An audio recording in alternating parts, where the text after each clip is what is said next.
enough of this shit fight that's going on at the moment. Bring it back to a discussion. If people don't want to participate in the discussion, don't participate, but keep it civil, please. Thank you. All right, so Bacon, we've Let me addressed your finish my issues point. that you No. determine I was in in the the middle of a other point. server. Now you shut So up. You let me hold finish. on.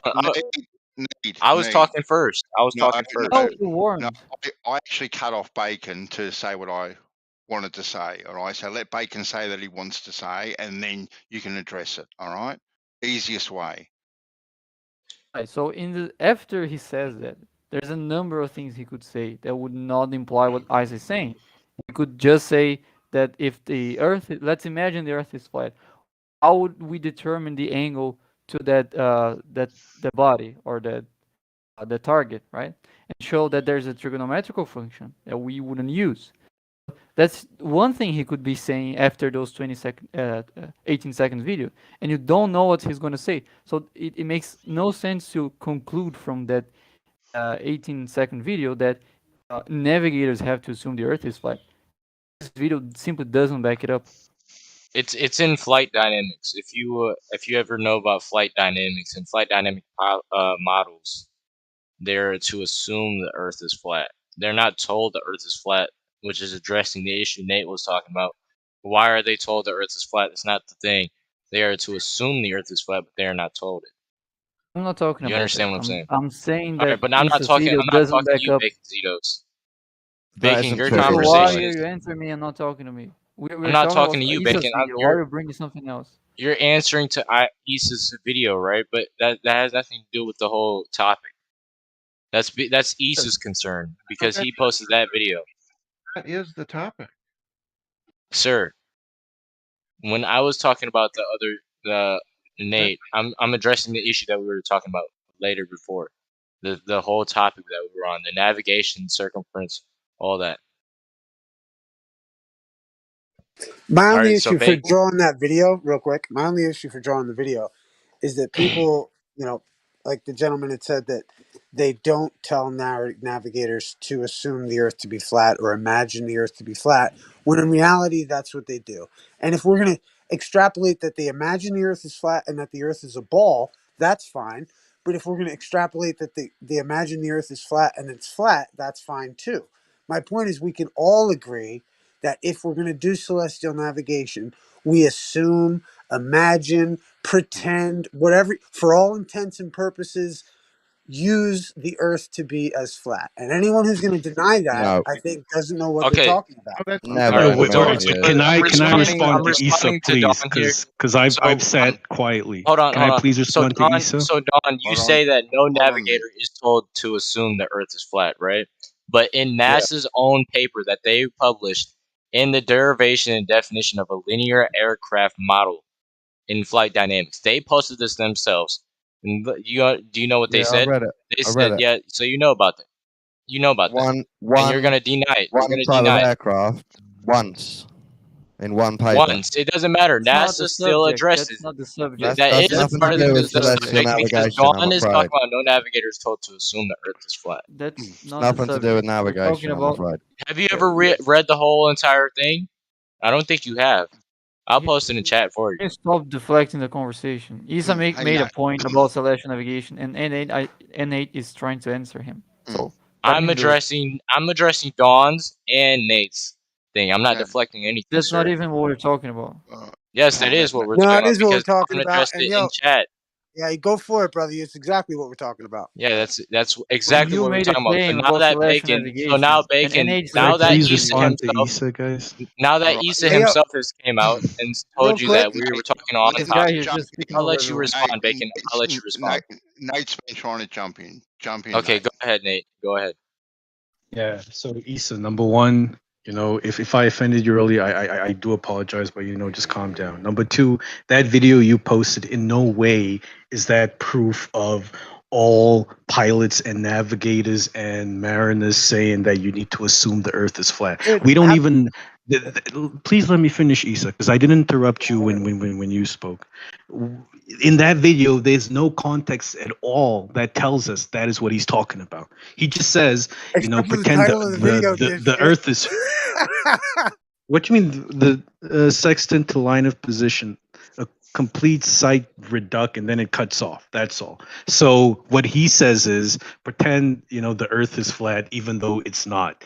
we don't know what he's saying that in relation to. There's no context provided. That video doesn't, and I mean, they're talking about sextants and line of positions. That has nothing to do with Mariner saying you should assume the Earth is flat. And then to answer your final point, to say that whenever you're doing some sort of celestial navigation, you should just we all assume the Earth is flat, isn't true. No one does that at all. The shape of the Earth doesn't matter when you're doing celestial navigation because you're looking at the sky. You can't It get a does. 90 It degree does angle matter. without a It baseline. does You matter. fucking It moron. does. Can you call me a The shape of robot? the Earth does matter. How does it matter? Did you just say how does it Show me. matter? Because your globe model Show me. would mean that they would have, like I just addressed to you before, if you had good memory. Mhm. I told you that if the pilots were to use your globe model, then they would have to keep adjusting their nose of the plane. That's They not would how. keep That has having to nothing to do adjust with altitude. celestial navigation. Yes, it does. You Yes, it don't. You does. It don't does. know. You That have is to nothing to do keep with celestial adjusting your navigations, and altitude. you don't know how planes work. No, you don't know He's how a just plane works. deflecting I the don't think you've ever been on a plane. Yeah, you just gotta hit him back. Okay. If you don't know how bananas work, He doesn't know how flight dynamics work. He doesn't know how anything works. I don't think No Bacon, one Nate, or cares. We're anybody in not this talking VC about flight knows how dynamics. flight works because they haven't even been outside of their All country. right, man. We are not talking about flight dynamics. I rode on a plane. Therefore, Jesus. I'm a pilot. if No, I that's throw a not what I'm banana, talking about. I'm talking about I had a conversation with the pilot himself. And do you think you're more educated than pilot, Sir Ellen of Cyrene? Hey, Need, can you please not do that? What? Can you please not address Ellen the way you just did? Please. Oh, I thought it was like a medieval type of name, so I just never mind. Okay, my bad. All right. Anyways, Brenda. so that in chat, what Bandsaw Bandit just posted for me is from that official NASA Gov. It's showing this flat non-rotating Earth right where I underlined right here. Okay. So if you're gonna deny NASA himself, then what are you gonna say for yourself? What do you got to say, Nate? NASA isn't saying the Earth is flat, though. NASA's just saying they made a linear aircraft model, for a rigid aircraft of constant Flying mass flying over a over flat, non-rotating Earth. Yeah, so that is the model of the plane. You know, they've modeled the plane to fly over. So they assume the Earth is flat. That doesn't Do you mean not understand that, what I'm no, talking about? no They're way are they assuming the Earth is assuming flat. Earth is That's what flat. you're doing. You're just Yes, then deciding that. how would they make a You're model just for a deciding flat, that. non-rotating Earth? How would they Because make it that's for a what they flat, want to do. non-rotating Earth? That's what they want to do. It doesn't mean the Earth is flat. You're just deciding shit. Oh I'm yeah, sorry. keep making excuses for Yeah. NASA. You're gonna You're just deny deciding everything, shit. right? Deny I'm not everything making any excuses for NASA. based You on a trust model, NASA yeah. more than Based I on a do. model, yeah. But at the end of the day, I don't trust that them is more than not I do. NASA saying I'm Earth just is using Earth their is flat and stationary. I'm using their Let me say sentences something. against you because this is what you But this believe. is you trusting This is what you NASA and believe. interpreting, No, I'm using like their understanding what they're sentences saying against you. incorrectly. I'm using I what want to say they're something. saying against you. Hey, You're hey, saying that Nate. they have never done. Hey, Nate. When it comes to say, because I've heard many of these claims, right? Assume non-rotating, assume flat, whether it's for navigation or whether it's for piloting planes. I've heard these things spouted many a times. I've seen citations, just like what I posted for Need. I've seen other people post these citations at all as well, where they basically say you can imagine, it's flat and stationary. Yet you would say that the reality of things are that we live on a ball. That's your reality, and that is a majority of people's reality. The reality is that we live on a ball. So now, why do we now have to imagine a different reality for these things? Why can't we live in reality, right, and not have to imagine anything else other than the reality? It's a simplification for That's a good for question. designing Why things. are they doing this in this specific model? That's To a very good simplify question. things. I would love to respond to it, but if you guys want to respond, go ahead. No, I asked you directly, Nate. So I would like you to Exactly, yeah. actually answer it. Yeah, I wanted to, but Dawn and Bacon jumped in. Well, that's the thing, Bandsaw. There's no way one individual with the five senses they've been gifted by God can determine the true nature of reality all by themselves, man. So what we see Yes, we is can. just a We have piece of it. technology. You know, Put on I totally agree. I totally, no. you know, understand why you would say just looking at the little piece of land you can see, you don't feel movement, it looks stationary, it appears flat. But I mean, we know our senses have limits. We can't see forever, you know, and you know that you can extrapolate the size of the whole thing you're standing on based on the little amount of it you can see, you know. So Yeah. so to say that people aren't living in reality when they assume when they think the earth is a sphere is a bit unfair, you know, because to assume the earth is flat because of the little you can see, that's not living in reality either. Well, no, I don't think it's unfair to say that at all, because the reality, well, you know, your reality is that we're on a sphere, right? That's your reality, right? And apparently that's every navigator's and every pilot's reality as well. When they go to pilot school or captain school or whatever schools that they go to, Yeah, they're until in they this, see it for themselves. they're in this reality, right, that they're on a sphere. But then all of a sudden they're told, right, that our reality now, we have to now have a contradiction to that reality, because we can't now trust our senses. We can't trust now that what we're looking at isn't what we're looking at. It's actually flat and stationary. All right, and that's now how we have to look at it. Okay, Yeah, but where that's go. you know that our senses are limited. You know there are certain things our senses cannot interpret. You know, it's not even about not trusting them. It's that our senses work very well because they allow us to survive throughout most of our lives. But our But you senses use your can't senses. interpret everything. They have a limit to them, right? Okay. Yeah, And and because of you that use your limit to our senses to senses, fall for a you horrible from theory. your That's what position you use it wherever you for. are, you can't Instead see of forever. using your own You can't senses and hear trusting in forever. what you You think, know, there. you use it to believe in a false Hold reality. on, hold This on, guy's me. just this guy's just over talking. Yeah, I know. You gotta back off a bit. Yeah. But You Nate, know that there are sounds dogs can hear that you can't. Is that mean I yeah, was saying don't trust your senses? You know? I've got no problems with that, Nate. But do you think that if I'm in a plane and I've been told now that I have to think of it as globe, that all of a sudden now, oh my God, I've been told it's a globe. I better push the nose down 8 inches per mile square to make sure that I get round the globe.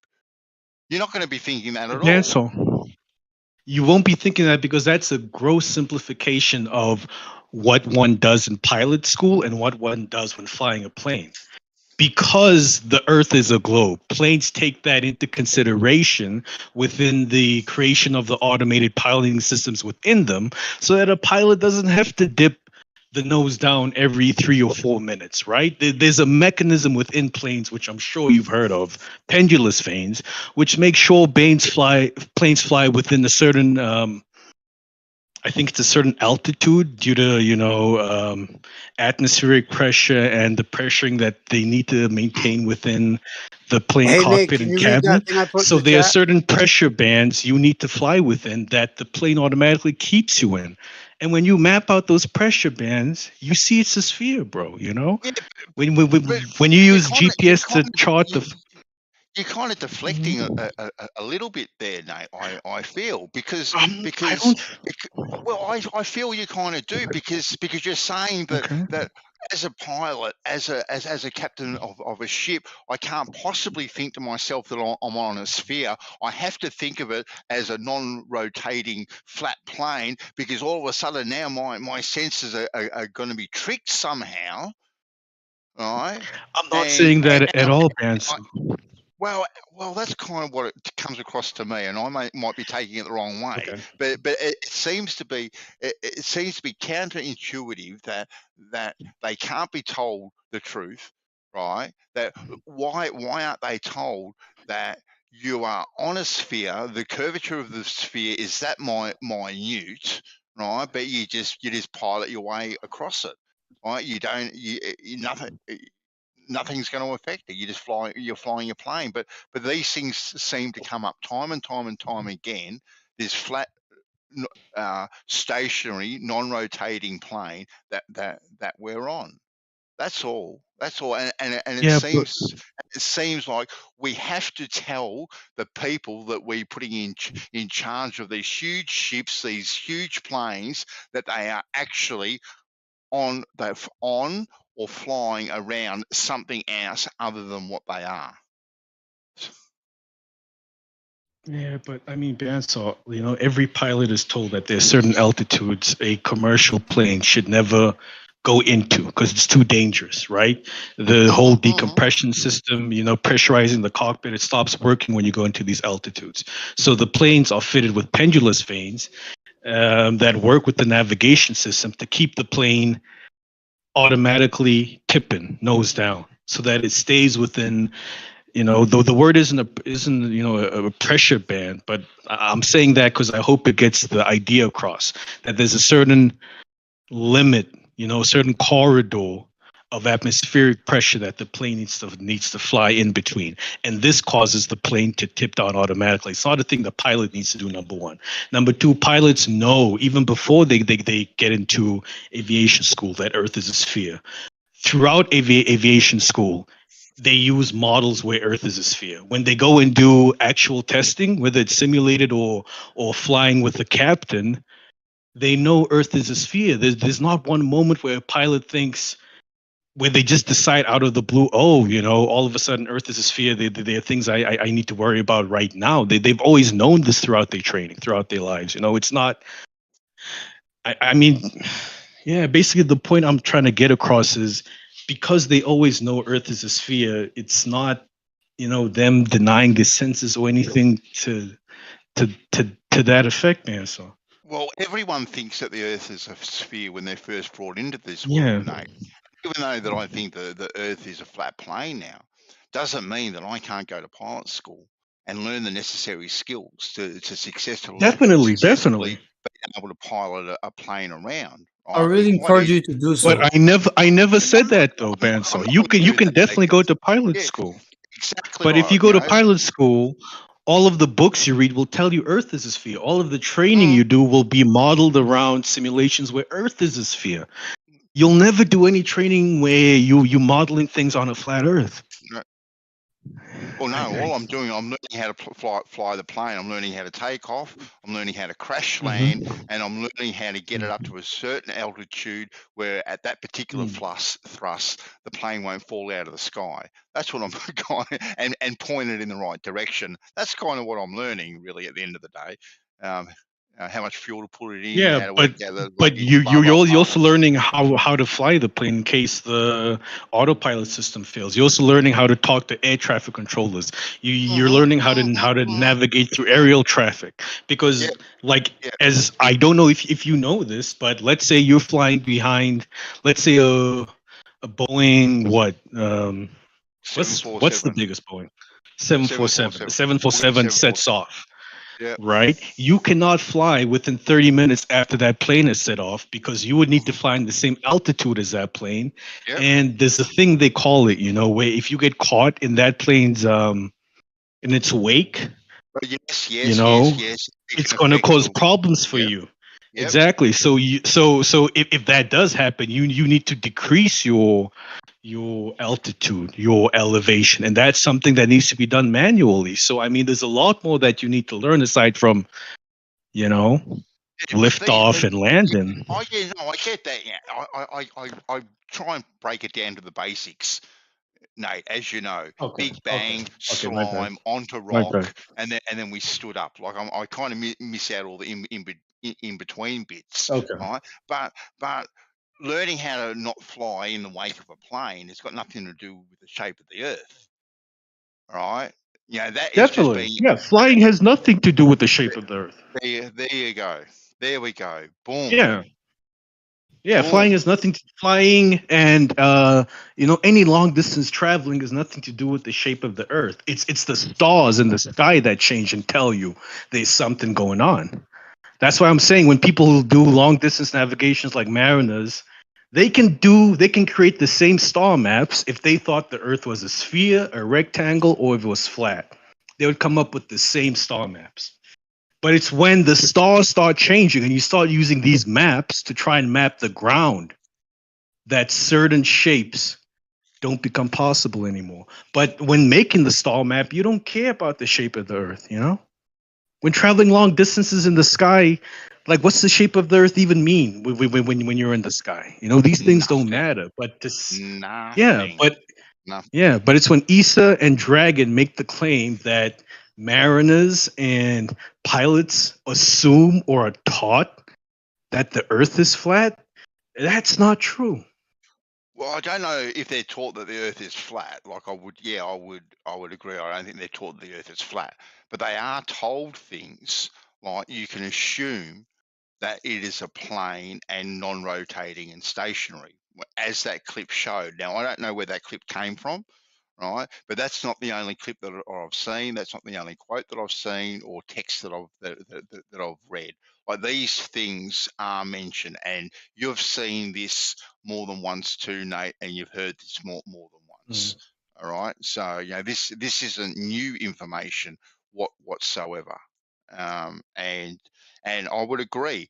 You know, they are not taught. Okay, you're in pilot school, day one, first lesson 101. The Earth is flat. Now let's move on and learn how to fly a plane. They're not taught that. But they are taught, or they are told, that they can consider things flat and stationary. You would agree with that, yes?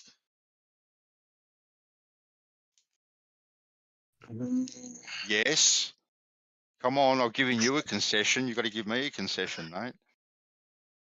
Yeah, like maybe when they doing modeling and things of that nature, yeah, they would definitely assume Earth is flat and stationary when you're building a model, you know. Well, not even when But they're building a model, even when they're flying or whatever, they can assume that it is a flat and stationary plane. Well, that's pretty much what we heard there, right? You know, it was pretty clear. Now I know that video can be said it's taken out of context because we don't know the full context of yeah, what that video is. I would agree there, right? I've got no problems with that yeah. concession. But you would also too have to give the concession to Nate that they are told that over, if nothing else, over a short and local area, they can consider it to be flat and stationary and non-rotating. Oh, this is what they're told. Yeah, I totally agree there. Yeah, you know, when Okay, doing anything, when building, constructing, you're gonna Okay. consider your local area as flat. Yeah, I mean, Okay. there's hardly any curvature. Yeah. Yeah, and Yeah, it doesn't matter that's, where yeah. you are as a pilot, right, or a captain of a ship, right? The Earth is always going to be flat and stationary. Always. Isn't it? Yeah. I'm not going to concede. I'm not going to concede to that. Hell no. You painted yourself into a corner. You just know it.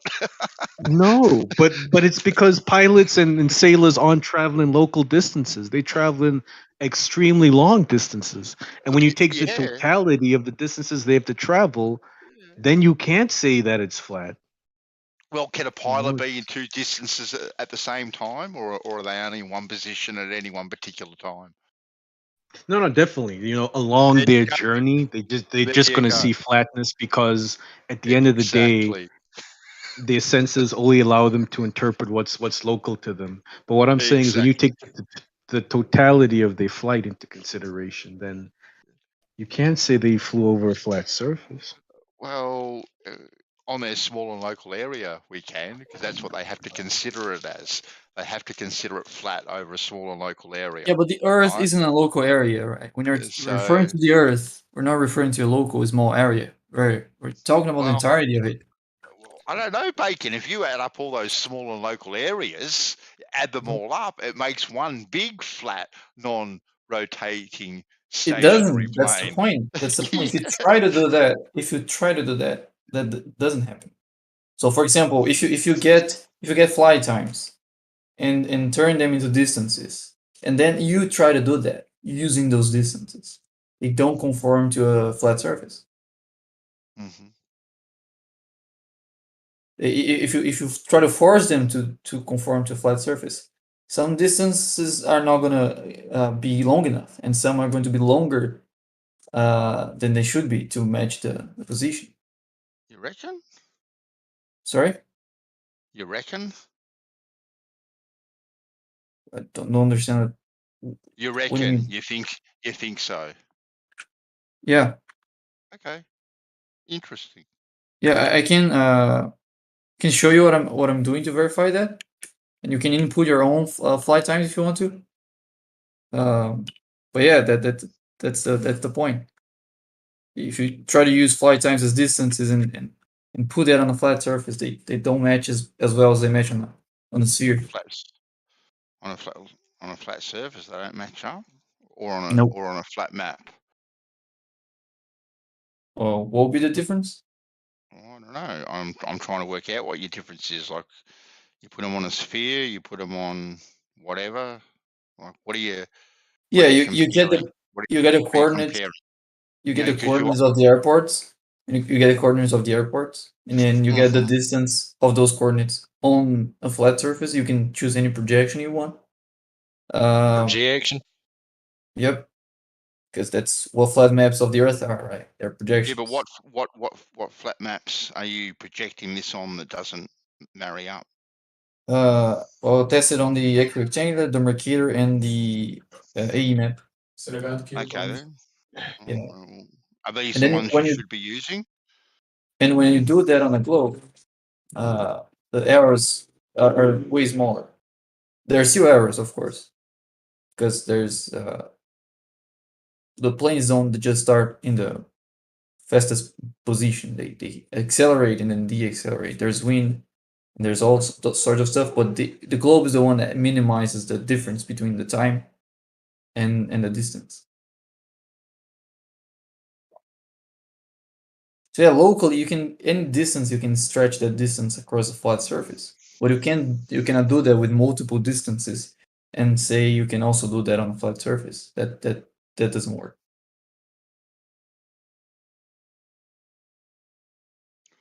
I don't know. I reckon if I've got a map here and it shows the distance between, and it's a flat map between Adelaide and Melbourne, and it's about 800 kilometers. Yeah, we can use your map if you want to. There we I go. can translate 800 kilometers from Melbourne to Adelaide. Sure. Yeah, Right? it's We're not not just going about a over water. single. Yeah, Yeah, we're it's not not going just over about a water. single. It's not just about a single flight. It's about using multiple. Well, show me how on a flat map, right, that the distances between, say, Adelaide and Melbourne will vary between the distances on a spherical map. I've never seen that. I'd be interested in seeing that. Yeah, you first need a scale for the map in order to get what distance it would be on that map. And usually maps that has the entire Earth, they don't have scales, for obvious reasons. But the algorithm I wrote doesn't actually that doesn't actually matter that much because it's going to use the average distance the flights are going to be projected onto that map. So it's going to minimize the error anyway. It doesn't really matter the scale of the map. You can send the map. You can send the map you're talking about. The only distances that I see that are in question generally ever are, say, from Adelaide to LA, for argument's sake, where you have to go over water. Okay. I don't see these distances being contested if I've got to go over land only. It's only the difference between countries. Yeah, because those are much bigger, right? I don't know. I think going 800 odd kilometers is more than enough to show curvature myself. What's the difference between a quarter line in a great circle of 800 kilometers? I've got no idea, Bacon. You're Yeah, asking so something it's not that much. I don't know. I've got no idea. But to Yeah, show it's not that curvature, much. right? Yeah, to show curvature with flight times, that difference is smaller than the distance you already have in flight times. So the amount of time it usually changes from one flight to the other is bigger than the difference between a chord line and a great circle in just 800 kilometers. So it's not a big enough distance to check with flight times. But what map are we referring to right now? What app? No, map. What map? Oh, the Melways. Can you link that or send a picture or something? I'll try to the include that Melways. into. Yeah, what's the name of it? Melways. So hold on, I'll get a Melways online. Here we go. I'll just get it.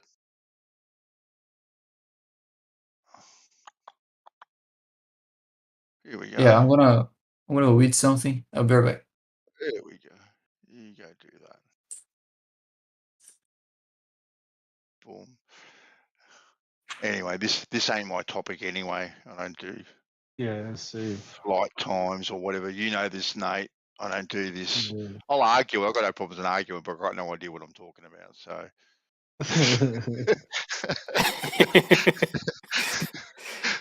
And you could say that about all of us. Yeah. Oh. Yeah, you want to jump back in, Isa? By the way, my apologies for earlier. It may have gotten more heated than I was intending to. Oh, I tried to calm it down a bit. It was getting a bit. Now, you know what's cool, man? I bandsaw. Thank you, because like you could get through to Nate where I wasn't able to, I suppose. Yeah. And for that, I applaud you. My bad, Issa. My bad, man. I applaud you immensely. Yeah, that's all I was trying to bring up earlier, Nate. Is that, and see, this is the argument. Like, I've always been more of like, fuck you, the Earth is flat kind of guy. And the thing is, whereas like, but in the same stroke, I'm into, I get the debate and I enjoy it. But like, when we get to these little issues of like, we have to appreciate that when we do celestial navigation, etc., in localized areas, if we'll all agree on that, we treat the Earth as flat. And because, like Bansaw was kind of bringing up earlier, it's like, why gets me is like ballers will say to flat earthers, why do you believe somebody's tricking you? Like, why do you think like somebody's lying to you? Like, why would they lie to you? You know what I mean? And these kind of questions. And my question in retaliation is, why do you not trust your own senses to tell you what the hell you're looking at? And who is it? You know what I mean? That maybe like, why would you go against your like? Who is it that has established enough credibility for you to go outside of your own empirical observation of nature? And especially in light of the fact that if we do want to get from point A to point B, I can treat the Earth as flat locally to get my navigation and everything. And if I continually am checking my bearing and treating my local area as flat, then for all intents and purposes, there's nothing wrong with considering the Earth to be flat and me trusting my senses. That's all my argument's ever been, you know what I mean? In the sense that it's not a silly position. Yeah, number one, I'll totally agree with you. It's not a silly position at all. Number two, you've kind of changed your claim to add locally, and once you do that, I totally agree with you, Issa. Locally. Well, this was why I was saying earlier is that this is like in that video is like we can show countless examples of like where the navigational people and anyone who studied it, they say imagine the Earth to be flat in order to do this. So like for anyone who's then comes in and says like, well, and how many times people are like, that's not what they said. It's like, and then they extrapolate to the local level area. All I'm trying to find the point is as far as for all intents and purposes, everything you're going to experience is going to be, and what you're going to do there is going to be taking the Earth to be flat and stationary. For you to then think that your senses are deceiving you, like, you know what I mean? Like, that's just like weird to me. And the idea, it's almost like you deny what like the good Lord gave you. Like, that's weird to me, dude. Yeah. For who? Yeah, but for some industry, some industry that says they've got a picture of them dropping a feather and a hammer on the moon. Like, I just don't get it. But to me, it's really weird, dude.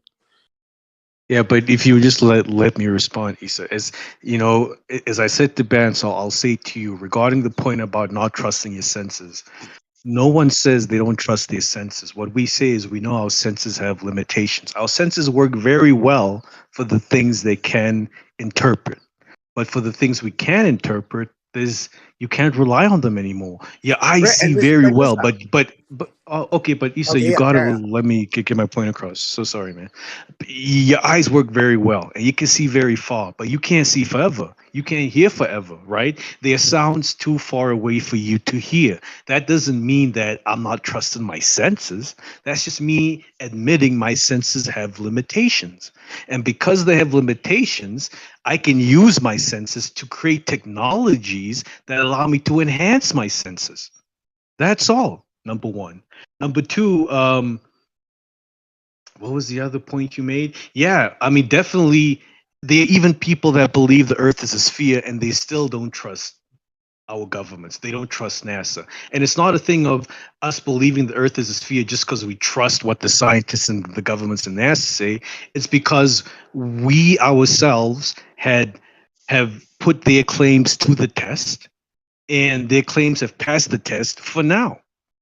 You know, if I go to college and I study physics and I have access to these equipments and technologies and I can test these things for myself, and they get the results these guys said they would get, you know, I have no reason to think otherwise for now until they give me actual reason to think otherwise. But that doesn't mean I trust them blindly. It doesn't mean every claim they make about everything I just go with it. You know. Well, here's my thing: is that like essentially these postulations about the globe Earth and going beyond our senses, to ridiculous lengths, and assuming whatever. And this is why I mentioned it earlier. Like these things, for all intents and purposes, are fucking useless. Like there's no value to estimating or believing whether or not we know the distance of a certain star. There's no value in that. There's no value in arguing that one person knows it, and swears that they've got the answer to it. Like there's none. Because for all intents and practical purposes, right? If I need to get from point A to point B, technically, I could use the stars. I could use these things and treat the Earth as flat practically. So all the extrapolation about the Earth being a globe and all this stuff like that, it never comes into play practically, and it's useless. It's stupid, dude. It's useless for you, Issa, because you don't put What is any it value useful for, dude? What is it useful for? Useful for navigation. You know, people use the stars to get around, for orbits, for seasons, for knowing where things are, for knowing where you are. So you're saying And if the not ancients that, didn't know what? just Hold on. for Did you not trying borrow it to from understand what they are, so that we have a better understanding of what Are you we are. saying that You know, modern to just man sit here figured and out the say stars? that because stars are so far away, they have no value to you in life. Hold on.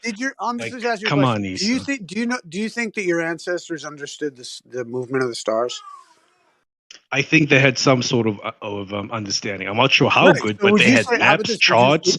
They Would were you also able to agree? predict seasons Okay, using but would movements you of the also stars. agree that modern science built upon what they had? Yes, I would Okay, right. definitely agree So to that. this information was established long before these dipshits started coming around talking about a globe.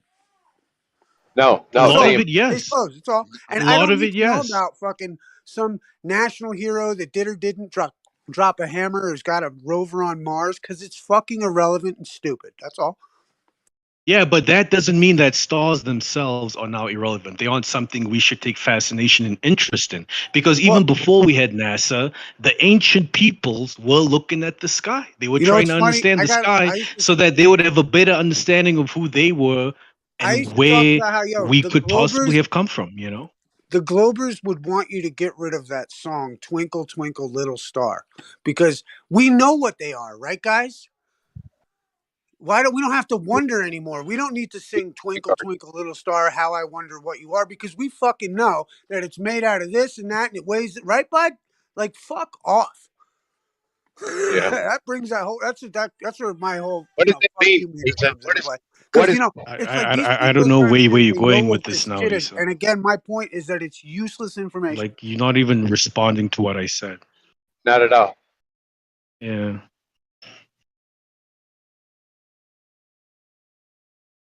I made a very valid point about the utility of stars, and you're talking about Twinkle Twinkle Little Star. And I mean, if No, you no, I'm if, just if saying that stars have no utility or value to you, just say so. But they mean the world to other people, bro. Just sit here and say looking at stars are useless and stupid. Like, come on, you can't be saying things like that. I think in Finland we know I'll be better. busy for a sec, but I'm trying to listen. I think in Finland we know better what the stars are, because in the Finnish version we're just looking at the star, we're not actually wondering. The Finnish version just says, "Twinkle twinkle little star." I am watching at you in the evenings. it doesn't really work when translated, but that's the meaning. Yeah. So I guess we know what they are. I don't know, mate. I don't know. I don't think it. On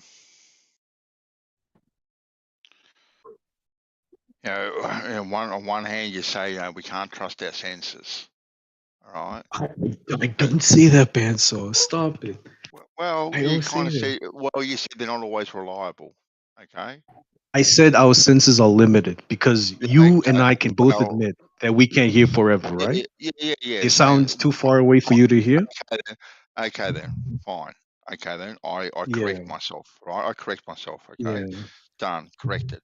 Okay, but still, these senses, to me, that statement, and pilots and captains being told that they can consider things to be flat, stationary, and non-rotating, don't marry up.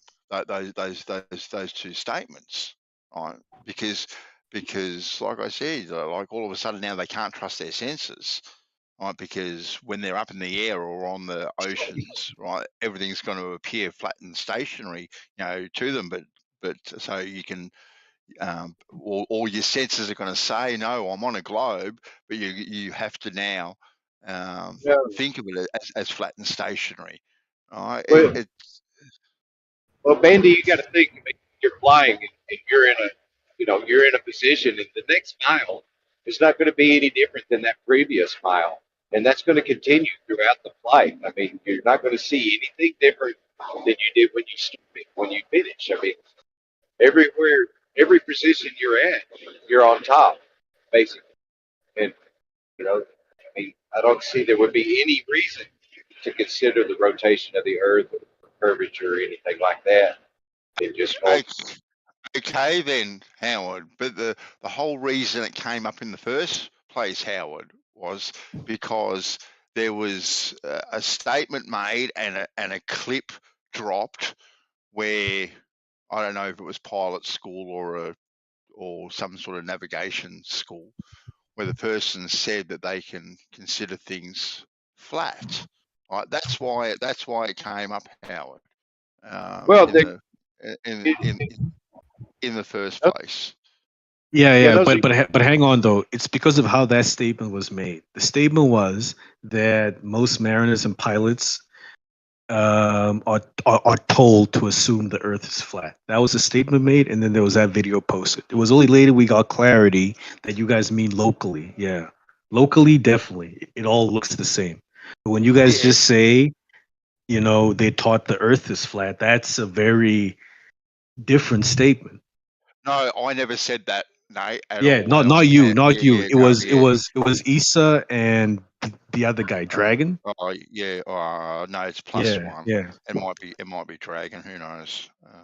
Yeah, they were the ones making that claim, and that's why they posted that video. It was specifically to back that claim.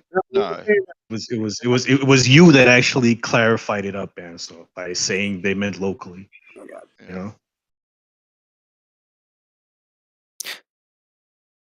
I was By just the saying, way, if for all intents and purposes, it appears flat, and there's no real, noticeable need for doing anything involved with curvature, and holding the position that the Earth continues to be flat makes more sense than thinking I can't trust myself when I'm on a spinning ball. Just that's the point.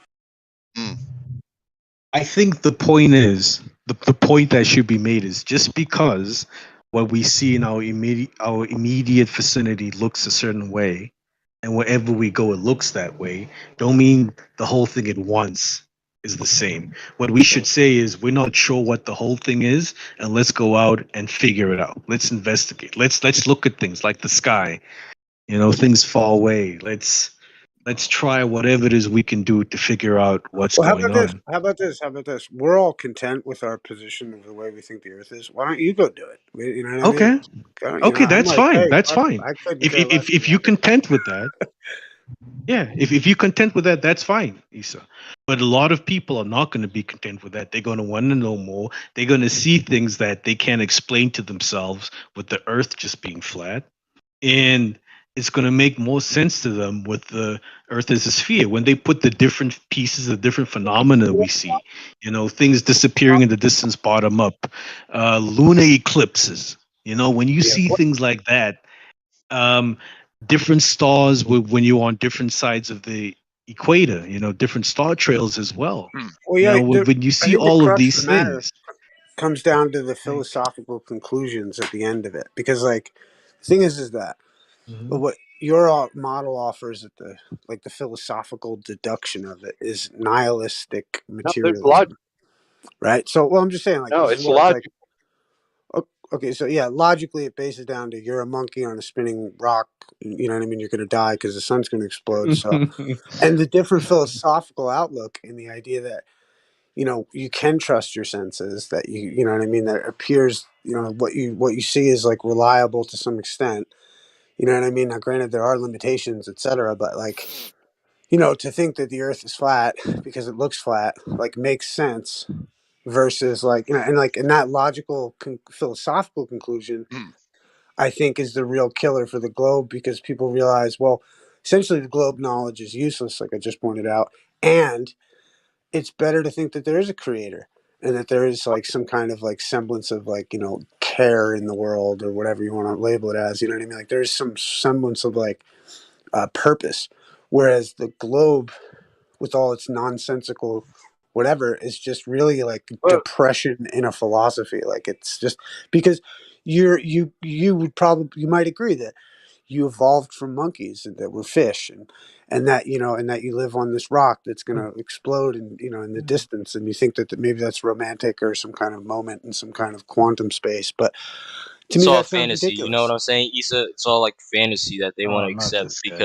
because if they knew the reality, they know that it wouldn't be as cool as they thought it was. And when they believe in a false reality, it's a lot of fantasies, lots of possibilities. But the true thing is that we are chosen. We are meant to be here. Well, you It's know, not and you can't all get out too of mad about that either. You can't be like too, like, you know, I think of it like our creator made us with, you know, discernment in all directions. In all directions. But this is the crazy thing, Issa. I totally agree with you guys on those points. I do believe in God. You know, I pray 3 times a day. I believe.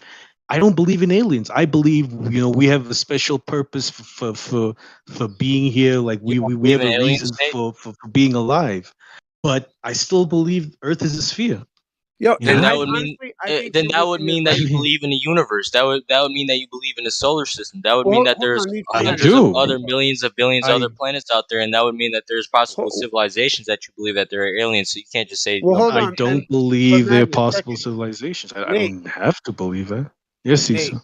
I just want to clarify that, dude. In my eyes, dude, you're entitled to think whatever. You know what I mean? Like, in regards to that stuff. Again, but my point is that the only usefulness of that information is the philosophical deduction, because it's irrational, useless information. Exactly. It's And so, useless. so It's my point is that, illogical. you know, It's when you take, illogical. like, take the position that you could agree with your senses, I think becomes, when people even realize it's a fucking option. That's huge. Nate, I feel like you're like an inch away from waking up, but you just don't want to. You want to hold on to that little grasp because of who you hang around with. I bet you like talk to Who do I Glovers all hang day. around with? I bet you talk to like Oh, Glovers all day, I and definitely it do. Yeah, instantly most drains All of you those out. like dudes over my at my Gems, daughter's a Glober. Yeah, most of Damn. the most of my people are Globers, definitely. them Yeah, dudes at so Gems, Nate. obviously, so you would get in that Say center what, thing. Jeremy? It's a proven fact that the people you hang around, they're gonna influence you. So you obviously got influence, Nate. But you know that in your deep down in your heart, you know there's something weird about this world. You know it. Yeah. You know it. But sorry, Jeremy, what were you saying? What's over Gems? The people you hang out with, all them dudes at Gems, all those Well, Glovers. those are your best friend. Oh, That's you your hang posse. out They with love you Gem over there, Panda. You Jeremy. hang out with Gem What do you Panda, mean, really? yo? You and Oh my Kurt goodness! are like No Ren and wonder. Stimpy or something. Y'all best Gem friends. Panda is the most idiotic person I've ever met. He's a You guys hate tyrant. me. He's like a Enough, tyrant. mate. I don't be slagging off. Okay, Jim, sorry. please. I'm just saying that he's like a tyrant and he only listens to what he wants to hear. Yeah. But yeah, definitely. I mean, there is definitely something wrong with the world, you know? No, not wrong. I mean, well, it is like- wrong, but there's something super yeah, no, weird. there's weird stuff. Yeah, there's something okay? super weird. There's like, you know, the shit we still do you in the would- year yeah. 2022 is crazy. But I still think Earth is a sphere. But I you don't trust can't my prove government. it. You can't but I still prove think it. Earth is a sphere. You don't trust your government, come but your on. government is the one that's pushing this sphere. We thought Earth was a sphere long before America became a country. Yeah, Thousands and of they years were before. part of the government. If you do your history, then you What would know that. government? Whose Okay, so government? where did they first think the Earth was a sphere? Tell me. Do you know? In the Lots Greek of places. civilization, the Greeks. That was Yeah, the first. alright, cool. Okay? The Greeks, And yeah. if you look at the span of the history behind the Greeks, then you would know the people of the Greeks were they were part of the cult. You understand? You all right, Or the bud? What cult that leads up to the government. I said, you all right? cult? I'm not actually sure that the Greeks were first. The evolutionists. The evolutionists. They're the first one that we It's know. all pushed. Oh, sorry. I don't think that the Greeks were necessarily the first. They're the first ones that we know mentioned or thought that some thought that the Earth was a sphere. We don't know actually before that, because Okay, history yeah. gets quite vague at that point. So you cannot necessarily say exactly what people believed and what they didn't. Well, Okay, we cool. know that Does that people make back you then feel believed better? in flat, and it would be irrational to think of a sphere Earth. It'd be irrational. That's yeah, based on your. It's like do you how agree it's that like how nowadays it's exactly how nowadays how somebody would say the Earth is It's flat. about to get heated. It's the Maybe same we should thing. move to the other VC, guys. If you guys want to have a debate, which I've got no problems with that, but you've got to take the debate down below to the other room, right? 'Cause that's Oh, where so the we're not debates take debating anymore, Bandsaw? We're not debating. No. I've got no problems with you guys wanting to debate. Yeah, let's just move down. It's just the rules, you know. All right, let's move down then, Nate. Come on, Nate. All Hang right. on. Do you need it? Can you moderate yourselves, Yeah, or do you move- need a moderator? Yeah, no, it's okay. Move. All right. Wait, are if you we gonna do stay need up, moderation, Ransom? if we do need moderation, I'll let you know, Bandsaw. We'll let you know. All right then. We How need is a this? moderator. Like with that subject is interesting in general, because like even when the Greeks supposedly thought that, they were like the only ones to think that. So I mean, all evidence is that everyone thought the Earth was stationary in the center of everything and flat. Well, I would agree. Like I don't have a problem agreeing when with things that to me are correct. Sure, most ancient cultures did believe that the Earth is flat, or they were relying on a flat cosmology. A large majority, Fair enough. Cool, bro. So it would be just like how I just said. It would be like how somebody now would say the Earth is flat. It would be irrational. It's the same thing back then. The thing is, nobody believed in that bullshit, and with the people who did, they formed this type of they were in power. So then after that, don't take everything I say. Just take it with a grain of salt, okay? Just everything that they said, it leads up to all the theories. It was to push this thing on us. This whole what's it called? The heliocentric model. It's all pushing with evolution, because if people knew that the Earth was stationary, let's say we all knew the Earth was stationary, then we would know that we all had a purpose.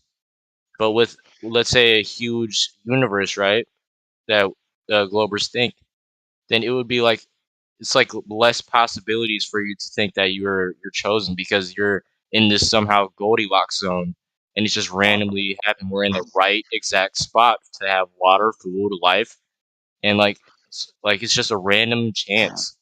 I disagree with that somewhat. Plus one, like if you Well, want that's to for the invoke, atheists, right? yeah, It's for the well, atheists. no, because if you want to invoke a greater power, which I've got no problems, because I too, believe in a creator, right?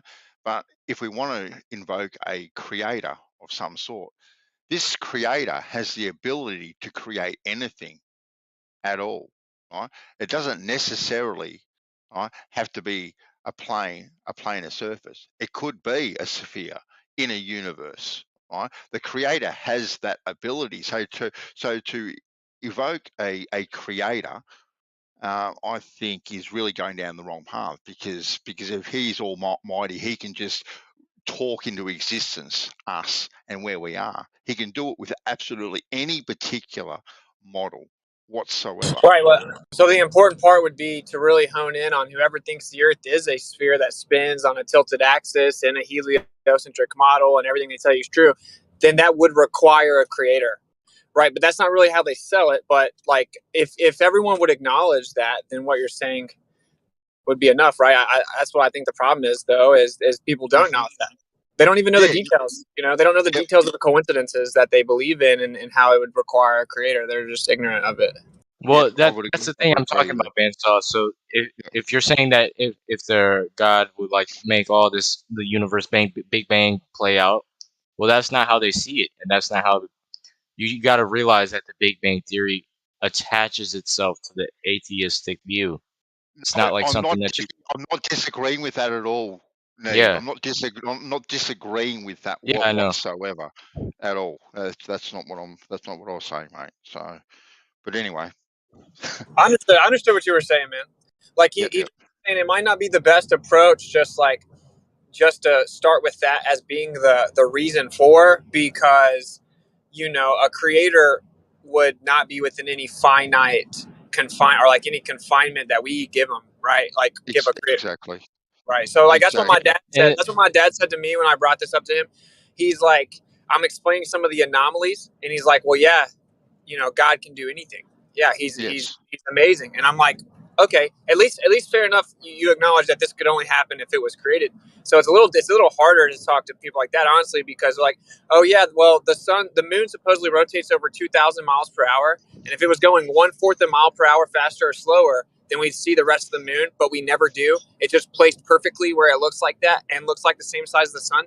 And for my dad, he's like, yeah, the creator did it. You know what I'm saying? So like, yeah, and what I'm saying about the whole Big Bang thing is not that it's like totally not compatible with God.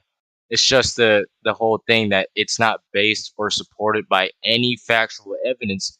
I'm just saying, like, not that it could be made by God. It's just how the fact that they came up with the conclusion that it came from a Big Bang and all this formations of the thing. But because how would you even know that? How would you know that this happened? I think the better that's like outflatting flat Earth. That's fucking brilliant.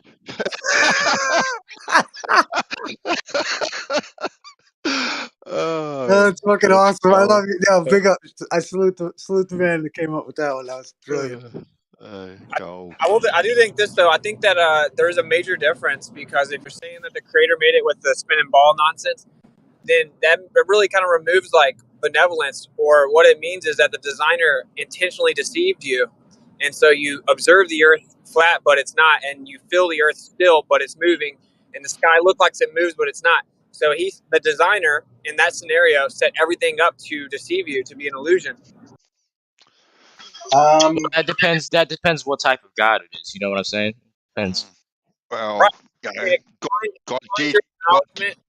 It confines your acknowledgement of design to a nihilistic, non-personal. Yeah, but also, remember this too, though. Ultimately, it's irrelevant information. It's got nothing to do with anything you use. Exactly. And maybe it's part of the trap. Maybe it's part of the temptation, because temptation was put here to test us as well. Or maybe there's a solution to that problem. If the problem is that we cannot trust our senses, maybe we can sort of progress forward, try and become androids, install sensors, and if we Whoa! can't trust our senses, we can trust our sensor. No. That's not how it works, man. Okay, so the creator made everyone in the jungle just completely screwed. Then. Okay, so Sheep Professor, I just want you to tell me how that would be any helpful or Okay, man. anything beneficial to humans if you make yourself an AI or a robot. At that point, we're not going to be free will humans. We're just going to be slaves or robots. We're not gonna have consciousness unless you know the specific technology to transfer consciousness into material. If you know how, even though consciousness is not a material. Yeah, I'm not necessarily saying that it's beneficial. I was just it was basically a play on words, based on the fact that the claim is we cannot trust our senses, but maybe we can trust sensors. That's good, dude. So I That's wasn't really hilarious. making it as a serious Oh, point. so you were just making a joke. My bad. Man. Yep. No, it's funny. The only problem is like the people that everything's so absurd that they're actually trying to do that. Like they've got the Neuralink. Like it's Oh like yeah, they're you never know actually if trying to somebody's do that. joking or Yeah, not, you know what I mean? they're actually trying to do that. Dude, they said they can do it with they can bypass your blood-brain barrier.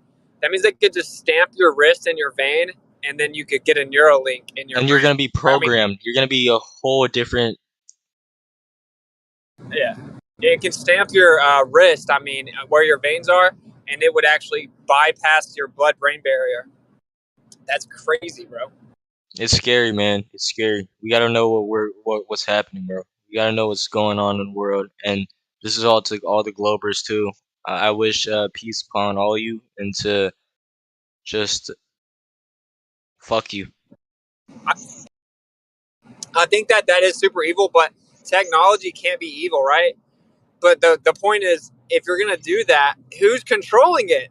You're just gonna blindly trust whoever brought it to you to control it? Okay, so you said technology can't be evil, right? Yeah, because it's not sentient. I mean, it's just inanimate. Like, the government can't be evil either. Well, it doesn't mean that the technology itself is not evil, because evil is like a moral. It's a morality. You know what I'm saying?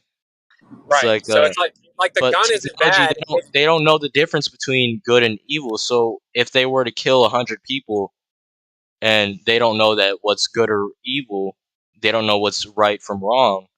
So how the fuck would you be able to do anything if Well, yeah, they're like, but you're talking about people now. Like, I'm talking about objects, like technology. Like a gun isn't evil. If someone breaks into a house and there are little children there, and I protect them, the gun wasn't evil. It was good. If I take the gun and go do something bad and shoot people, innocent people with it, then that's evil. But the gun was just the gun the whole time. You know what I'm saying? well, that's because the object is not smart enough. We have like hundreds of AIs being developed right now as we speak, robots that are being turned smarter every day, and they're like, they don't know right from wrong. I'm not saying like the gun knows right from wrong or anything. It's just the fact is that these robots can do decisions and compute decisions to either, let's say, chop your head off. If they did that, then they wouldn't know if it's wrong or right. Right, I hear what you're saying. Actually, yeah, like Yeah. artificial intelligence deduction, like decision making. Yeah. It wouldn't have a consciousness or morality. Exactly. Yeah, But that's it crazy. would be, That's but it insane. would be a morality to us because we know, because we base off our morality on a perfect being. In the sense that it could suggest malevolent things, but like it still would have to be acted upon. I mean, who's actually doing the actions? So if you like take the chip and then the AI can literally make you do things, well then but it still has to use that person to do it. So it's going to require some like human consciousness and compliance. Exactly. Human consciousness. Yeah, it will. But here's my big question: is for all the people that are interested in doing it, why would you blindly trust whoever brings it to you? Because they would be in full control of you at that point. So what would make you trust those people? Brainwashing. They're gonna get told that it's not gonna do anything. It's gonna be perfectly fine. Then until you actually make that decision, and then bam, it's too late. Right. They'll probably try to tell them it'll be encrypted and that they can control it themselves or something, and it's privacy insured and blah blah blah. They're going to have to say something like that, because surely people aren't dumb enough to just give some unidentified group of people full control and autonomy over them. People will beg for it, Witsit, because they will be told it is the best thing for them, and people will beg for it, like they've been begging for the last 2 years to get something. Yeah, you're right, dude. Unfortunately, because the people that gave them everything over the last 2 years is notoriously one of the most criminal pharmaceutical companies in the entire world, and paid out like the big industry in the United States, and people still took whatever they gave with a blank piece of paper. So you're right, actually. They got people so bad, they will not even care the source of the technology. They'll just take it if the news says take it. Exactly. Crazy, bro. And then, war with Russia. Don't look at all the documents they just dropped. Don't look at the clinical trial information and all the adverse side effects information they dropped. Look over here. You can breathe now. Just make sure you don't look over there. Yeah, another plan to wreck the economy and get a one world currency in under a one world government. Just another piece of the puzzle. Hey, yo, did you see sports teams for like high schools and shit are now saying that anyone got that got the thing has to like do like a cardiogram before they'll let them play sports and shit now? Check this out. Hold on. I've got something to back that up, actually. I've got a photo. Where are we? Oh, yeah. Where is it? Here we go. Yo, Whitson, have you seen that Jimmy Dory video I've posted around? No. Dude, I'll post it again, dude. You're vocal enough. You should check what Dory gets into. I'll post it. It's about the Ukrainian shit, but it's interesting. All right, cool.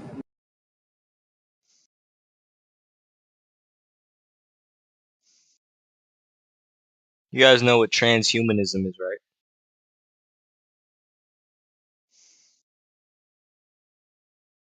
Hell yeah, bro. I fucking love transhumanism. Oh, yeah, we That's know the what it is, man. shit. Transhumanism is the shit, bro.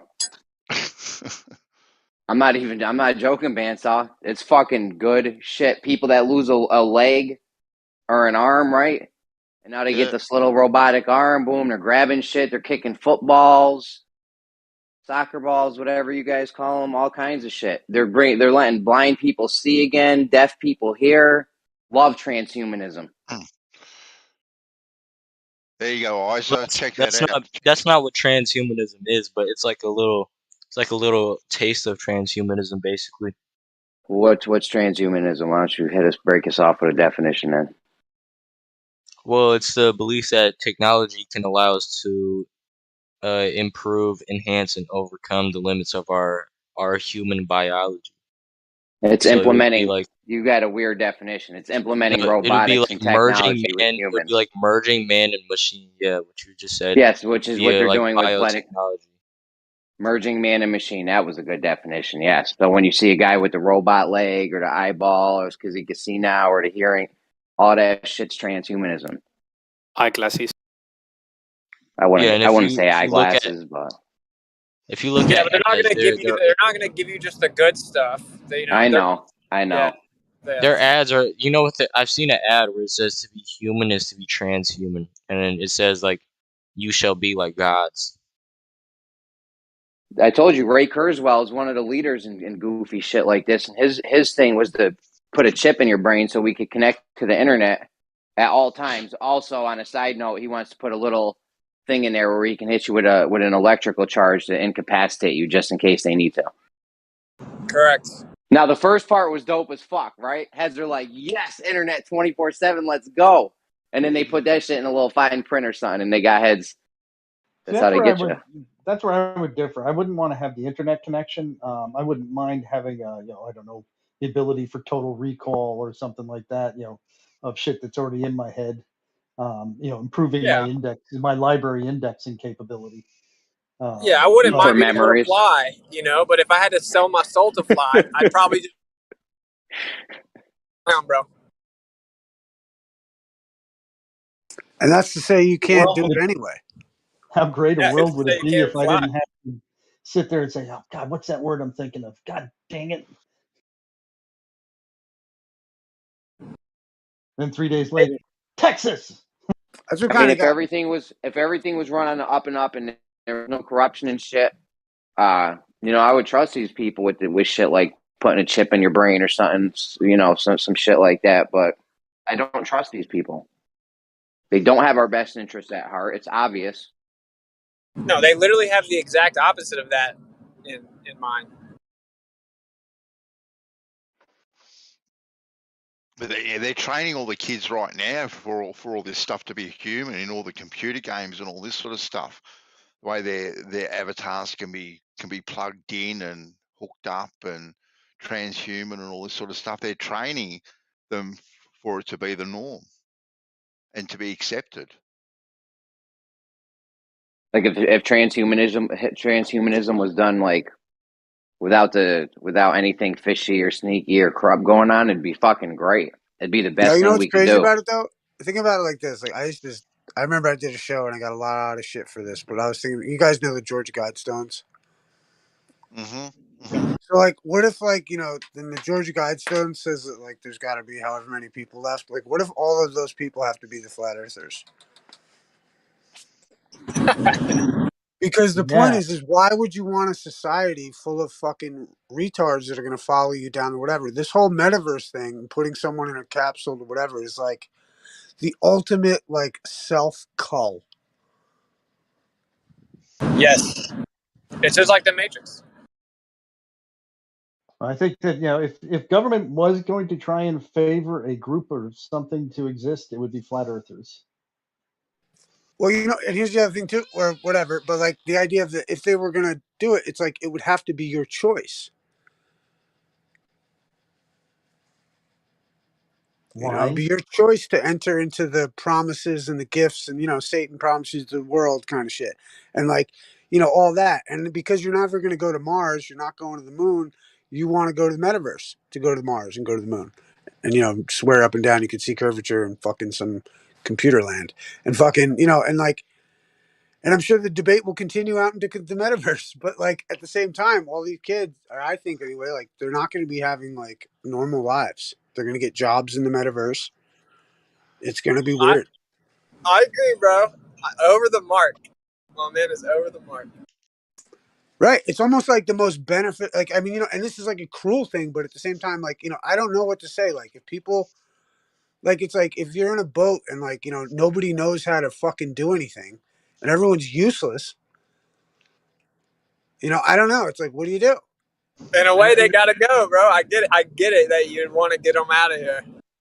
But it's like the most here, and it's like any good con. They're just here, take that route, and they don't think about it. If you look up the definition, my boy, What World's got a great definition. I got to find it for you. Is the definition of the general public. It's so brutal. I believe it is. Yeah. Yeah, dude. Law has all the answers. They're like, look, we're surrounded by morons. Here's the law. This is the way. And fucking that's why I support the law as much as I do, because and I love what you said earlier, government can't be bad. It's even these institutions aren't that bad. It's these dipshits that are running them and the acquiescence of people who allow it. Exactly. And this bureaucracy is so clogged up, so much so that Zbigniew Brzezinski calls the general population useless eaters. I mean, in a way, what's crazy is what we were telling them. You might have AIDS. You might have AIDS in a couple years, and they said we were crazy, and they're like, no, why wouldn't they just take out the rebellious people? Why would they want because the compliant people are literally just a waste of time. If you're believing all the lies, there is no productive foundation to build a society off of. Well, yeah, you're there. take any strong group of strong group of individuals. You know what I mean? Usually they're a bunch of cocky motherfuckers. You know what I mean? And that's what makes shit work, is a bunch of cocky motherfuckers who know how to work together.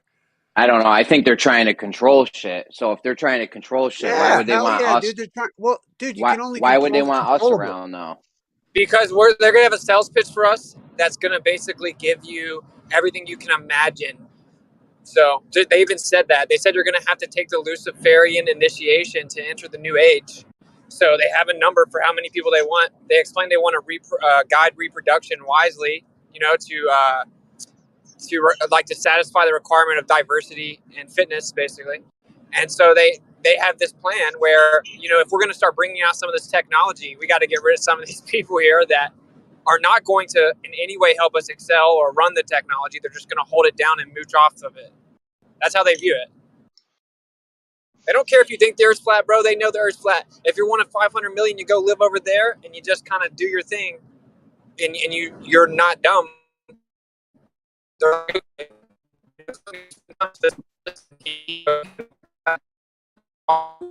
Oh, you're around robot. Like he said, arrogant. You cleared up it then. What'd you say? I was saying, like, yeah, well, why would they want a bunch of Autobahns running around? You know, like, I don't know. They're gonna want some critical. They're gonna want some like critical thinkers out there, people that can use their heads. You're saying? Yes. They're gonna have robots and new technology, and in order to be able to use any of the new system, you have to agree to enter it. Yeah, which will leave the rest of us actually running the real world. Yeah, that's what we need. Critical thinkers like Jeremy will really move things forward. Well, no, the That's point right. is that It makes like, it happen. and that's the point. It's like, you know, these yeah, like it's gonna be the Hunter S. Thompson said, you know, when the going gets weird, the weird go pro, man. We want to get paid. You know what I mean? Because, like, you know, if we're making, you know, and if that's why you have to be a productive member of society. You know what I mean? And watch out for this fucking trap right here. And so they're right now what they're doing clearly is getting ready to replace the system and update it to a digitalized system. Well, once the automation hits, most of the population is going to be worthless. You know what I mean? When they automate cars, when they automate McDonald's and Wendy's, and they get all their shit automated, and you got like 70, 80% unemployment rate, what are you really going to need all those people for? Now they're just a hassle. As to which ones they're going to keep, I don't know, but I know that a lot of the people are just going to be worthless once they figure out how to automate all this shit. Well, think about it. They don't even care to go learn anything on their own. They only learn enough to do their job and to get drunk, most of them. Look at the society we live in, dude. How much the drug addiction. This is why my issue about the philosophical inevitability of the globe versus flat earth or anything else is the idea that the inevitability of the philosophical deduction is materialistic, rationalist nihilism. And it's depressing, and everyone's on heroin and drunk and doesn't like their life and fucking bitches and moans all the time. That's what we live in. It's only people like, you know, that either don't pay any attention to that because it's, you know, or whatever, or like, you know, there's productive people and there's unproductive people. I don't know. You know that where they You're lagging with it. Flap your arms with it. Get a better reception. Get the aluminum foil. Remember how we used to do back in the 80s, man? That aluminum foil out. You connect it to the UHF, VHF thingies. Yeah. Boom. Right there.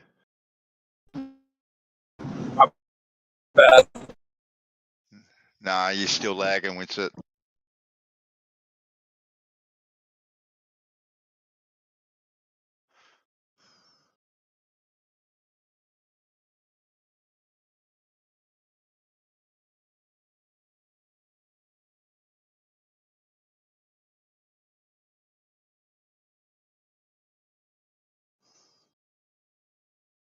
So, Moyak, as to the thing, is he still here?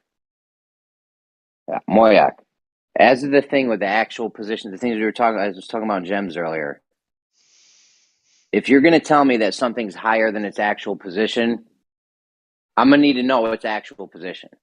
If you tell me you don't need an actual position to tell me something's higher than an actual position, I don't need to be a genius to figure out that's fucking dumb. I told you we have a geometric reference in the transit. I'm sorry. What do you have? Geometric reference inside the transit. What's that mean? So you do have an actual position. That guy was wrong earlier. That guy's a As far dickhead, as I'm by the way. concerned. Anyways, We're comparing its observed position to a reference that is a physical reference. yeah, but you have an apparent. You're looking through a scope. You have an apparent position. Yes. Now you're saying that's higher than its actual position. We know geometrically, we're speaking, that horizontal that's established by the scope is where horizontal is. I know. Now, So you're saying comparing anything where I the look object is in reference to that horizontal. in anything. So if I look through that scope, anything that's in that horizontal line is horizontal, and that's its position. Like I don't get it. This is like I feel like I'm getting circle jerked here. No, it's showing you the reference. We now can tell, since we know where horizontal is, we can tell which way it moved.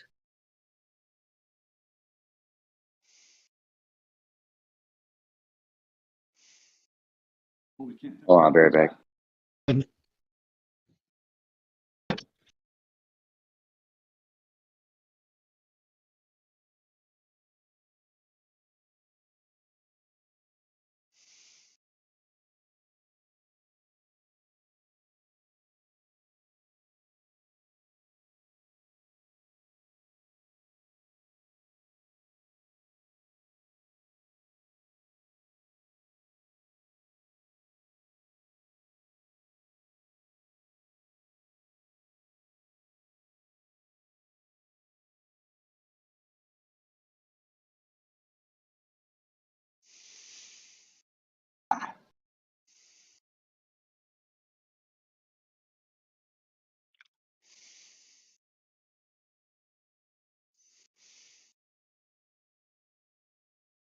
Breathing.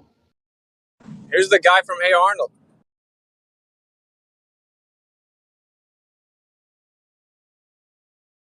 No, these light bulbs are super expensive, so we're waiting till they blow to replace them with the other cool ones.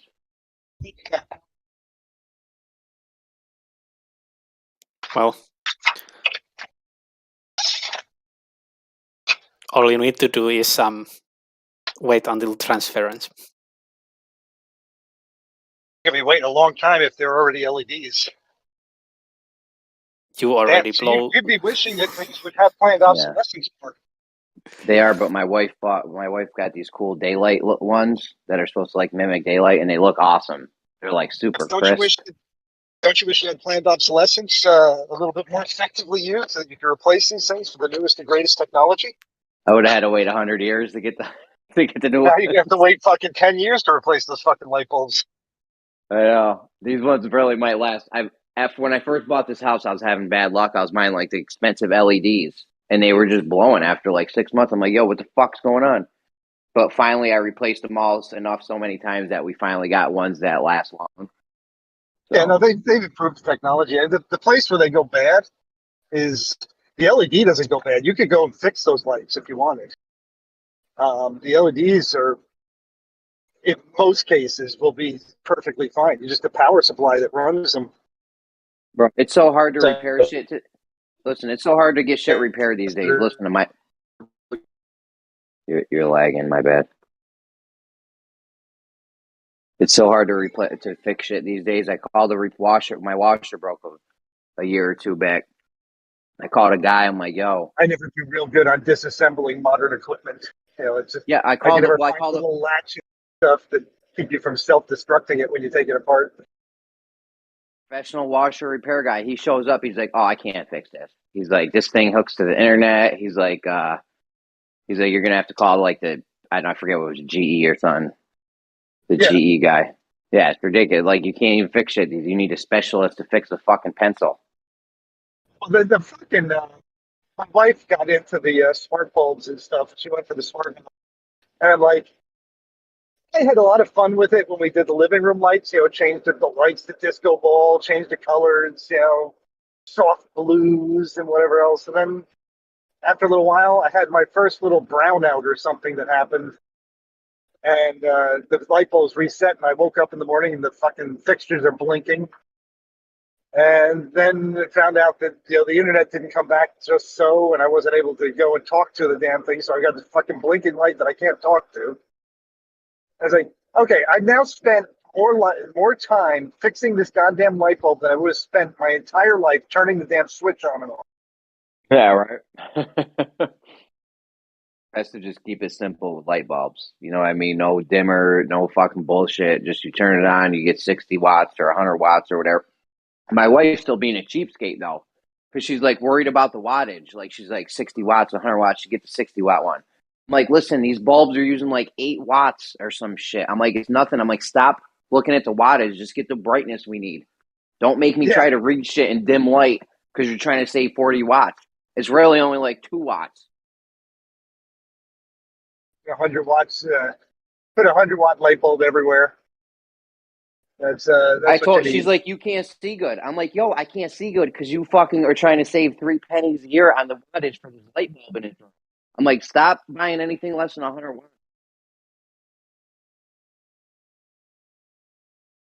Crazy, man. Like old school, it used to be 40 watts, 60 watts, 100 watts. The bulbs would actually use that much. Nowadays, though, a 40-watt bulb's using like 8 watts. Yeah, You know, living room lamps used to have those 3-way bulbs that had like 75 watts, 40 watts, and 120 watts. And you just flip the switch 3 times to choose between them. And it's like I always had those bitches on full brightness. Yeah, because you want to be able to It was see. nice to have that option. Yeah, so you can see shit. Yeah. I don't even have that option now because my wife's getting 60-watt bulbs. One of the new ones, she wanted me to replace it. They look so awesome and crisp. She wanted me to replace it with the living room one, but we don't have great lighting in the living room. So I put the new bulb in. It wasn't bright enough. I had to take it out. I'm like, see, stop buying fucking low wattage bulbs. And funny thing is, you probably got like the light bulbs. When you look at how technology works, there's probably a little piece of software in there that keeps that from being a 200-watt light bulb. All you have to do is go in there and to the RAM and change the memory on it, change the program on it. You can fucking make it a 200-watt light bulb. It's just a lot cheaper to make one type of bulb and then like have different software to disable it.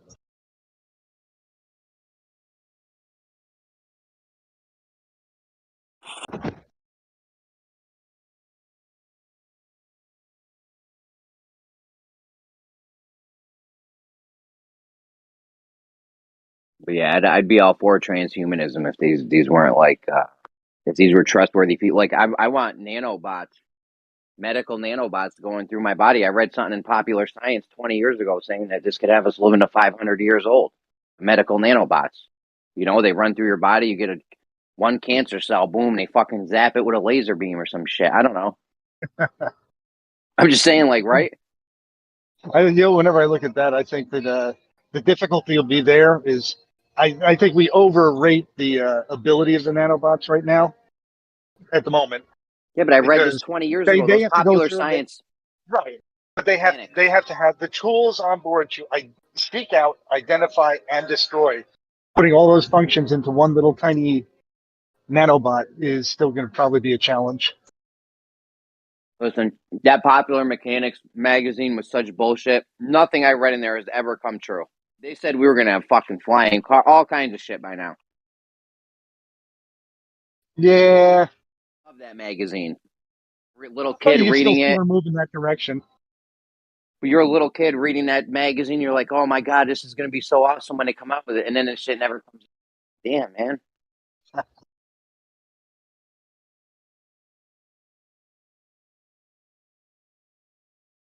Yeah, it's one of them things, It's They hard to had me predict the future. They have you all gassed up, bro. I thought I would be an alien by now or some shit. But we're still moving that direction. So, I mean, it's just taking longer than we thought. You also have kickback from the of society. What? Well, like half the people in this room would absolutely hate the idea of that. Medical nanobots? Yeah. Nah, if the people that were in the medical industry had your best interests at heart, like I don't think anyone would have a problem with it. But none of us trust big pharma, rightfully so. It's more like trust but verify. They do a lot of good things. Big pharma, sure, they do some good stuff. They also do a lot of shady shit that I don't trust. Yep. As I said, trust but verify. You have to admit, it's a massive conflict of interest because they're a business. They want more customers. Most of their customers and most of their money is probably from sick people, right? Right now, they have a never-ending source of that. And why would they want to change that? Let's pretend they found out that marijuana had medical health benefits, and then they spent the last 10 decades or 5 decades or whatever lobbying to keep it illegal. Oh, wait, that actually happened. You know what I'm saying? Come on. It's all about money. This is what capitalism is going to give. There's nothing good can come out of capitalism. Not the way humans are. I say all good has come out of capitalism, actually. What are you, a commie? And the end game for capitalism is not going to end well. I'm just saying, like, everyone's always worried about the. It is a self-destructive thing. It does eventually collapse in on itself. It has to. Yeah, there's no way. But it's the only way to get there. It's reasonable. We could get a benevolent society where we convince everybody to do everything super benevolently, but let's be real. That's not how people work. So if you want me to spend X number of hours working on cell phone networks to keep your cell phone working, you're going to have to pay me. That's the easiest way to do it. The thing is, you could force me to do it, or you could make me do it for the good of humanity. But I think that's a little challenge. Just do it, bro. Your wife would be sitting there. The cell phone coverage would go out. Your wife starts staring at you. I use this for if the plumbing goes out. Nobody wants to fix the sewers and shit until the wives start looking at the men. Like, hello, I'm not shitting in a bucket. Sewer. You know what I mean? And the men are going to go do it. Who actually, without the advent of capitalism, who actually starts working on making a cell phone network? And pick whatever you want. Who starts on making a jet ski? It's a great for innovation to offer somebody fantastic wealth. People always want to make life easier and have cool shit. So I mean, I feel like these things would just come naturally. We'd have bows and arrows. I mean, that was a great innovation. It was awesome. Can we go from there? Eventually, someday somebody would have figured out a gun. I mean, nothing good comes out of this either. The guns should have left it with the bow and arrows. The gun is what put us way on top of the food chain. It also made wars. We were already on top, bro. We were already on top of the food chain. What animals were fucking with us with bows and arrows and swords? Tigers, lions. Yeah, a few guys with bears. Bears will fuck your world up. As long as you get enough people together, you can defend against it. You get that's one what I mean. bow and We were arrow, already you go after a bear, and you're fucked. already on top of it. It did help us out. It wasn't necessary though. Whatever. The guns are here. There's nothing you could do. I feel like the innovation would come. Regardless, people always want to make. Some guy tired of pulling his 60-pound bowstring back. He wants to figure out an easier way. They're going to figure out bullets eventually. But the compound bow required, without modern. Dude, those long bows, those bows that they used to use like Robin Hood times, those were even harder to pull back. Right. Like 100 pounds or something. They couldn't even believe people could use those bows. They said it fucked with the archer skeletons got fucked up or something from those bows. But in order to have like a compound bow in the modern world, you actually have to have plastics. You have to have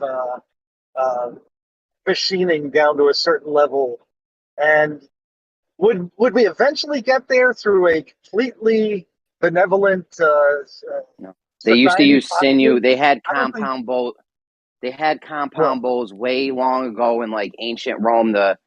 The Syrian people or some shit. Whoever no, that's a Crassus went recurve. to fight. That's a recurve bow, not a compound bow. Compound bow is the one with the pulleys and cams. Oh, yeah, that's right. Well, I mean, those So, recurve bows were banging too, though. yeah, recurve. Yeah, that was a great advancement.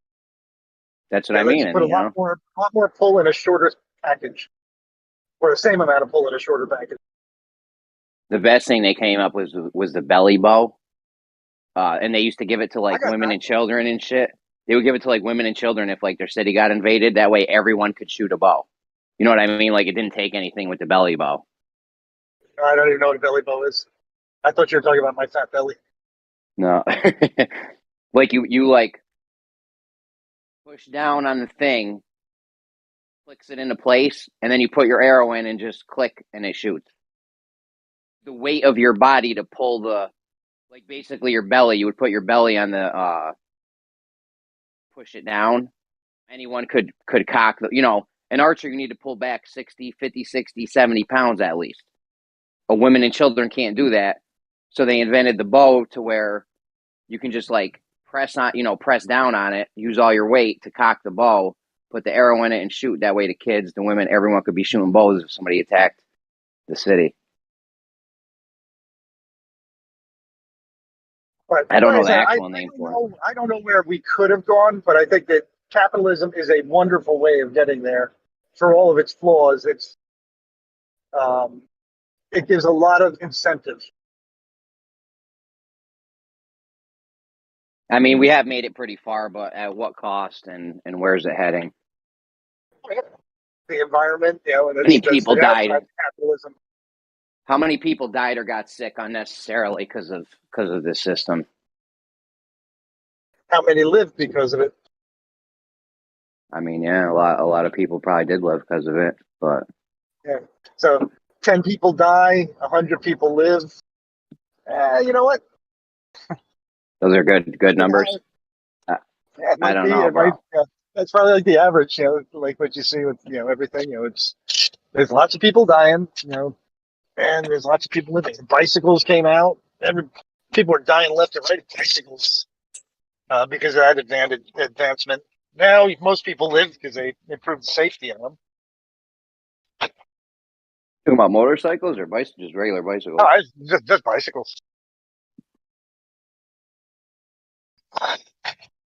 People were dying. Yeah, you see those On big bicycles? ass high wheel bicycles. Yeah, those big ass high wheel bicycles. You think you fall off of that? You come out of People it really unscathed? drove those?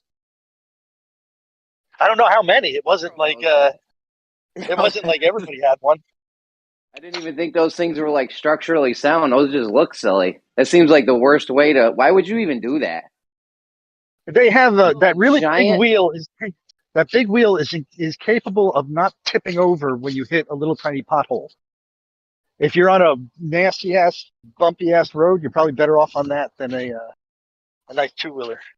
All the roads probably were back then. Yeah, but that seems obnoxiously big. Like you could have made it a little bit smaller. I mean, come on, that thing looked like it was in a circus or something. Yeah, no, I agree. They look terrifying to get on. You needed a 60-foot high step ladder to get onto the bloody things to start off. You had to use a horse to get on a bicycle. And then you go to get off, and like, I'm going to come to a stop now. Fuck. But bicycles, killed lots of people before helmets and stuff. Nobody wore helmets until like the 60s. I was a kid. We didn't wear bicycle helmets. I was zooming all in and out of fucking streets and between cars. Yeah. But how many kids do you know passed on? I know one, actually, but he was wearing a helmet, but he broke his neck on. But they make those new things now for motorcyclists. When you get hit, like a body bag, or not a body bag, Jesus, an airbag deploys like around. You know how in the car you go to you get in an accident and the airbags deploy. This one's like an airbag. Yeah, this one's an airbag around you. They make them for if old people fall too. It doesn't even have to be a motorcyclist. They make them for like senior citizens if they fall. the thing detects the fall and it's like, whoosh, and they're fucking encased in an airbag, so they don't like break a hip, which is neat. Bandsaw's gonna need one of those soon. You old fart. Thank you. You're gonna need that and one of those chairs they used to put on the railings. Remember, in the 80s, I can swear I saw a million commercials for that thing, that product. The thing you sit in and it brings you up the steps on the side. By then, Jeremy, I'm going to be into transhumanism and I'm going to be super duper human. Robot legs. Oh, Hell man, yeah, I'm going to robot. have bionic legs, bionic eyes, bionic arms, you name it. Bionic everything. Electronic vibrating wiener.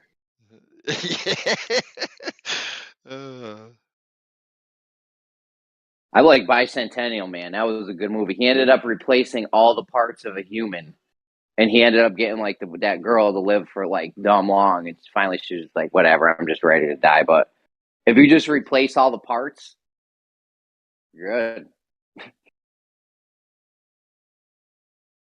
Well, that always comes down to that question: is when do you stop being you? That's the grandfather's axe paradox. Your grandfather gives you an axe, right? After a few years, 10 years, the handle breaks. You replace the handle. Then after another 10 years, you've grinded the metal down or whatever, something happened, so you had to replace the metal part. And those were the only two parts. Is it still your grandfather's axe? I'd have to say, as long as you keep the brain, good. Could we actually use that analogy or question and ask it about nations? If all of the people die, is the next generation, is the nation still the same nation?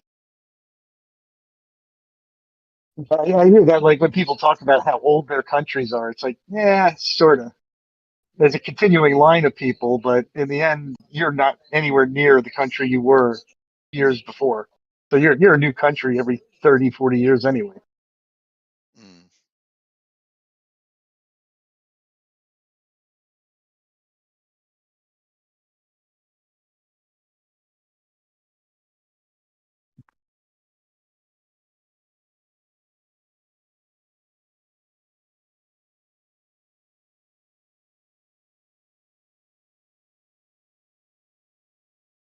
And I'll tell you, Ukraine's going to have a great industry in construction when this is all over.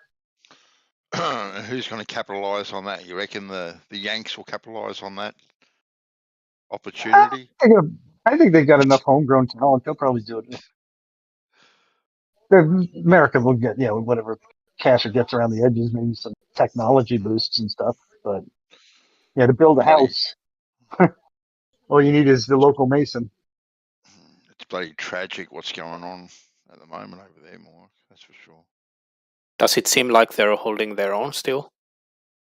Who? Ukraine? Ukrainians? Yeah. I don't know. I'm just looking at it now for the first time in like 2 days. Maybe 3. Depends where you what source you read, to be honest with you.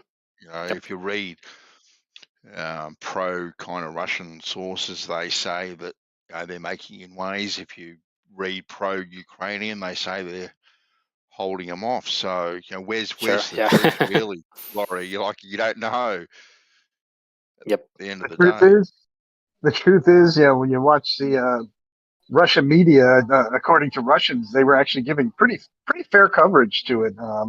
Other than the reasons for going to war, they were saying that they were getting routed, admitting that their troops were getting their asses handed to them and stuff. Dude, I heard one of their surprised me.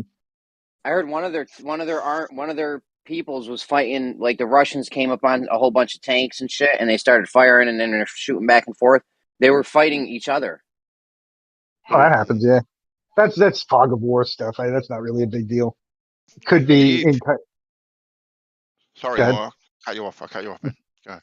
Okay, it could be incompetence, or it could be just shit happens. So I don't know. That sounds like incompetence. Don't you think by now you'd be able to pull like a Call of Duty map up and see where all your peoples are and shit? Like, It seems I don't know where their technology is. I mean, I know they have the capability for a lot of technology, but like their airplanes and stuff, they most of their airplanes don't have any fly-by-wire shit. Um, eh, it's a choice they've made not to use high tech in them. So it's all servos and levers and cables, as opposed to I should say it's all cables, not servos. Why do you think, Moyoc, if for argument's sake you believe the Russian narrative of why they're doing what they're doing, right? Let's just go along with that. That's the Right. narrative. And Russia has turned around and said that the reason that they are in Ukraine at the moment is because of NATO and the advancements of NATO, and they want a guarantee from NATO and the people involved with NATO that they are not going to make any advancements, and they will actually withdraw their advancements that they have already made. Why do you think this guarantee, which seems to be fairly simple, right? Because Russia doesn't want NATO on its doorstep, which I think is probably a reasonable request. Why do you think this isn't given to just go, okay, then we've done this, okay, now stop what you're doing? It seems to be a fairly simple kind of solution if you believe that's what's going on. I don't know. I mean, I think that the proof would be in the pudding. There, they say that this is why they're going in. However, as near as I can tell, there was no real change in the status of Ukraine as regarding going to NATO. So they should have stayed in the political realm until they started to see more motion towards them being included in NATO. So right now, it just sounds like a load of horse shit they're doing. Now, assuming that it is right and that's all they want, I don't know what to tell you there. If I was if I was running to Ukraine, first thing I would have done was dug a huge ditch in between us and Russia. Then I would have put fucking landmines for like a mile strip worth of fucking landmines, right? Then you put some turrets. Like you just set defenses up to where you ain't getting through. Have you ever We're heard of talking airplane? like the demarcation line between North and South Korea. Moyak, they got those turrets for the airplanes. Oh yeah. I saw one get shot down the other night, and the guy parachuted. You could see the guy parachuting down. He got way too close. I was like, yo, he got mad close, and I was like, holy shit, but he got away. But then he came back and like got even closer and got fucking clipped.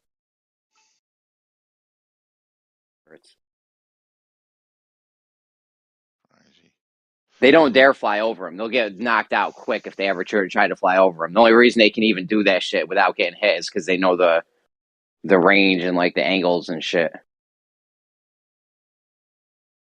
I mean, one would think that since these things, I don't know how many of them they have. They cost a shitload of money to keep working, and they also take a lot of maintenance.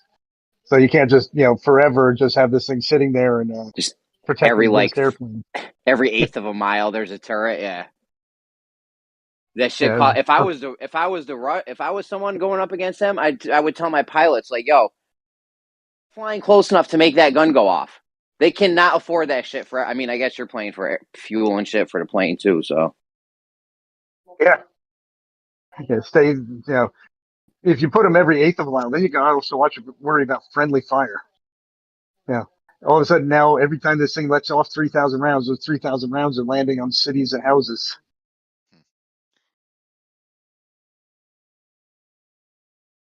That's why we got to get laser weapons. Directed what energy happened? weapons. What happened? Ronald Reagan was was doing some crazy shit in space with lasers or some shit. No, they were trying to, but they both, what do they call it? They boasted more progress than they'd actually made. So Russia kind of said, "Oh shit, we're fucked," and they couldn't compete on it on a financial level, even though most of it was a lie. Which is one of the good reasons why governments lie. I still like to think the idea of getting all the mirrors and just reflecting sunlight onto someone. If you have enough mirrors, reflecting sunlight, that's how they make. You ever see those field? They'll have a field of mirrors, and they'll all be pointed at this tower. The tower is on fucking not on fire, literally, but It's dumb hot and it's boiling water for electricity. Right. They're Doesn't move. they actually use like molten sodium as their coolant. That's what I mean. I didn't know if water was in it, but yeah. Well, I think that eventually that reaches a place where they convert that to water, and they Yeah, but steam and shit. if you were to hit, let's say a plane flew into that would fuck a plane. You think that would down a plane if the plane tried to fly through that like concentrated area? I don't know. I mean, because first off, they're really big. I mean, these mirror farms, and they're making I don't know how many megawatts they are, but It's like a it's just going to field come down of to mirrors. megawatt calculation. Can I, in 2 seconds, with this many megawatts concentrated on your airplane, melt a critical component? Because you're only going to have them in that zone for 2 seconds. Yeah.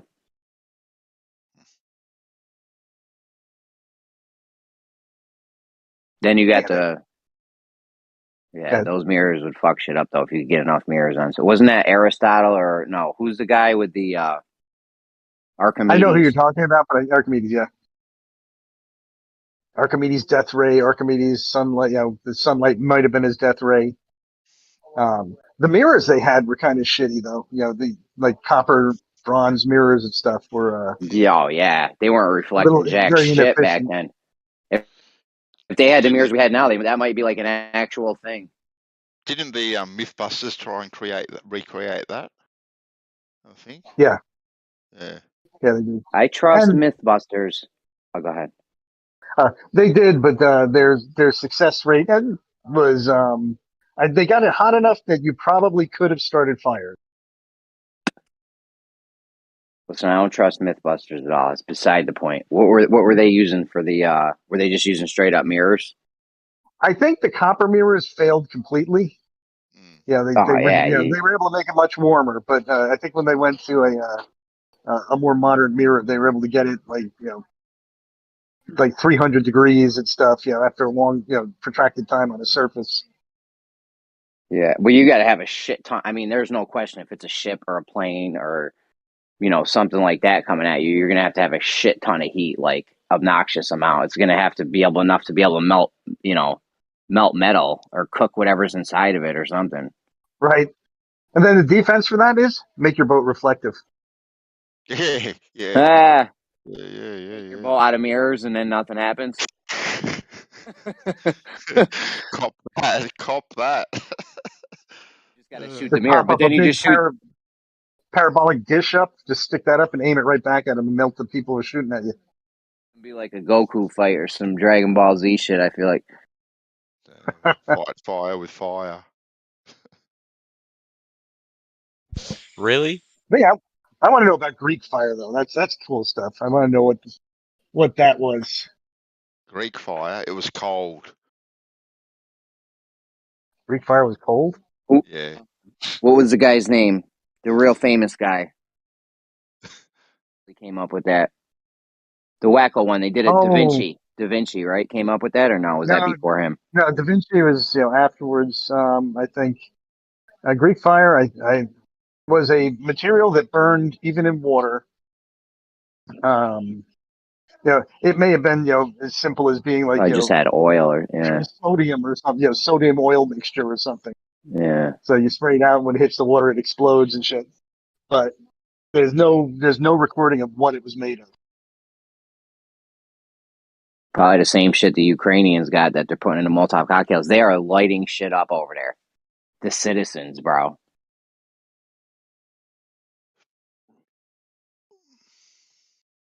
Good for them. Can you imagine if someone came into your town with tanks and shit? You guys would all be rallying, loading the guns up, getting the Molotovs, all kinds of shit, just like they're doing. Good for them. I hope they fucking, I hope they shut that shit down. If I was alone in my decision to fight back or didn't have enough upswell in the population, enough organization, I would be hard pressed to decide whether I'd walk away from it or not. I'm like, okay, I'm going this way. Come on, kids. Yeah, but you got the people. They're all there. They're ready to hold their town down or your city down or whatever, ready to fight back. Then you fight back. I've got my bags packed. I'm out of here. You ain't going nowhere. No one's going AF after Australia. That's a A piece on the board for the victors. Exactly. Whoever wins this gets Australia.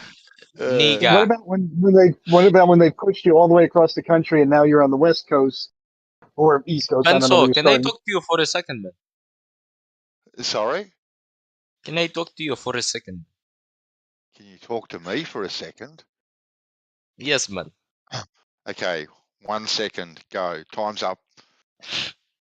Okay, I so saw that one I coming. want to tell you about the accent that I've been using. About the About the what? what?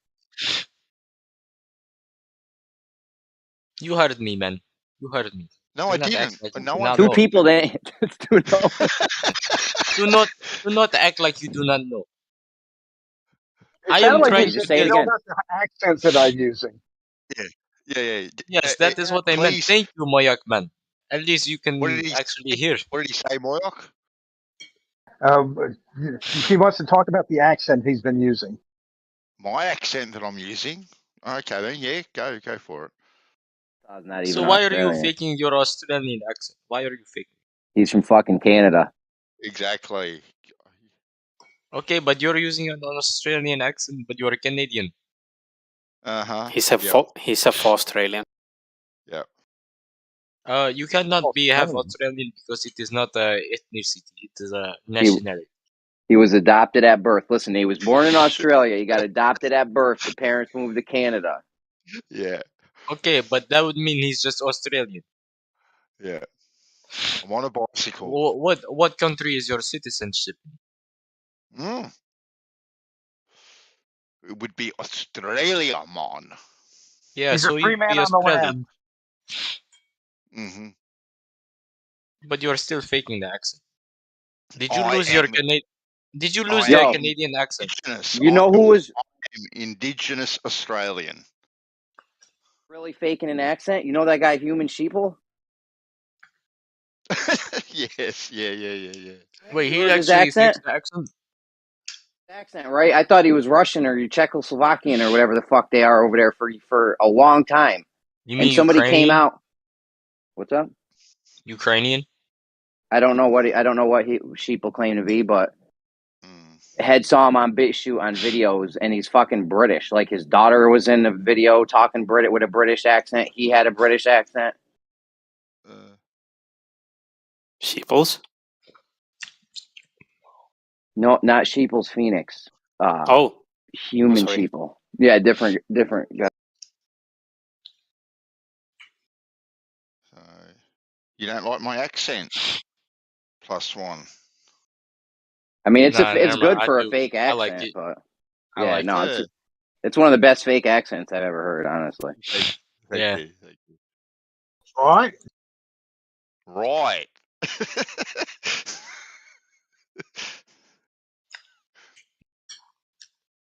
Bandsaw, can you do me a favor here? Oh God. Could Probably you not. are But you ask still in a anyway. asylum server? Are you still in a asylum server? Am I in asylum? Yeah. Yeah. Could you send me the invite to that, please? Thank you. But didn't they kick you out? Yeah, they kicked me out, but I don't have the invite anymore. They didn't ban me. I just got kicked out. What did you do? Well, Don, you know Don, right? Uh-huh. He said he made a little joke. He was like, who wants to adopt +1? And I was like, Don, who wants to adopt your children? Your wife left you. Uh-huh. Isn't it Well, Don's me and servant? Don, we have a long history, but he's a joking guy, but he jokes by abusing, so it's not that big of a deal to me. Well, why don't you DM Don and ask him to send you a Oh yeah, I already did. I don't think he's on right now. Okay then. Well then wait till he's on. I don't really want to go behind his back or anything Listen, like that. if Don's not on in 5 minutes, just wait longer. There we go. Problem solved. Those stupid Did Don Ukrainians used don't to even be a know how to moderator? spell police. Did he used to be a mod here, Don? Did he? Yeah. I think so. Yeah, he was. I think he was a mod here. Yeah. Yeah. What happened? Oh, I don't know. He's not now. I don't know. No reason really. Maybe it was something with you, Bandsaw. Something had to do with you. Bansaw's fake accent. Don tried Yeah, to he call took him his out, and place. we had to get rid of him. Oh. Yeah. Exactly. Saw right through me. Damn. I tried to keep Yeah, it we had up, to get rid of him. We had no choice. Right. Right? I can't even. Right. Why are you laughing? I can't even do it. Raw. Right, Say something right. parrot. So right Say something here, a we parrot got would a say, natural, we got a man animal in his natural habitat.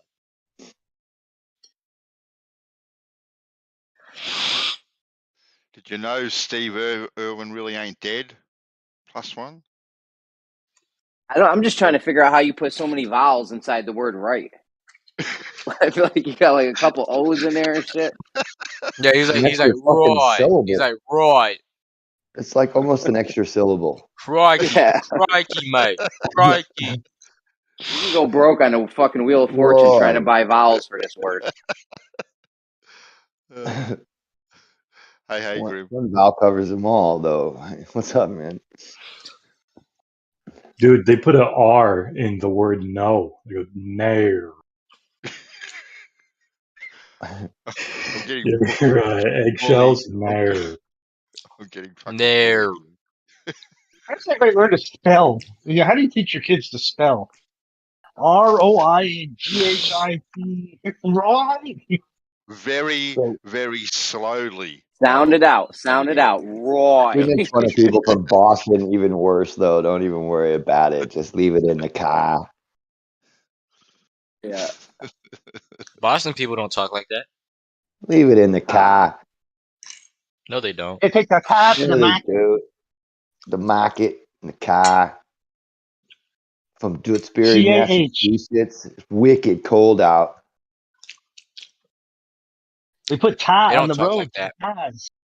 The fuck they don't. No, they don't. Come on, dude. Yeah, they do. Of course they do. Have you ever heard of the Baltimore accent?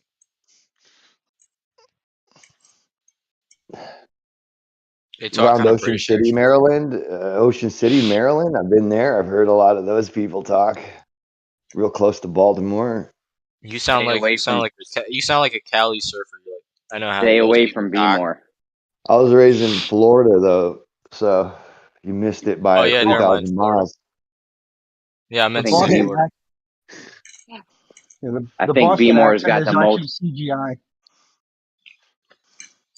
Baltimore's got the most murders. You from Boston? Per capita right now, I think. Baltimore does? B-more, yeah.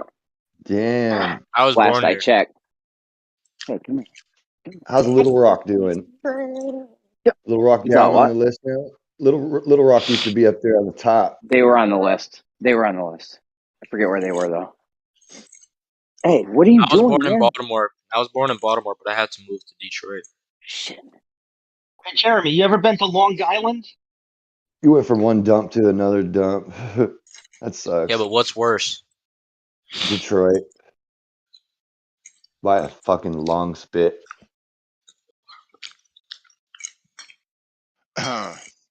Mute your mic if you're going to eat. +1. Who? Oh, you can hear me eat? Yeah. Yeah. Spoon and milk and cereal. I'm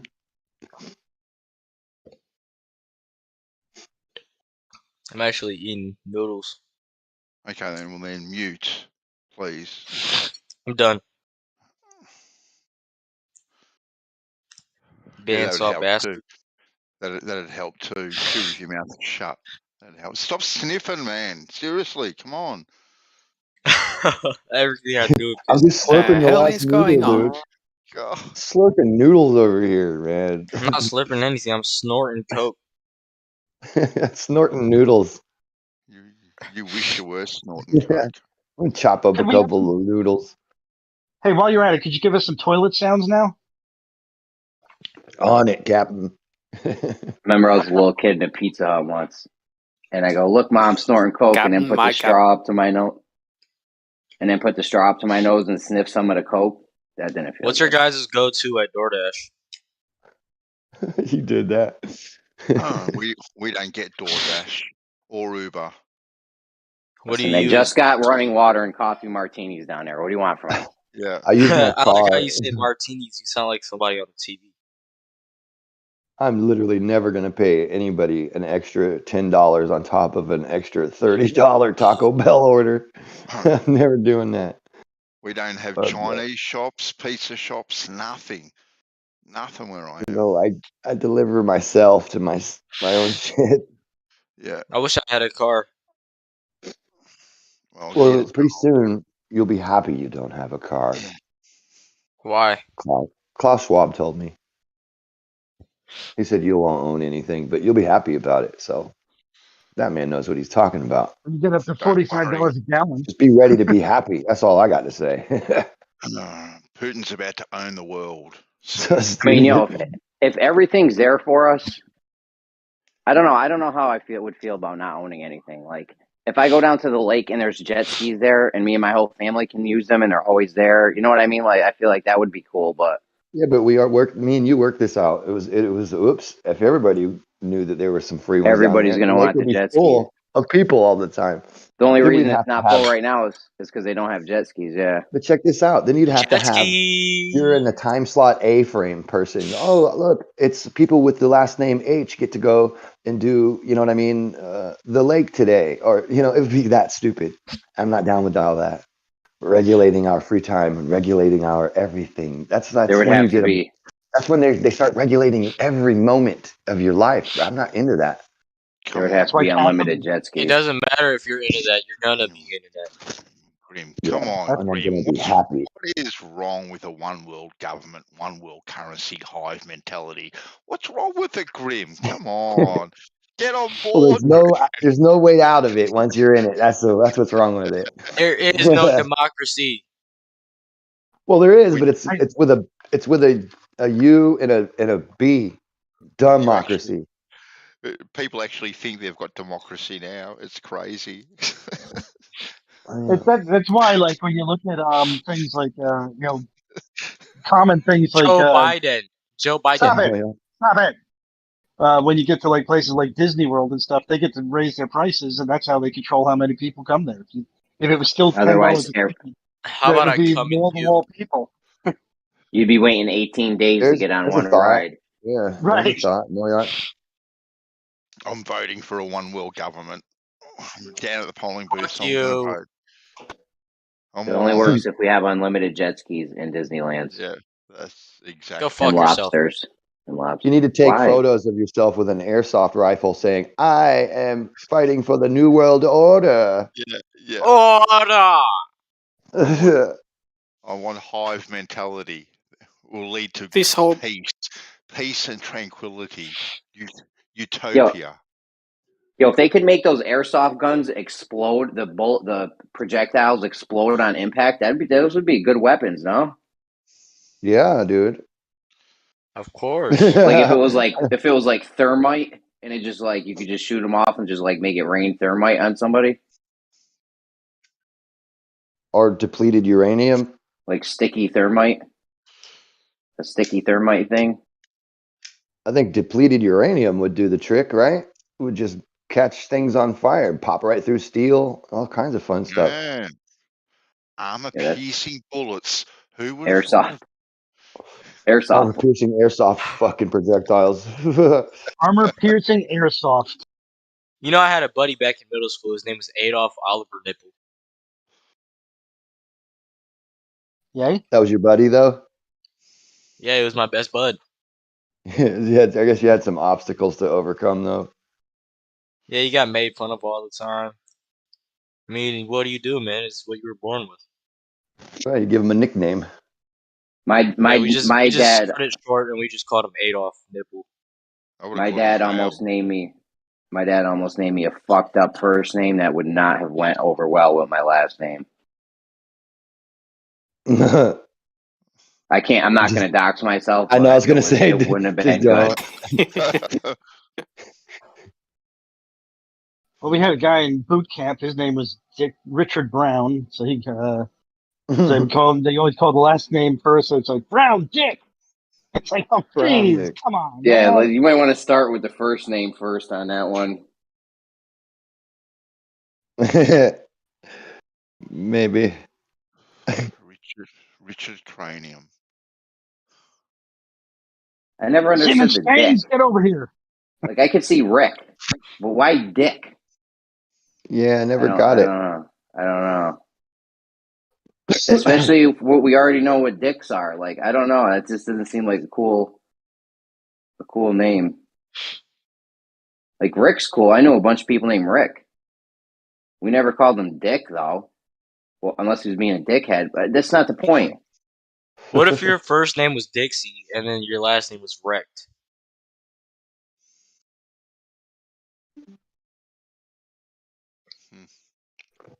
Dick's erect. That's pretty funny.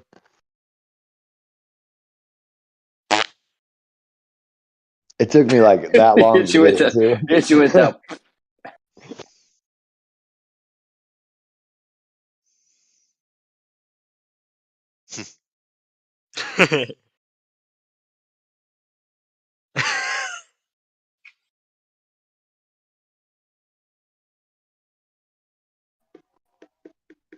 You can tell who the cool Globers are. They come here. Like Moyak's alright. Nate's alright. You know, they might not be the smartest Globers, but they're the coolest ones. And then there's the Kosho. Globers that just come in to argue and mostly troll. They're all leaving now since you called their names out. Yeah, my bad, guys. Fuck this, I'm leaving. I'm glad you didn't say my name because I was going to be forced to Well, at leave least the too. sheep professor's still here. Grim, I don't even consider you a Glober. So I'm always here. I appreciate that, actually. Believe it or not.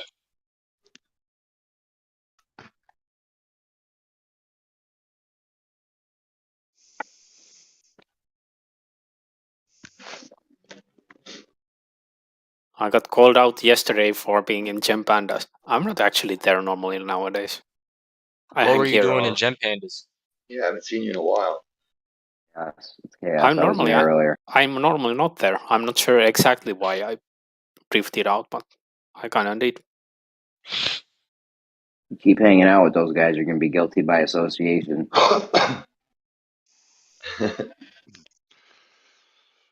Has to do a lot with chemo. I just can't. Oh, chemo's great. I know. I You can't. have cancer? You have cancer? I can't stay away from chemo either. I know he's great. Come on, what's wrong with chemo? He is the bomb. Come on. You have cancer? I'm sorry about Poor, that, man. poor joke, sir. If I have known, then I wouldn't have been insulting. My dad died last year of cancer. Of course, you wouldn't know, so I don't take offense. Yeah, chemo. I mean, what was your dad's name? Don't dox yourself.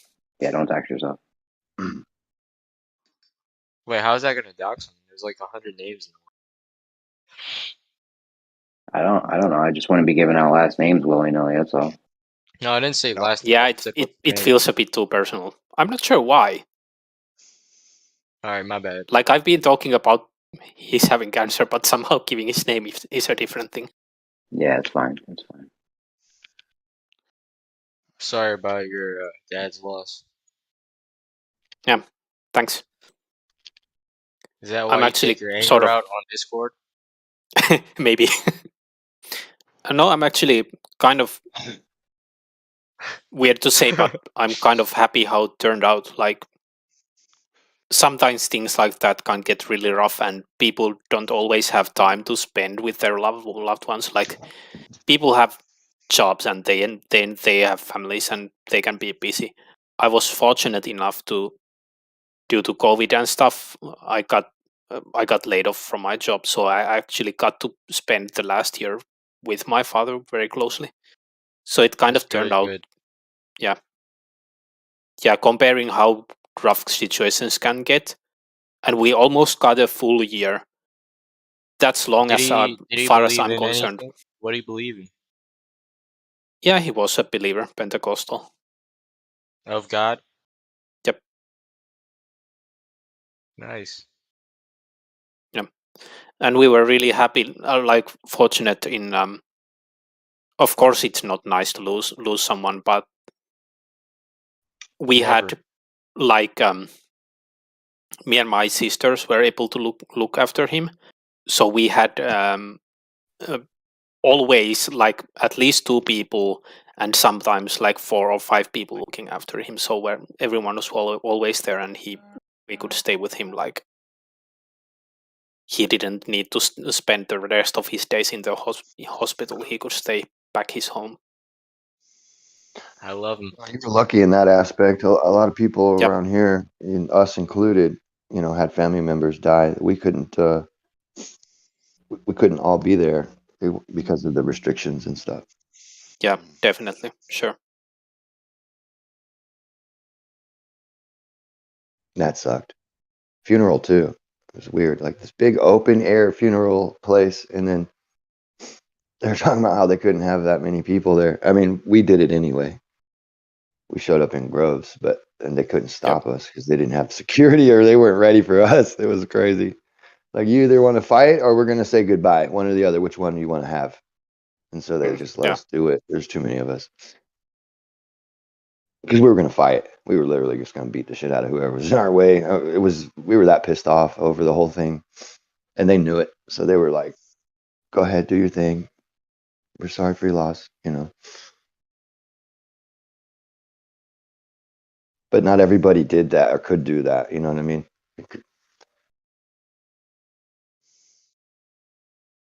Yeah, it gets rough, and our family has been hit like with 3 casualties the past year. One being my father, then my my aunt's husband died just like this Christmas, and then my cousin died like a few weeks back.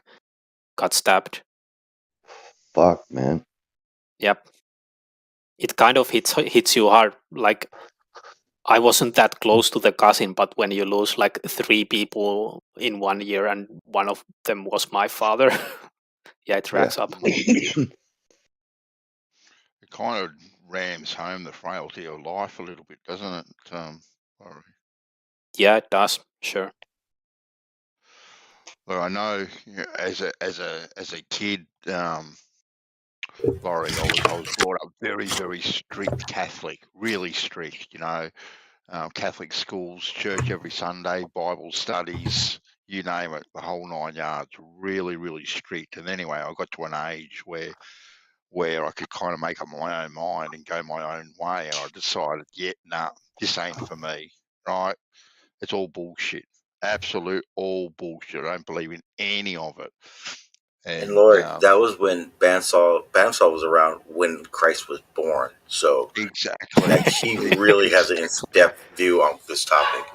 Exactly, but it wasn't actually until my my brother was killed tragically at 21 that I didn't turn to the church, Laurie, but I turned to a creator, right? Because I didn't want to think of my brother, just rotting away, being eaten by cockroaches and beetles, type of thing. I wanted to think that he was in a better place than where we are now. So that's kind of how I got my, if you want to call it, faith back. But my own faith, my own personal faith, if that makes sense. It's what helps you deal with the situation that you dealt with. Yeah, Sean, it does. Have you come with any evidence of any spherical excess data, Sean? I mean, it's already been presented. No, the data hasn't. Absolutely. No, show us the data. We've been asking for I don't know, must be at least 700 years. We've been asking for the data. Someone should fire all those surveyors. They're not doing anything. All we want is the data, Sean. That's it. All we want is you to understand the data. No, it's not asking much. Not asking much. Like, we don't need to have the process explained to us. We just want to see the data. So if I just showed you, if I just show you data, that's enough. That's all you need.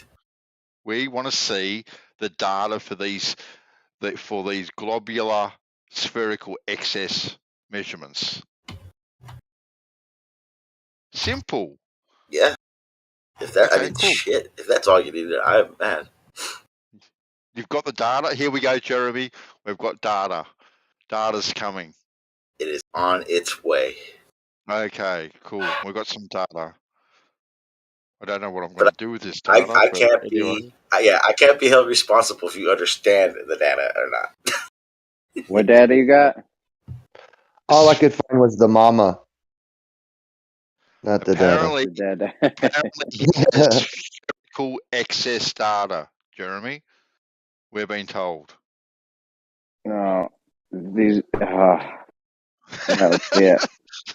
Let's see it. It's just an average of the data. No, if the numbers, if you show me measurements of angles that are in the thousandth of an arc second, that's not the data. No. Here we go. And we have also, I want to determined say you're you very. are I also want not to say the data. I also want to say you're very brave for standing up to Kosho yesterday, little Sean G. Nice work.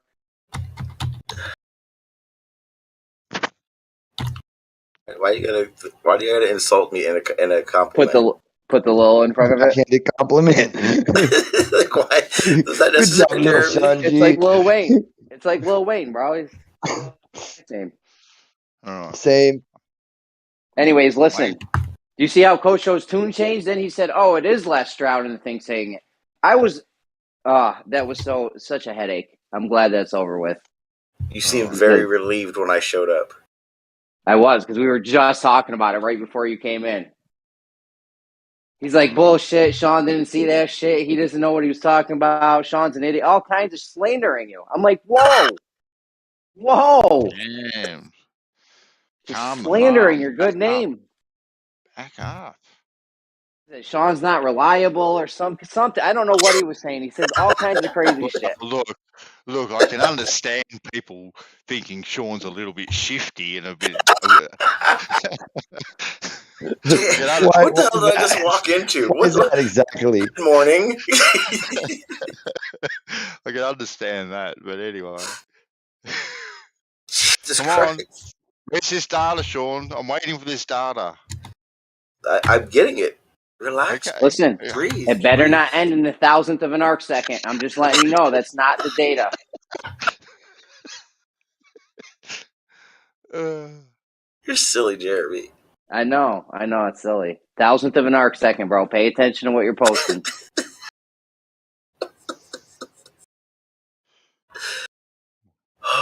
I had Blue Marble Science concede to me yesterday or whatever on Jose's. Hey, about this thousandth of an arc second thing. You don't want it, bro. Larry GPS, all of them.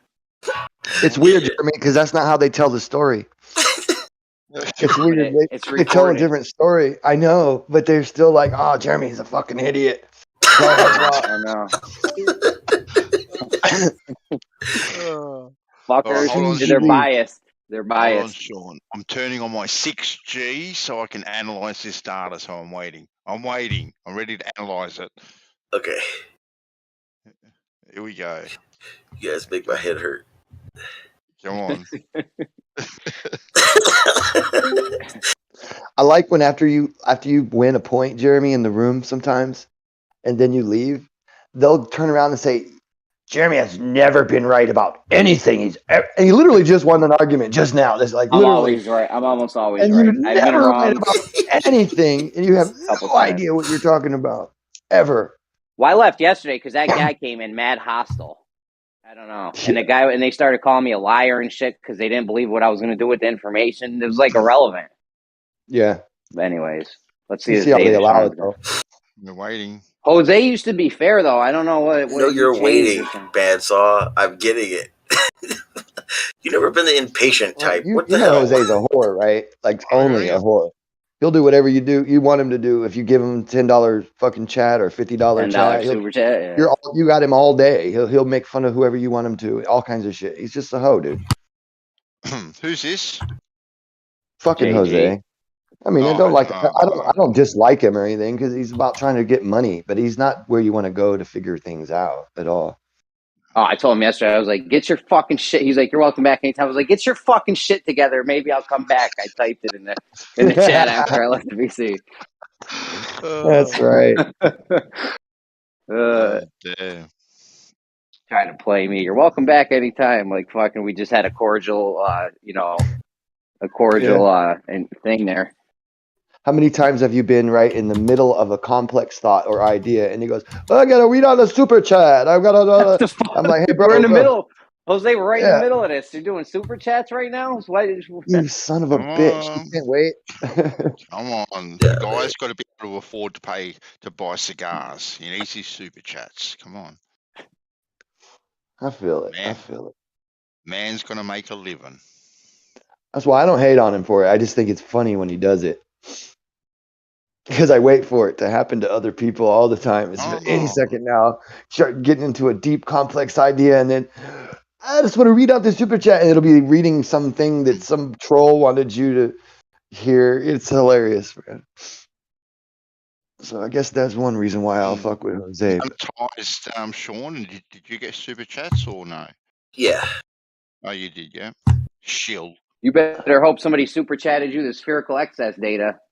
Yeah, waiting for it. The fun part is that I didn't do. I first of all, I don't think there's anything wrong with getting super chats. Here we go. I think when you start making it part of the stream, that it gets kind of ridiculous. And like Grim said, it takes the legitimacy of the information you're getting, or it being a source of. Exactly. But I don't think there's anything wrong with your making money. frame of thought, when you're on a fucking serious thought, and it was complex, and you're battling an idea someone else presented, and you're trying to hold all that together, and you're not a genius in the first place, and then that happens. It's like, man, I thought I don't remember what I was gonna say now. What do we got here? What do we have here? That's the site I'm at, and we're all the data. I mean, anything you want, all the data is here. All the data. Okay, that sounds promising. What I'm doing now is I'm looking more for the specific things that you want. Yes. But I just wanted to put the main page out there where you guys can get all your questions answered by experts and real data. Don't need questions answered. We just need data. Yes, you need questions answered. That's exactly what we're talking about. You need to understand these things. I want the angle measurements in between 3 points. That's all we need. The actual measurements, the angles they measured. Oh, I don't need explanations and reasons. And that's also why I made it very clear. It's very clear. It is not my problem if you do not understand what you're being seen. I'm just looking for the short version with the data. The short version is they measured it. It is curved. Look. There's no data here, Sean. The shortest version ever. There is no data. There's no angle measurements. You don't see any angles. They have a whole tab called data and imagery. It's a tab though. Where's the data? It's in there. You just gotta click it. We need angle. We're looking for angle measurements, bandsaw angle measurements. Right, it's going to be in a degrees, minutes, and then arc seconds. And then if it's to the thousandth of an arc second, that's how we'll know that dead giveaway. Wait, why? Why do we know it's a dead giveaway if it's in the thousandth of the arc second? Yeah, because you just can't measure something that precise. Like even with modern equipment, what's the best surveying equipment we have? A total station, Sean? No. It's not the best. It's very accurate, but it's not the best. What's the best one? All right, how can we measure to the thousandth of an arc second right now? It depends on the distance. I don't think so, right? Not with yeah, one measurement. in a real sense of it, no. No, It okay, would that's what I take thought. what it would take would be a lot of time behind a desk going over that data and interpreting that data over what you're doing. It's not wouldn't be Exactly. done out in the field. Okay, I get it now. Right. So if it's That at would be 1,000th of because an arc, you wouldn't even be getting 1,000th like of let's say anything if you're. because of the No, least, yeah, you would. Yeah, there's a when you thing called the cite least something, value. when you cite something, there would not be that difference. Like you cannot do that. But you take all these points and data points and triangulations and all these things, and you start putting all those together, and it tells the story. It gives you the answers, and that's how you start getting those minute calculations. On every instrument, there's a least value. On every instrument, there's a least value, right? Like let's say you have a scale, and the smallest amount it goes down to is 1 gram. That 1 gram would be your least value. Say I hand you a ruler, and it has only millimeter marks on it, right? 1 millimeter would be your least value. So if I hand you the 1 millimeter ruler with all the 1 millimeters on it, and you come back and start giving me shit to the 1,000th of a nanometer, millimeter. yeah, Exactly. to the nanometer, I'm gonna be like, no way, you know? Okay, now if that were the case, you couldn't say that there isn't a way to be able to calculate if it's correct or not. That's true too. I mean, you could still do that. So if you could add them all up, get an average. Yeah, you can put a lot of them on there and you get so that instrument is able to actually read it. Yeah, and then deduce it from that and calculate it's the fraction of it and all that blah blah blah. I mean, it's still possible. But what we're looking for is the actual measurements they made. Okay, but so I it's just not going to explained to be you lower than the least value. So what I just explained to you is not done in the field. And it's more accurate than just the measurement itself, right? At the end. Exactly. That's why you go through it. Yes, but I'm looking for the measurements For the because it's a ruler weighted situation. average. Yeah, for It's the a ruler weighted situation. average. For this one, it would be assuming that the correction it's correct, and then we would be, but that's the difference between the ruler measurement and this, arc second measurement.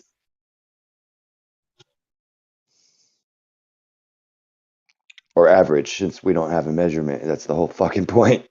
And that's the part that when you say I want data, okay, the data, and that's why I say if you understand it or not, because just looking at data doesn't tell the story. You have to put all that data together to get the answers you want for it. Yeah, I think that's what they want to do. But the problem is that if they don't understand that it's been done, then they haven't already went through that data and done that, then showing there might be them more than data one way to doesn't do skin it. that cat, though. That's the thing. True. Absolutely. There's more than one way to skin a cat, brother. Absolutely. And this might have another way to do it. We want the data. I understand exactly what's going on here. Plus, they're using when they do this average. When they do this average, they're not doing just a normal average where they're adding up all the numbers and then dividing it by how many numbers they had. Right? They're doing a weighted average. So that's something. But it's more precise. That's something that needs. But it's more precise than you're making it. You're making it very simple, but it's not very simple, and it's not just these. We understand that's these the claim, wide for averages. Sure. We understand that's the claim, right? But we still need to see it anyway. It's like, okay, so here's. Have you ever seen those puzzles that you can put them together in the wrong way? Yeah. yeah. Okay, the pieces fit and everything. Oh, there, go ahead. Okay, Bandsaw, Jeremy, I want you to look at this, and if you can figure out the results of this, and again, there's enough reading in it to explain what you're looking at, and I want you guys to tell me what the fuck we're looking at. If you understand how to interpret data, you'll be able to within a reasonable amount of time. Okay. Bro, are we looking at the measurements of the angles? No, you want data? This is what survey data looks like. Oh, did it? I want the angles between the spherical excess triangle thing. Is that That's all link I in need. there, Bandsaw, or did it not go through? No, it hasn't gone through. All we want to see is the actual measurements that got made, the singular measurements. They looked through the scope. They saw this. They wrote a number down, and it's going to be in degrees, arc minutes, minutes. Hopefully, for your sake, not to the thousandth of the arc second.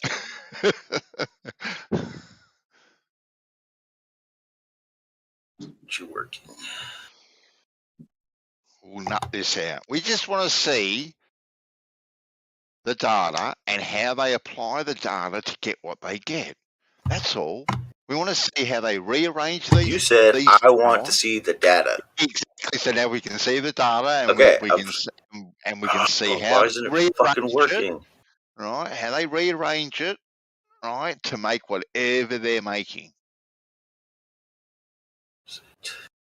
Because Why it it's all, not at going the through? end of the day, all they're measuring is elevation. We No, know this. No, they are measuring elevation. They are measuring distances. But when they, just like I said, when you take that data that you've gotten from all those shots and you sit down at the freaking table and you actually put that data into something that you can see, is when it's not flat. That's when all these things happen. That's why I keep trying to tell you. When these things happen, it happens when they take all the data and put it together so that the story is there instead of just a bunch of points. Hey, Sean. Hey, Bandsaw. If I gave you 3 points and I said drive from Dallas to LA over to Washington, right? And there's your triangle, right? And you mark on your car the odometer reading and you take off. You got your little packed lunch, right? You have a picnic along the way and you go along and you measure those distances. Do you think you could work out if it was a sphere or flat just by doing that? Just those? No. Oh, really? You Yeah, couldn't? because when we say that geodetic surveying has measured curvature, no one said that they get in their car and do a triangle. Oh, well, you need to talk to Bob then, because he reckons he can do it by driving in a car. It would take so much more than just driving in a fucking car or registering your miles. Mm-hmm. Hey, Way more. Yeah, 100%. Don't shoot the messenger. This is what he says he can do. He says he's Should done it. shoot you because you listened to him and then you repeated it. That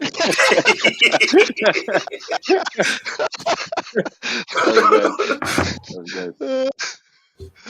Come on, we're waiting for this data. I'm trying, damn it. I don't know why it's not letting the link go through, but when I share the link, it's red. Yeah, because it's a dodgy site. That's why. No, something's wrong with Sean's thing, dude. I'm trying to message Sean too, and it won't go through to Sean. Yeah, because he's a CIA operative. That's why he's been hacked by the Russians. Something happened. I can't get through to him. I was telling, just to be fair, I was trying to poke a joke. I was telling him to give him the one with the thousands. I want to see what he does to you. What the fuck, bro? What I've been over with this thousandth of an arc second fucking measurement. I just want to see him get you, dog, about that. Because he's threatening, boy. I want to see him get at it. Here you go. Here's your fucking data all the way to the thousands. Just like you wanted. Wait a minute. What? I said not the thousandth. I need milli-thousandths now. Wow. Yeah. My internet's crap right now. Give me a second. Is this the thing from the 1900s? No. Oh, okay. He almost went off on you already. All right, well, yeah, because even them, no one can find the data on that one. So God bless you. They did another spherical triangle somewhere. You're saying? Where'd they do this triangle at? What country? Australia. Nobody would do that in Australia. I'm gonna back out of the voice chat and see if maybe that'll Australia is all flat. That it is too.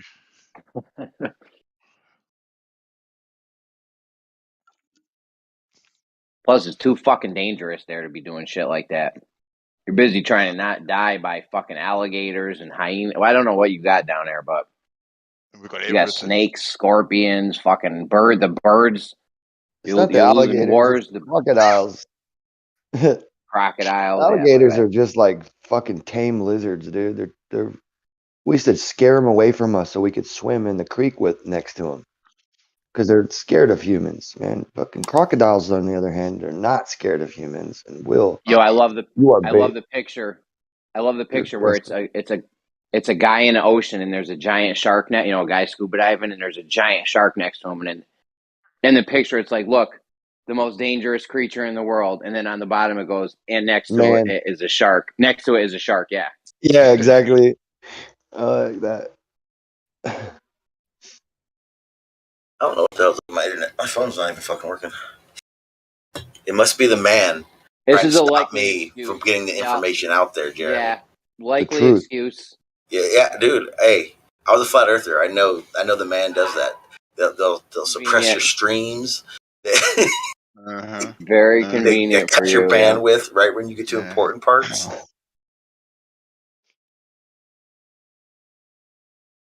I feel like they fuck me up with autocorrect every time I'm like feverishly trying to type something. Absolutely. Then stop It just writing you happens like to dick, fucking Jeremy. It'll stop popping up. stop doing what? Nothing. Never mind. It wasn't funny. You're not It funny. would have only been funny if it was still, heard. we still like you anyways, even though you're not funny. Either are you, Jeremy. At least I can admit I'm not funny.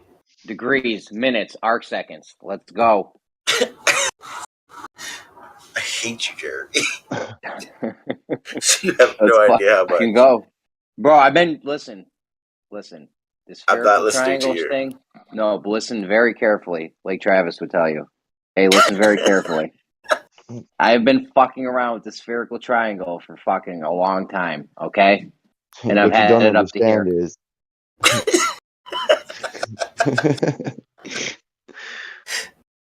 Some people have what you a don't different learning understand curve, is Jeremy. I've had it up to here. Yeah, some people figure that shit out right away. Some people it takes decades. It's okay, buddy. Bro, there's nothing to figure out because I don't have even any numbers to look at because we don't have the measurement.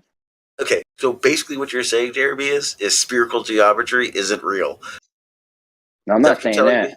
Me? Okay, they're not using this isn't when they measure a spherical triangle, they're not using spherical geometry for one.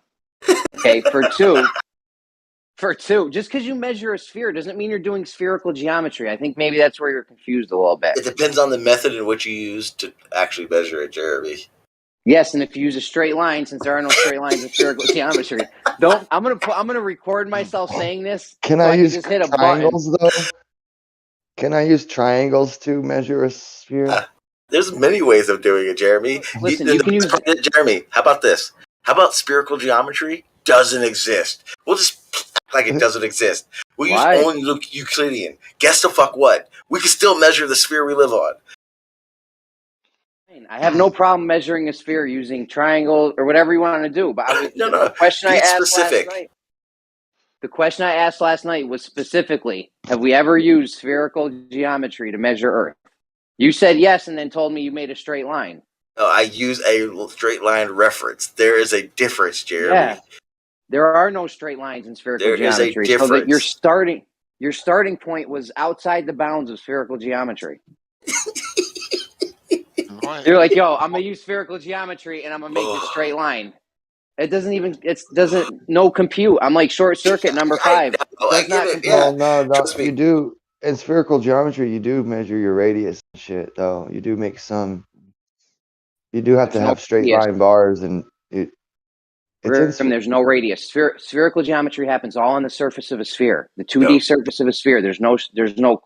There's no diameter. Oh, it's between 2 points. Right. 2 points on the surface.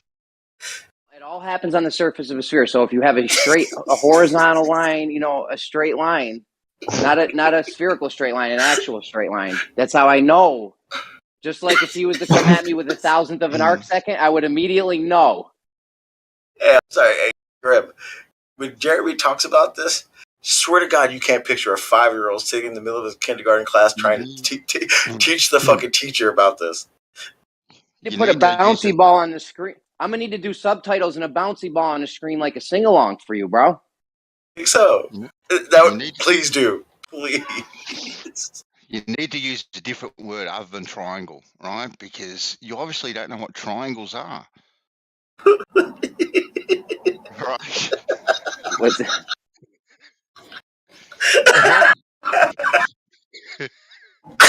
too high for this shit. If I have a spherical triangle with 3 equal sides, what are the internal angles?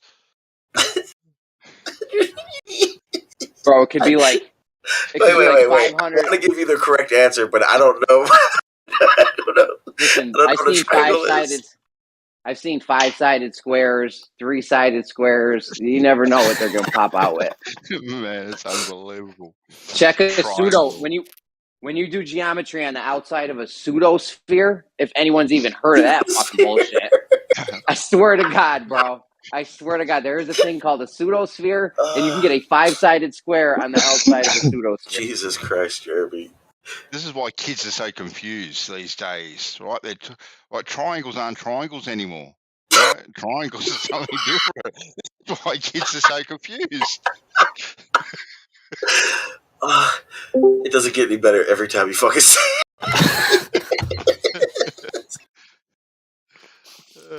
I think instead of triangles, you need to try something else. Like, give up the triangles and instead triangles. We don't know what triangles are. Obviously not. No. You got no idea. Fucking A, my whole career has been a shamble. Pretty much. Right? Like, get me the definition of a triangle, Sean. Show me what it says. 4 equal sides equaling 90 degrees, bandsaw. Bro, look at number file. All right, they got a 5-sided square. You can draw a 5-sided square on the outside of a pseudosphere. I don't know how many degrees are in it. Jeremy, when they explain that 5-sided square, do they explicitly say this is not a fucking square? But when we're looking at this on the surface of all the sides have a 90-degree angle to them. Don't they say that? 5-sided square, bro. Does it say that? Does it say it? Square. It says this is a square. Jeremy. Yes, it says this is a square. 5-sided. Jeremy? What's up? Yeah. Bro, I'm not the one making this goofy shit up. This is all your guys. I tell you, stop hanging around with these people. They're not your friends. Whoever told you could fucking have a straight line and spherical geometry, they're not your friend. Yeah, we call it a great circle. A real straight line, not your bullshit curving straight line. I just told you what a straight line on a sphere is. I know, but that's not what you're using. You're using a different straight line. You're using one that's not bending on any axis. That's a straight line. All right, we need to come up with words because you guys hijacked the word of straight line for some reason. We hijacked it. Hijacked it. Instead of saying geodesic or whatever. Yeah. Like when I say straight line, I mean straight line. If we want to say, okay, yeah, we'll use geodesic for the other one. How's that? All right. You see, having a reference point that spans along a horizontal line that you've created can still be used in spherical geometry. I'm sorry. Oh, you can't have a horizontal line in spherical geometry. Again, let me explain this. I'll do this one last time. This is very simple. The line that is created to create that zero, that horizontal line over a distance, isn't a line, Jeremy. All it is a reference point for each point at a location. So if you're looking at this, if you were able to look at someone doing this, and I had a little red marker for you, I would stop them instantly. I would just be making dots. All you would see are dots above points on the sphere. That's all you would see. Above the sphere. Above the sphere? Yes. That's another dead giveaway. You're not doing spherical geometry because the shit all happens on the surface. Surface you can't go up above or below it. Oh my god. Oh my god. That's how I feel in my brain right now because you're fucking, I don't know what you're doing. Listen, if somebody came up and said, yo, I'm going to use spherical geometry. I know you don't know what I'm doing. I know. Listen, if somebody came up to me on the street and was like, yo, I'm going to do spherical geometry, watch this. And then they made a horizontal line, I would stop them immediately. They wouldn't. And I might like, they wouldn't, Jeremy. Of course they wouldn't because they would know there are no horizontal lines. Because I just made it very clear. Okay, let me do this one more time for you. All you would be doing is giving a representation, a reference to the point you're at to measure the other points on that sphere. It is not a line like you keep making it seem like. It is a reference elevation to mark off and reference parts of a object. So imaginary reference points. Yes. That you create. Yes. And a horizontal path that you can't have on the surface of the sphere. Like, bro, I don't know. You think you're gonna like wordsmith your way out of this, but you can't. I don't need to, Jeremy. The fact is that's You're just how it is, trying. bro. They've It's got not to about be, trying. It's so not about trying. they've got to be horizontal, Sean. They can't be anything else. Yeah. Otherwise, your distances are all going to be all out of whack. Yeah. So you need something to reference. So you need something to reference from. Exactly right. And how would you make sure each point above that surface is on the same at the same point all the way across your sighting? How would you make sure of that? Horizontal. Okay, wait. So now you can't measure. So now you can't measure spherical objects using horizontal. Is that what you're saying? Sorry, Grim was talking over the top of you. I missed it. Sorry, yeah, my bad. No, you're right, Grim. You're right. But so you're saying that in measuring spherical geometry, there is no horizon. There's no horizontal. Is that what you're saying? Yes. Holy shit. Welcome to the fuck conversation after three Okay. days. You have now hijacked terms to make sense to what you wanted to. Well, you want to make bloody triangles. Okay, how about this? Okay, do you need to have a perpendicular line? There's no perpendicular lines or horizontal lines in spherical geometry, right? Is that what you're saying, Jeremy? If you have a line, that's not what I'm saying. I'm asking you a simple question. Is there? Yes. Okay, if that's the case, there's not any of those lines. There's no straight lines, bro. Okay, Jared. See, you just don't understand it. Then that's all it is. I'm done talking about it. Geometry. Listen, Sean, this is Jared, real simple. We should really change the subject. We're not going to get anywhere because you don't have enough you don't have enough understanding to have this conversation. It is clear to me now. My brain, bro. I'm just saying, Jared. Stick to cell phones, buddy. No, listen. I know about spherical geometry, okay, and I know that there are no straight lines in it. Spherical geometry is easy. It all happens on the surface of a sphere. You're super limited to what you can and can't do. Okay, Jeremy, since you know that, I want you to do me a favor. Go get a basketball. And I want you to videotape yourself, record yourself. I said videotape. Fuck, I'm old. I want you to record yourself. I want you to record yourself measuring that ball and show us how you did it. I'm going to use... Hold on. I don't want you to tell me. I want you to show me. Use the horizontal line. However, I'm not going to sit there and claim. Okay, Jeremy, draw a picture. No, Jeremy, draw a circle on a piece of paper and measure that circle for me, and show your work, please. Straight lines all over the place. The point is, I'm not going to claim that I'm doing spherical geometry. You said you understood spherical geometry. I want you to use spherical. So, are you saying that spherical geometry is just bullshit and it's not real? Absolutely not. Okay. I do have. Then tell me. I want you to draw a circle, and I want you to measure it using only spherical geometry in the ways you think it works. So show me. Claiming that I can measure something using spherical geometry. You are. Okay. No. Okay. Yes. So then what is okay? You're telling me you can't measure anything using spherical geometry. I didn't say that. But you're telling me that we're claiming we can. I said I can't. Okay. Then how do you understand it? Because if you understand it and understand enough to argue like you are, you would have to understand how it fucking works. And if you don't, then how the fuck are you deciding this? I can't do it because I would use straight lines. Okay, so then what you're saying is spherical geometry isn't real. No. Then, absolutely. I do have. Okay. Do you have enough of an understanding of spherical geometry to know how it works? Basics of it, yes. I know enough to know that you don't know what you're talking about. Yes. Stop. Okay. If you know enough, then do a measurement and show me how you do it. I'm not the one claiming I can measure something with spherical geometry. You did. And then you're going to show me Can you measure a sphere object, a basketball, using spherical geometry? I don't know. Can you? Can you? Do it.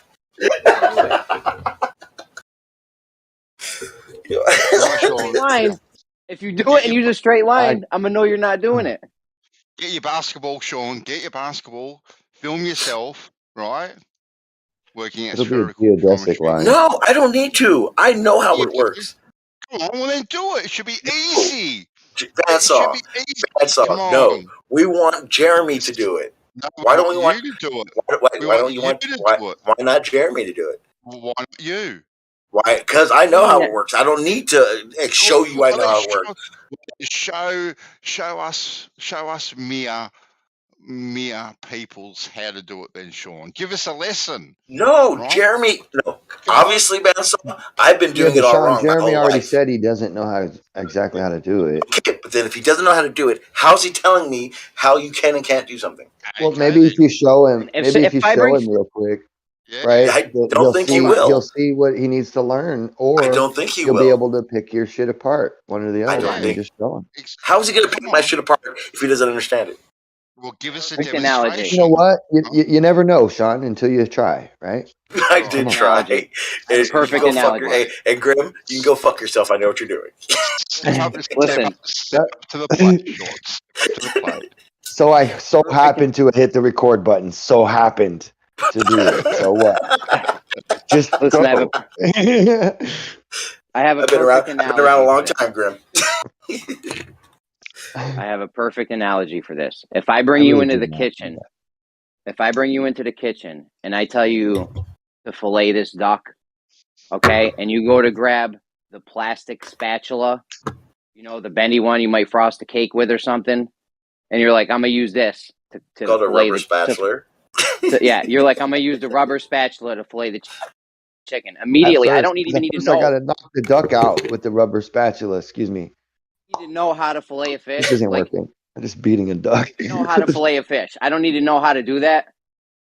I would know that tool. You're not going to do it with that tool, right? Yeah, you would know that.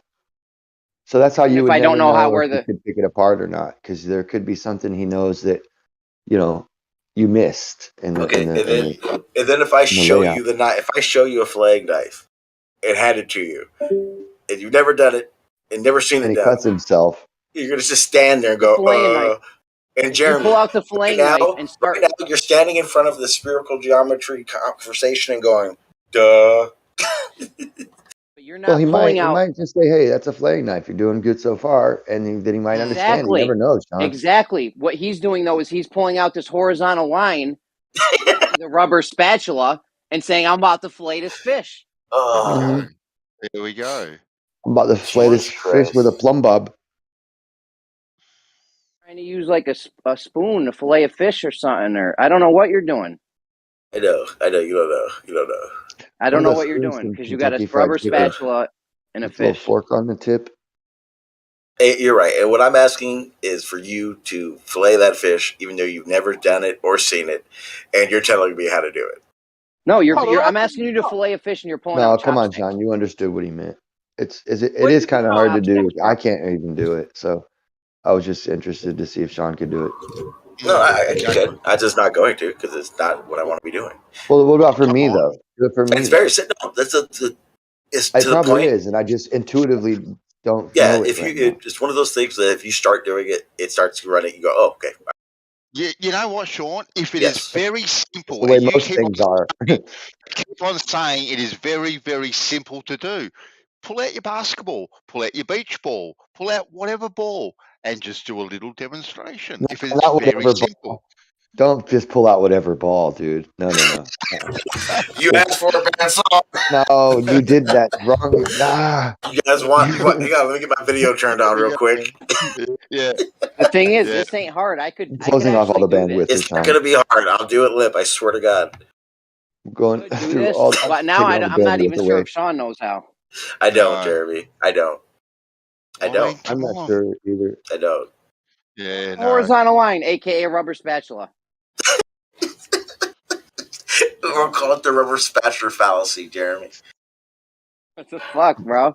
Yeah, You're from trying now to on, pull it. refer to it as the rubber spatula fallacy. What you're doing when you say you're going to do spherical geometry and you pull out a horizontal line, it's like we're in the kitchen. You say you're going to fillet a fish and you pull out a rubber spatula, bro. You're doing it's the same thing. Perfect analogy. I have the best analogies ever. Okay, here we go. I'll say it last time, and then I'm not going to talk about it. Get ready for the giggles. Here comes the giggles. I don't believe you. Here we go.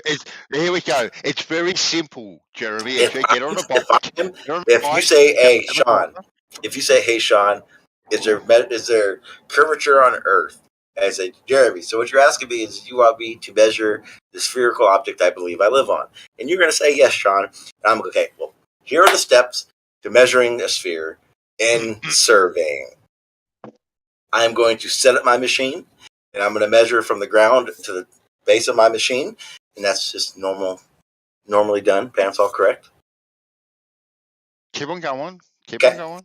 Then what I'm going to do is I need to be able to reference my location to those locations. And here's the even better part, Jeremy, because you like always bringing up total stations. Why do I gotta look at you, Graham? Fuck. Anyway, when I use a total station, stop doing that. That is bad. Just smoke regular weed like normal fucking people. Motherfucking What is wax that, white motherfuckers. weed? Wax, man. Yeah, bro. That's the I thought you had wax. that That's new white combo. weed. Motherfuckers doing dabs over here like trying to see God when they smoke. Oh, I don't fuck with no actual drugs. This is just cannabis. I know. I'm just saying, if you had like the white weed, it'd be like the equivalent of like, listen, the point is, Sean, I'm not saying you can't measure the sphere with a straight line. I'm fine with that, but right? Jeremy, I want to make this very clear. When I am explaining the spherical geometry and we're applying it to surveying, what I am telling you is correct. And this is what a point that Kosho went over many times yesterday. I'm not sure if you were here, Bandsaw, for it, but we keep talking about two different things. And this is why Kosho was on my side. He said everything Jeremy's saying is correct. Yeah. But here's the difference. The difference is that everything I'm talking about is in the survey context. And I keep saying this, and I make it clear it's in the survey context for a reason. Listen to me. No. Listen carefully. No. Come on. No. Why? You have to. No, I don't. I don't have There's to. no other way. There's no other Stop trying to push your mod abuse. I don't have to listen to you. It's a free country. Do you want to know? Free energy, Jeremy. Free energy. Listen, don't get me going free energy There you because I saw something last night that I really liked, but I got to investigate it more. It's not. Listen, it's not. It doesn't matter. It doesn't matter. The thing is, I know spherical geometry. If you were going to tell me, hey, I can measure a sphere and I'm going to plot a straight line, I'd say fine. But don't tell me you're going to use spherical geometry to do it and then pull out a straight line. You can't. It doesn't work like that. Okay.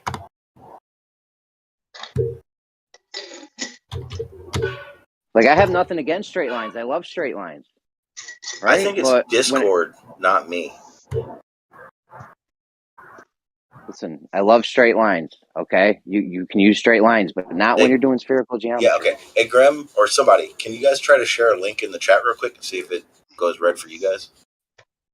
It wouldn't work for me when I was trying to send you a link earlier. Yeah, because I just tried to send you a message, Bandsaw, and your messages aren't even loaded. I think this is a Discord thing. Oh, really? Hold on. Let me have a look. Just type in the message in the chat just box. Type. Okay, Yeah, hold on. Because just typing doesn't work for me either.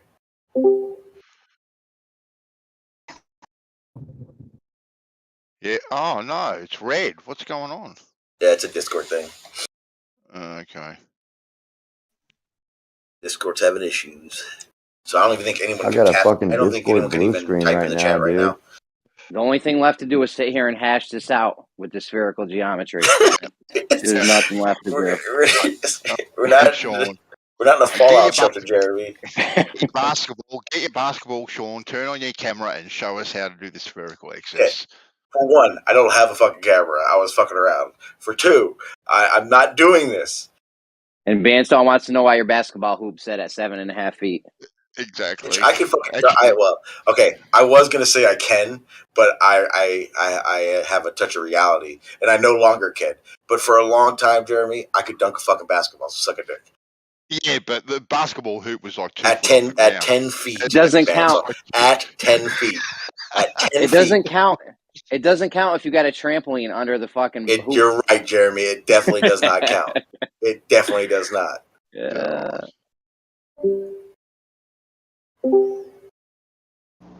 No, you Oh my goodness. can't. What's up, Grim? You can't take those dunks away from me. Absolutely not. Fuck that. The sad part is every time I've had to say this, I keep fucking realizing I can't dunk anymore. Like, I could probably grab the net if I'm on a good day and my knee I used to doesn't be hurt. able to look like I was dunking when if you threw the ball just right, I could tap it right in like it was a dunk, but I could not fucking dunk it. Yeah. No, it was an advantage. I can still. I can palm a basketball. So that makes it a lot easier. And I can barely touch the net anymore, dude. No, I've to be lost honest, at least a full foot it's probably been out of 4 my jump. years since the thought of even trying to do it even popped in my brain. My oldest can dunk without even leaving the ground. You raised one Yeah. of them giants? Yeah, well, she's big. That's all your son. I thought your oldest was a girl. Well, technically speaking, my eldest twin is a girl, and her brother is a boy. Yeah. But, Okay, yeah. Yeah, he's 6'6.5". You think I don't listen to you, Bandsaw? I know. I remember I you. know. I know you listen. I know. People be like, people ask Bandsaw, is your oldest a boy or a girl? Bandsaw's like, yes. Yes.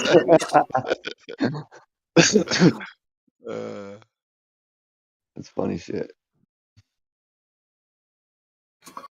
Damn. And that's not all from you, is it, Bandy? You got a tall old lady? Yeah. Or your dad or something? You know how it skips a generation. I look like my grandpa on my mom's side. Nah, tall genes running the family. Yeah, you want to know how fucked up shit genes are? So everyone on my dad's side of the family, my dad was the shortest at 5'11". His brothers were all 6'5" plus. I think his tallest brother Paul was 6'10". Well, at least you're not albino, dude. It could have been worse. Almost. When I was a baby, I was white as it gets. Yeah, you could be like Moyak. Okay, I wasn't like that. They were like, your dad was like, "Hey, we need to get some sun on this one ASAP." Go outside and play. Go outside and play. No, you don't need the shirts in the laundry right now. I went to this one kid. I went to Aruba with this kid for my friend's friend's wedding, and don't say it like that. This guy, my boy got married, and he was like one of the best men with me. Anyways, we go. This guy's got like 100 SPF. I'm like, dude, what are you, fucking 2 years old? He's mad white. He put that on. Then he put a whole nother layer. He had another bottle, like 80 SPF shit, and put that over the other one. I'm like, dude, you look fucking greasy right now. And he still got burnt as fuck, didn't he? Like, dude, don't touch me anywhere when we're out there. Don't bump up against East me. Coast. You're gonna get it.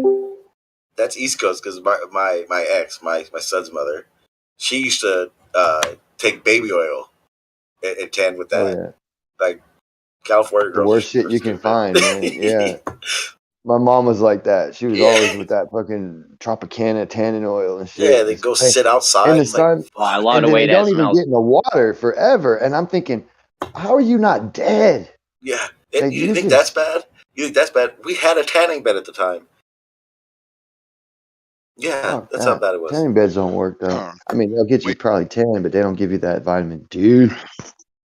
We back in the day used to have spray booths on the beach where you go along and they'd spray you with coconut oil so you'd burn quicker. Yeah, man, that's That was probably promoted by Big Pharma. Probably were paying for those. No, that's straight promoted by the devil. He's like, come on in. Well, that's what they used to put on Tropicana. It was coconut. That's why it smelled like coconuts and shit all the time. It's coconut oil, man. Love the way that shit smells. Hell yeah. Hell yeah. It was the best. Summertime's by the pool, man. Everybody's all the hot bitches be smell putting like that on before they go to the club. Yep. That's smart.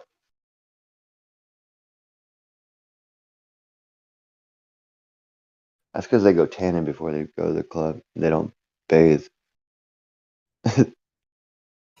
after tanning. kiss her neck and just got salt and sand. Yeah. Wait till you go down. Wait till you get lower. Then you know what kind of a shot to get her.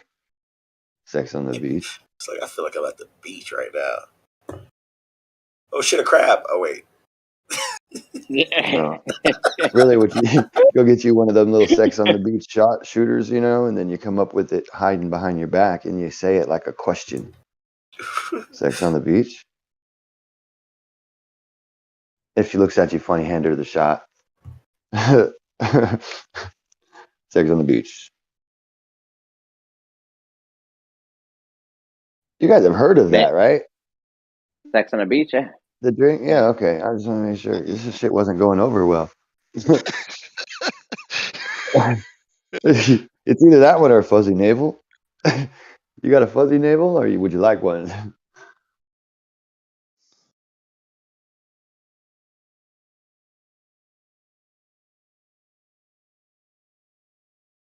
I told my family the elephant's hiding in trees joke last night. They loved it. It was a big hit. Okay. You didn't take it a step further, did you? To the Oh, cherries? I took them through the whole thing. Yes. Okay. Of course. They loved it.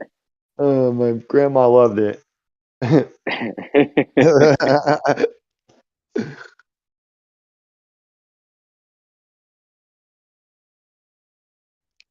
was a good one, man.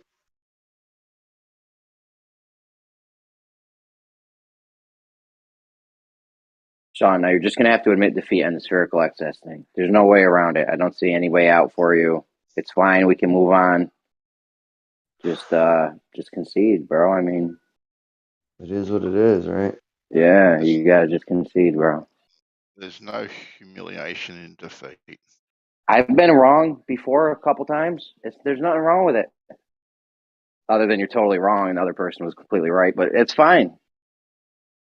I could be wrong, but I've probably been wrong before too. No, I'm just kidding. Try to shore that bullshit up.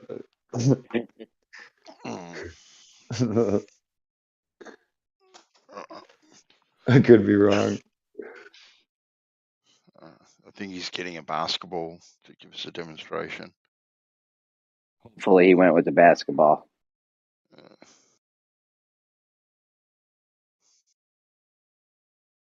It's my favorite sport.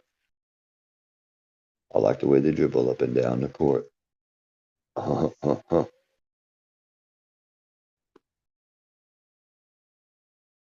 Curtis Blow. I'm definitely older than you guys. So where's Realm at, Jeremy, with his donut Earth? Is that any clearer? I don't even know what he was saying yesterday. That guy be losing me like a couple sentences in, I'm gone. You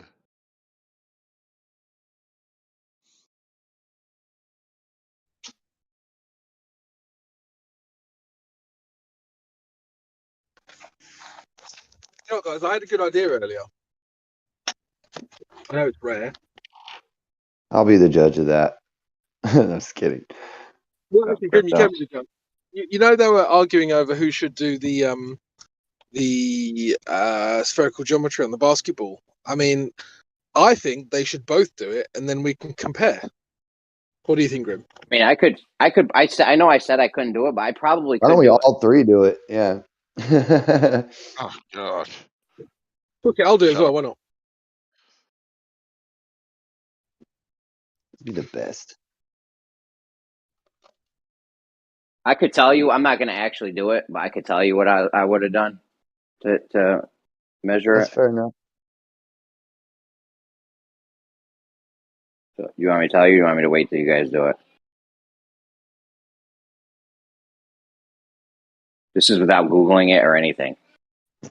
Just off the top of my head, just because I know the basic principles, you got to stick to the surface of it. So exactly, whatever you're going to do, don't go up off the surface or try to do a diameter or a radius or nothing like that. Like, you don't have none of that in spherical geometry.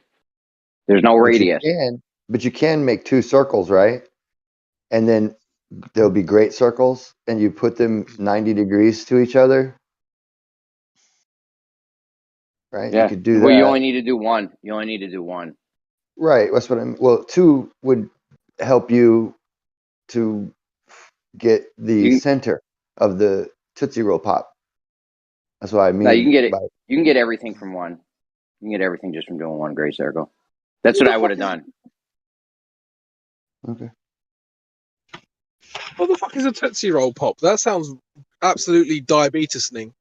You've It never is. heard of a Tootsie Roll? Yeah, Pop? it's a No. Colt commercial with this owl, right? For, I don't know, 40, 50 Yeah. years now. This old commercial and this owl, it takes like 2 licks of a Tootsie Roll Pop. Where this little kid comes up and he goes to the smart, wise owl, how many licks does it take to get to the center of a Tootsie Roll Pop? And he goes, let me see. And he takes the Tootsie Roll Pop and licks it twice and then bites right into it. Like, we'll never know because everyone bites into him.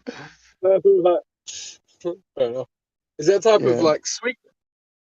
Yeah, it's a diabetes, and it's definitely. I think it's promoted by doctors and for more Big business. Pharma's on that one, yeah. Yeah. Right. Well, the only sweet that I know that comes from America that we definitely don't have here, is a Twinkie. Now that shit is disgusting. How does anyone eat Twinkies? Oh, I I love don't Twinkies. know. You ever had Pop Rocks? You ever had Pop? They Can't started eat putting them. Pop Rocks. Yeah, we have popping candy here.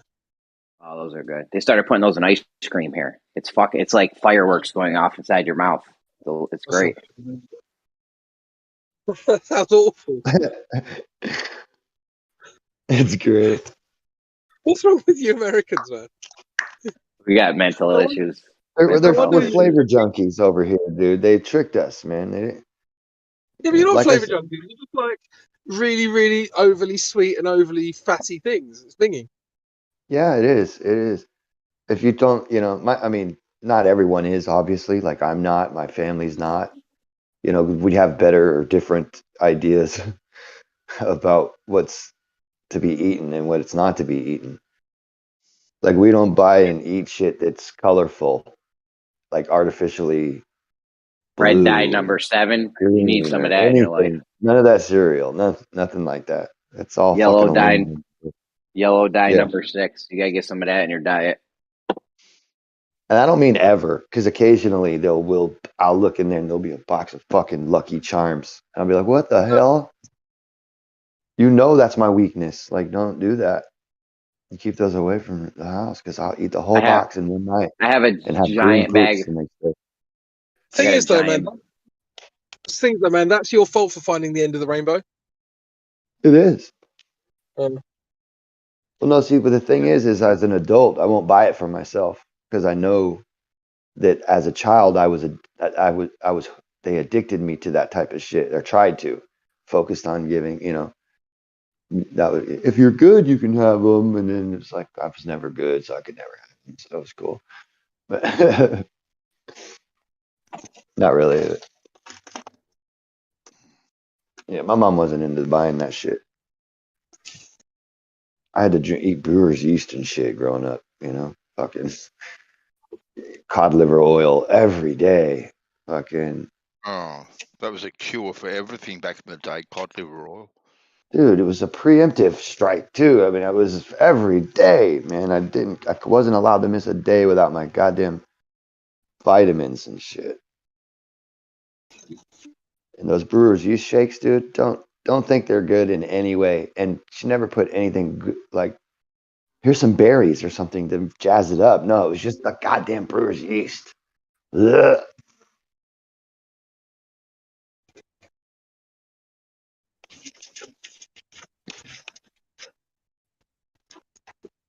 But I guess it did something because I mean, all the other kids get sick all the time, and I was just never sick. I'm like, I had to fake sick so I could get days off of school. I would pick times when everybody else was getting sick, and so it seemed legit, like, oh well, half the class is out, so that's one more. How do you know they weren't being fake sick because they all thought everyone else was real sick? Yeah, I don't, right? All it took was one kid to get sick, and it set off a chain reaction. Yeah. Everyone else like, well, if Dave can be sick, I'm going to be sick. And then they're like, well, if John and Dave are sick, I'm sick. And yeah. The biggest commercials, that Tootsie Roll Pop one. Another one was, I don't know if you guys had this out west, but Water Slide World. You probably didn't have that out west, did you? I think it was a local thing. They played that commercial for like 30 years, that Water Slide one. And the Tootsie Roll Pop one. They played that one for fucking decades. I mean, I saw that a few years ago. Maybe 10 years ago I saw that. It's crazy. I can't remember the movie, but it pops up in movies every once in a while too. Some writer brings that in, the Tootsie Roll Pop thingy. Do you guys You know see it the on like Grey it's Grey Poupon, yep. They roll up in the car. He's like, "Would you happen to have any? Would you happen to have any Grey Poupon?" Yeah. Well, I just learned yesterday they don't even sell that shit in England. No, you know what? I thought that was the case, but I actually found some Grey Poupon in a shop yesterday. Oh, okay, that was you that I was talking to then. Okay. Yeah. I was like, man, somebody told me that they were there and like they've never seen it. So that's. There's never been an advert on TV, like never ever been an advert. But I was in this shop and I was just like, what the fuck? I saw it on the shelf. That's a confirmation bias. I couldn't believe it. Because I'd only ever heard it from Americans. It's crazy. But it was one of those stores that imports loads of stuff from America, so I still don't know if it's like an American import or an actually like English available, mustard or whatever. I think a lot of our foods are actually illegal in a lot of other countries. Like there's no way they would let people ingest some of these things we eat. I believe you're right. What was it I heard about Russia outlawing microwaves in the 70s? Was that true? Oh, I never heard that. No. Yeah, you they old said fart. That was before my time. I wasn't born yet. Anyway, it was in 75. I was born, or so 75. So yeah, but I heard. I think I read somewhere that the microwaves turn trans amino acids, in some cases, into trans fatty acids. I wouldn't know what that means, to be honest. Well, trans amino acids your body can use as building blocks to repair cells and shit and do things with, glycols and trans fatty acids. Your body doesn't process them; they go to the liver and cause havoc. It's always those You take trans. healthy food and throw it in a microwave for a certain period of time or whatever, and it does something to the DNA of the food other than regular warming would have done.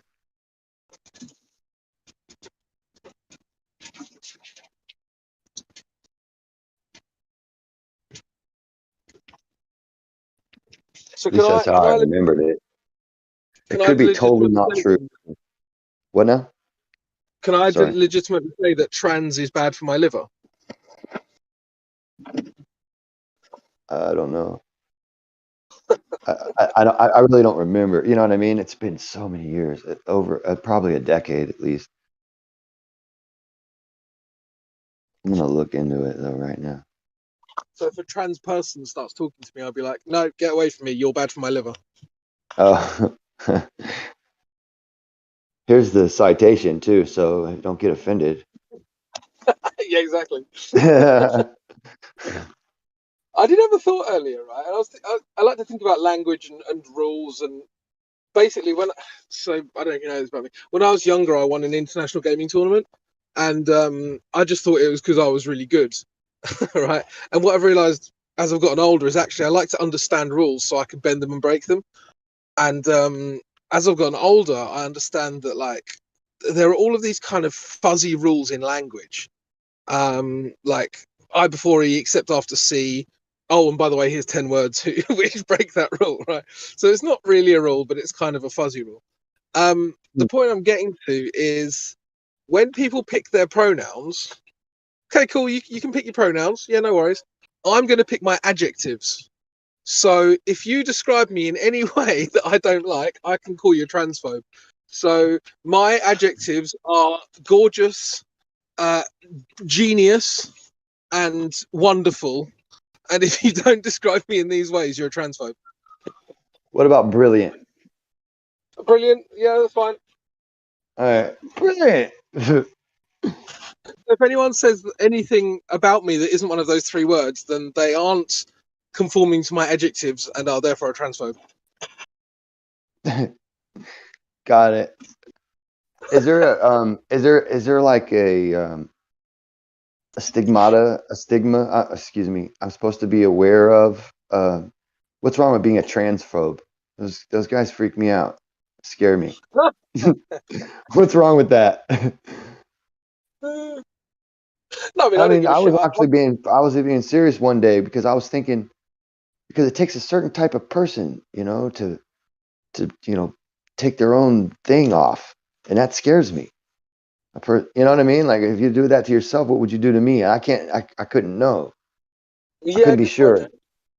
You know what I mean? Like, I don't know what's going on in the mind of a person, and that kind of shit. When you can do a drastic thing like that to yourself, that scares me, and I have a right to say that without being offensive to others. That's normally scary. Ask anybody who hasn't been conditioned not. If you naturally just came up against that shit would scare you no matter what. You have to be conditioned to not be afraid of a thing like that, which might be unhealthy to be conditioned not to be afraid. Yeah, I agree. Well, it's like when people talk about discrimination, and I just think, and they say that discrimination is bad. And I always use the sandwich shop example. So you go into a sandwich shop and you've got a beef sandwich, a ham sandwich, and a fucking vegetarian sandwich. Which one do you pick? Right. Just anyone, whichever one looks freshest, because I'm down with all of it. We'll just pick one. The ham sandwich. Okay, why did you discriminate against the other two? Right, because I've tried them and one of them used to steal out of my wallet when I was asleep.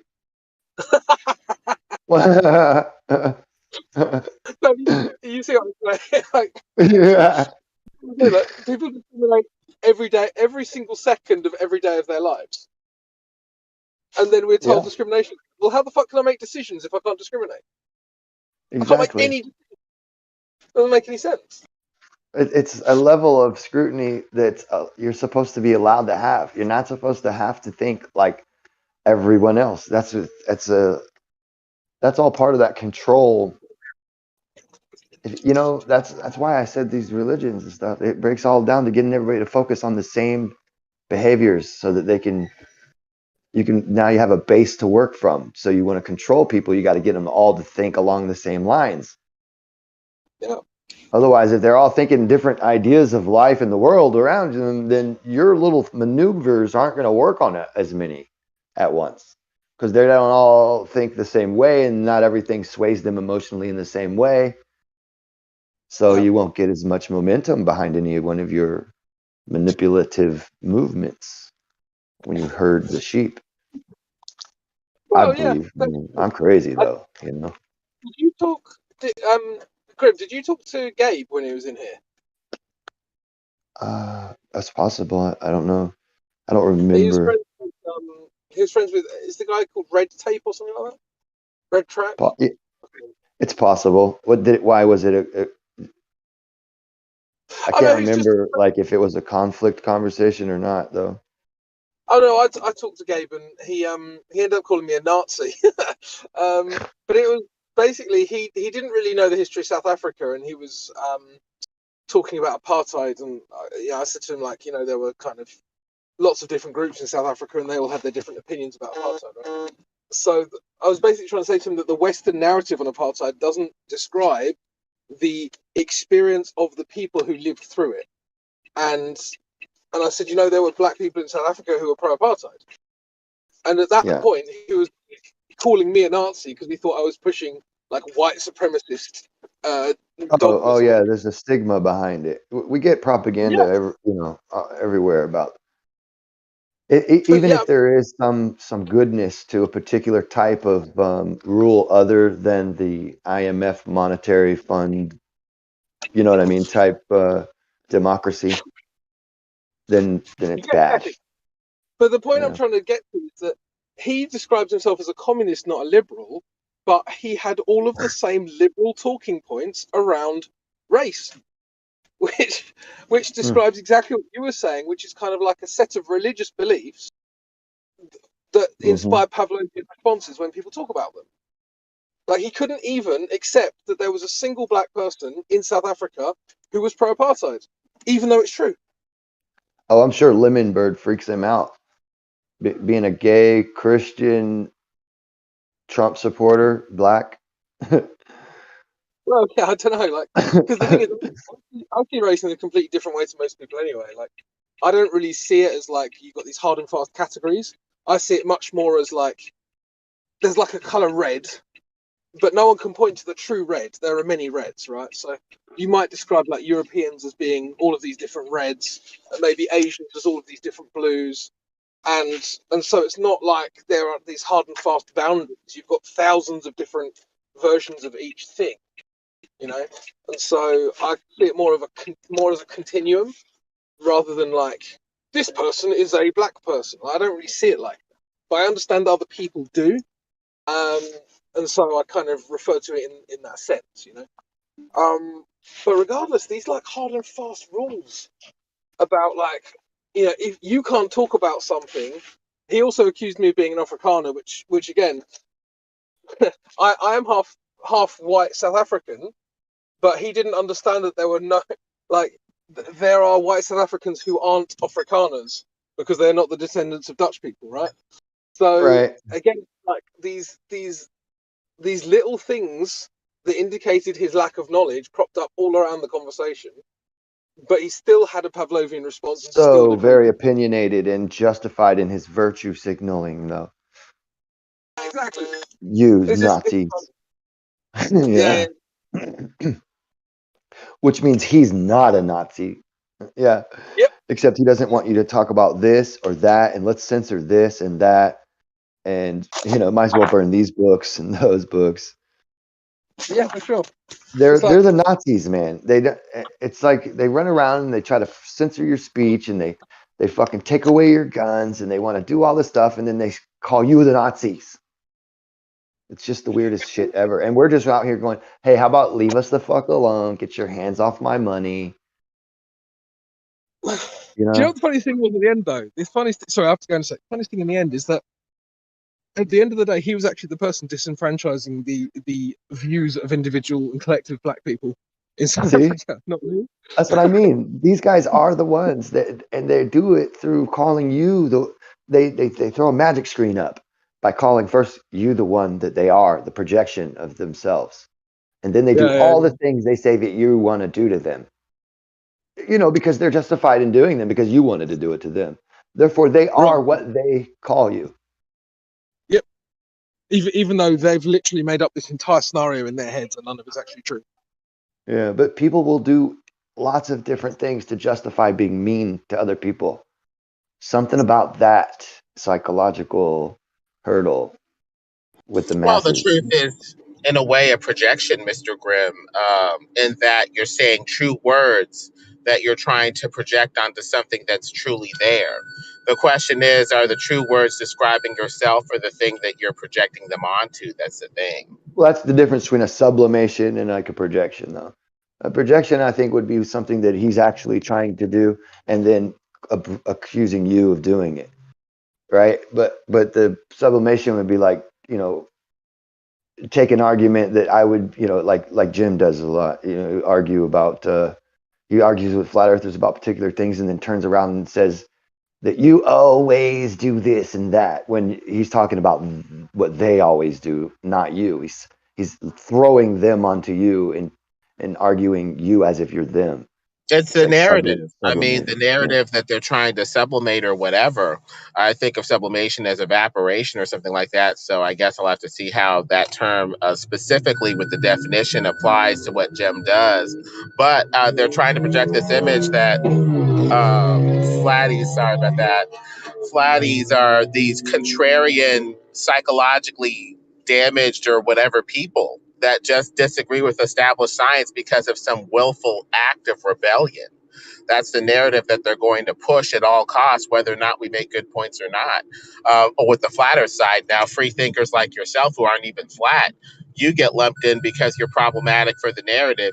You buck the narrative even though you're not a flat earther, but you still, bring research and stuff, and they don't even care about the research that you bring. They still try to push that narrative that there's something fundamentally wrong with you, flat or not. They just lump in these problematic red-pilled free thinkers in this bag of deplorables that need to be, quarantined and contained.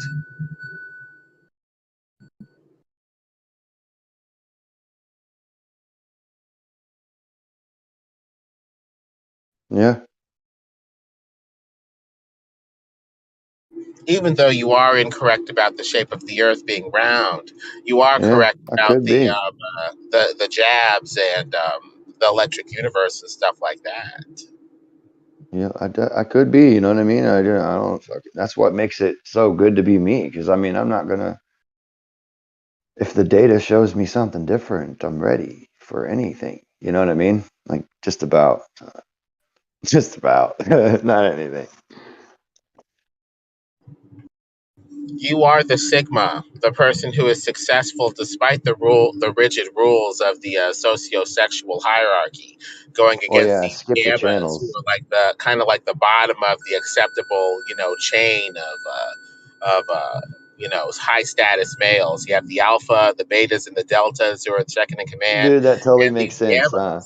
Yeah. That totally makes sense if you think of it in terms of like all those other guys follow particular rules to get to where they're at, and they have to go through A, B, C, D, and I just go from A to D.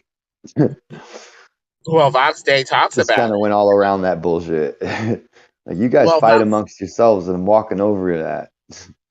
Yeah, you're outside the hierarchy, but you're still successful. You still have a high status, hot wife, based off of the pictures that I've seen. You didn't have to use all the alpha rules to get to the top of the hierarchy. Alphas and sigmas, according to Vox Day, are bitter enemies because of this. Because the alpha enforces the hierarchy with all these underlings under them, yet the sigmas over here saying, I didn't have to do that, yet I'm still pretty successful, and, stuff like that.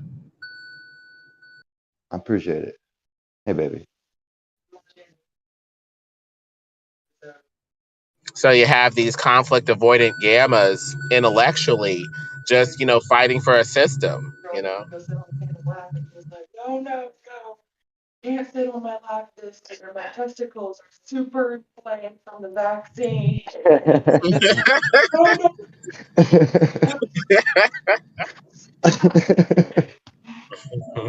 Oh shit, I'm not muted. That's hilarious. Are you guys laughing at us? Okay. That's funny.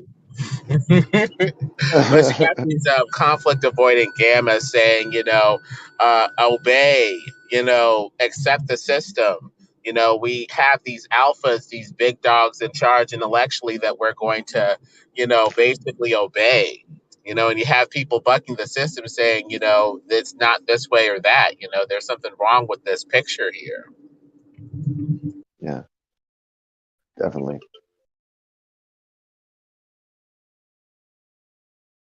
It just blows my mind how many people sit around thinking that this is it's just all like coincidence and all legit, and nobody's trying to do anything nefarious in any way. And then they argue for that position. It just weirds me out, man. That's like, to me, that's a dangerous person to assume that there's never anything to investigate.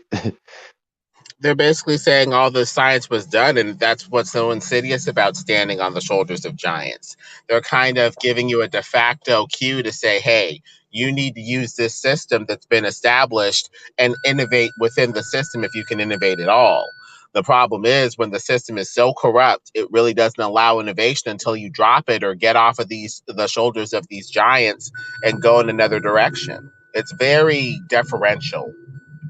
The fact that there even was data hidden or not, that much. I mean, I can imagine a few pages of data, but 55,000 pages a month for 8 months worth of data, that just blows my mind that those same guys had the nerve to tell us, yeah, the science has been done. We have all the data is in, and It's showing this. And it's like, no, all the data isn't even, not even 1% of the data was in. How are you kidding me? Vaxday goes over all of the malfeasance with the science. He's like, don't trust the science. You know, it's corruptible like anything else. When they say trust the science, they're basically telling you to comply with a very corrupt system. And so people need to learn how to, you know, parse this data, how to look at the data and to say, you know, these, it's more than just numbers that the establishment is giving me for a viewpoint. I need to see how this data was gathered, you know, see if this data is even robust or worth a damn, or really giving me an organic indicator of what I think it's talking about, or if it's talking about something else entirely. What data are we talking about, by the way?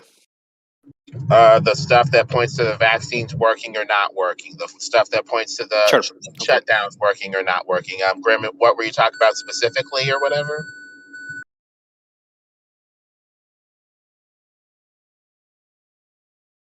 Sorry, give me a second. I'm avoiding bathroom noises.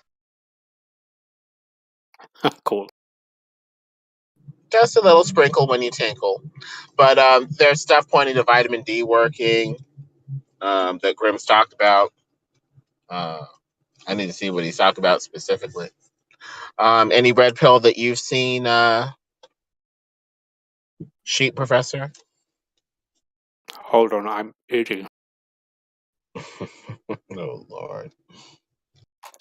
Yeah, I've actually heard a bunch of stuff about ivermectin. Okay, yeah. I'm kind of on the fence about that because I've listened to Eric Weinstein a lot, and he's an ivermectin dude. But then I've also listened to Sam Harris, who says that, well, Weinstein is full of shit and don't listen to him. And I'm just on the fence because I have no discernment to figure out what's going on. So I'm like, yeah, could be, maybe. You're a smart dude, Professor. Trust yourself. These people, like these doctors and stuff, are smart, but so are you. They were people like us, you know, before they got their doctorates and their degrees and their prestige and stuff too. Trust yourself. Yeah, man. Go to c19ivermectin.com. It lists all the studies and stuff like that. You'll see the improvement in, like, you know, from stages of prophylaxis to early and late treatment.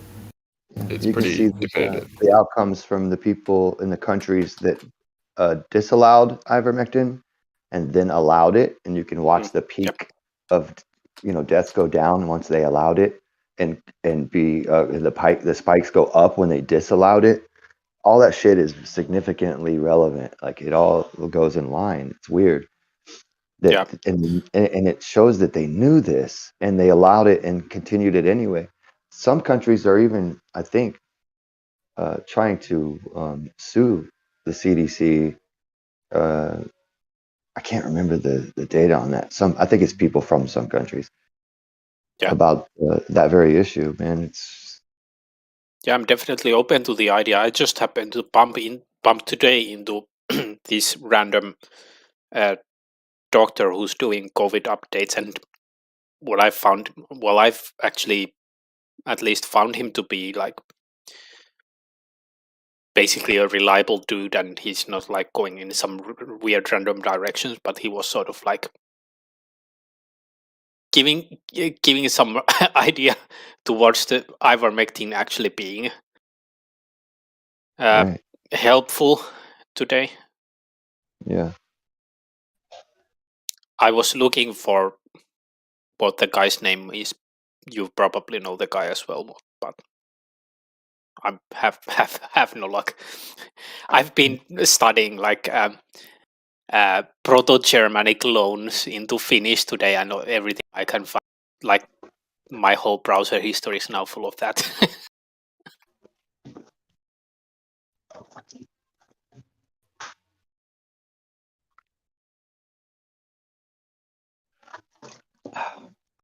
Yeah, I only watched the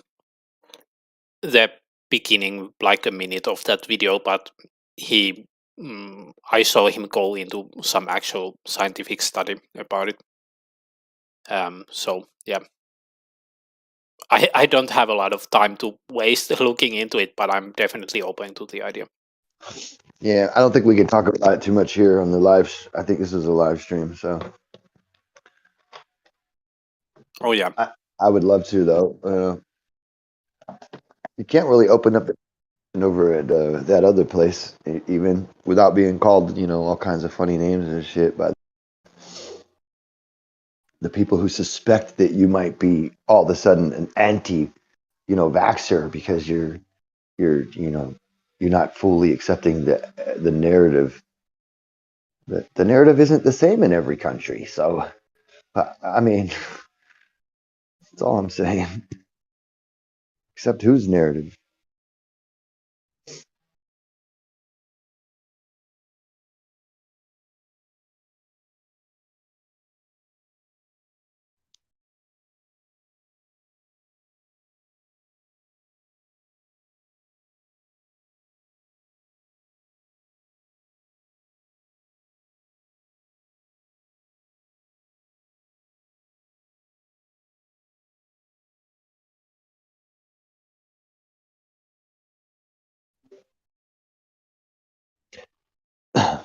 Have you had a chance to see that vitamin D study out of Israel?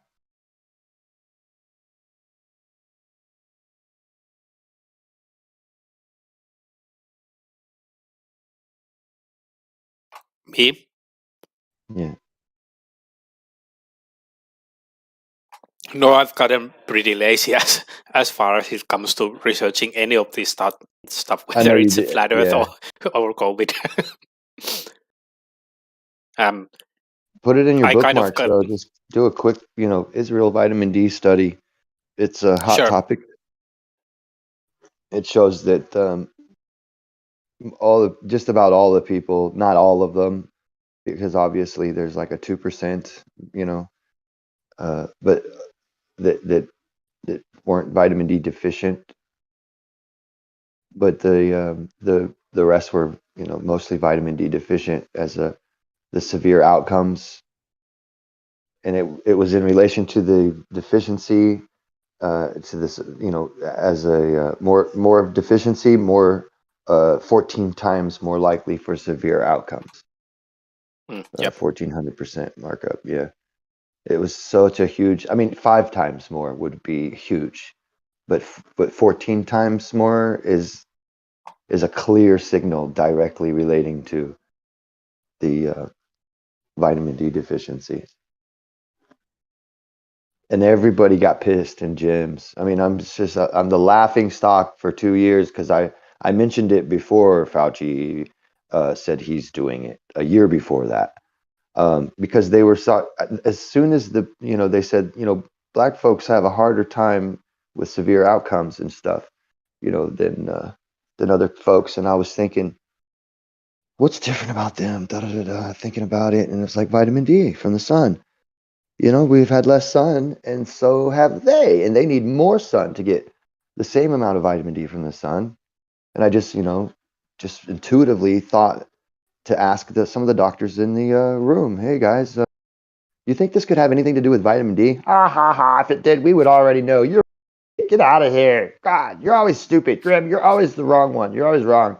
And that just continued for a very long time, and they made up jokes like, oh, he thinks you can cure COVID with vitamin D, just straw mans and jokes, just to minimalize and jokes, and come to find out, I was absolutely correct. What up? Why isn't anybody going, oh, Grim was right, man? And that's kind of a big deal. We could have probably saved some people. How many of their friends do they know personally who died of COVID? They just didn't want to mention this stupid thing that Grim said about check your vitamin D levels. I mean, let that sink in, man. You could have used that information I gave you to save some of your family members, assholes. So yeah, but I'm still treated exactly the same as if that never happened. Every time Jim Panda hears my voice, he goes, "Shut up!" It's fucking crazy, dude. he does do that. Yeah, he freaks out on me only. You don't freak out on everybody else the same way.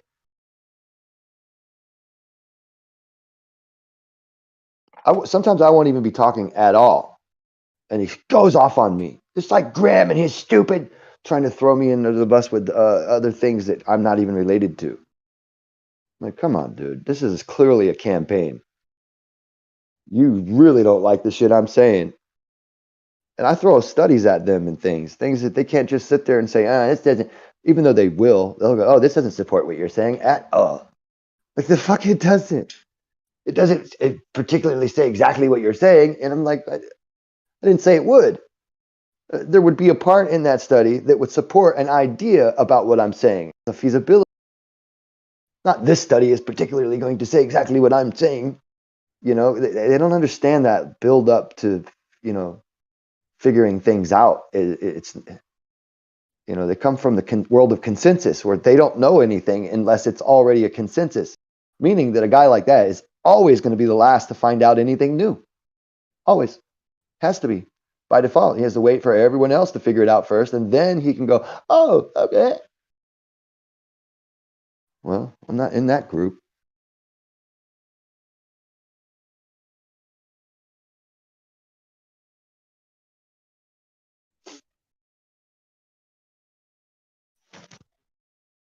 I was actually wondering about that vitamin D deficiency. If that's actually the case, then it would be interesting to know if northern parts of the world. I live in Finland, so we don't get a lot of vitamin D in the winter, and here it's not customary, like in nowhere in Europe is it customary to just put the stuff in the diet and in the food. So you basically have to eat supplements, or you basically are vitamin D deficient for the whole winter. So Well, it would here's be the thing. interesting to see something about that. Yeah, here's the thing. Like, all humans are not equal, right? Right. You know that because obvious reasons. But Sure. we've all, and I do believe in evolution, and I think we've all evolved, particularly for particular, you know, regions. You know, like it's more than what we think. The evolution, you know, process with the diet, the absorption of particular rays that convert particular types of, you know, proteins and shit into hormones that we call vitamin D. You know, like there's like that all of that's different for each type of breed of person. Maybe not a hell of a lot different, but enough to matter, right? So you know, take a guy who's, you would think is evolved around the equator, you know, and you put him up north, and he's going to have a much worse time with the absorption of vitamin D than you, all that kind of stuff. Yeah. So, but I think you're right. Yeah, you should look at that data.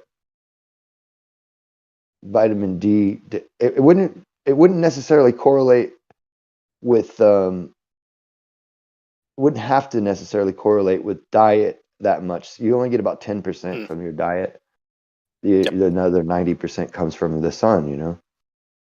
Yep. Yeah, I absolutely. wonder how long the fade off is too. Like how many weeks or months maybe does it take for your vitamin D stores to be depleted? I think it's quite long, from what I Yeah. remember. And I would like to know what the real baseline is, because I know there's like they say, you know, it's, you know, a particular amount or whatever, but I don't know if that keeps you inefficient instead of deficient. You know, you're just inefficient, which means you don't have stores basically, and you know what I mean? Yep. So I don't know, you know, because I have a suspicion that the numbers they're giving us that keep us at an inefficient level, and that we should probably almost double that,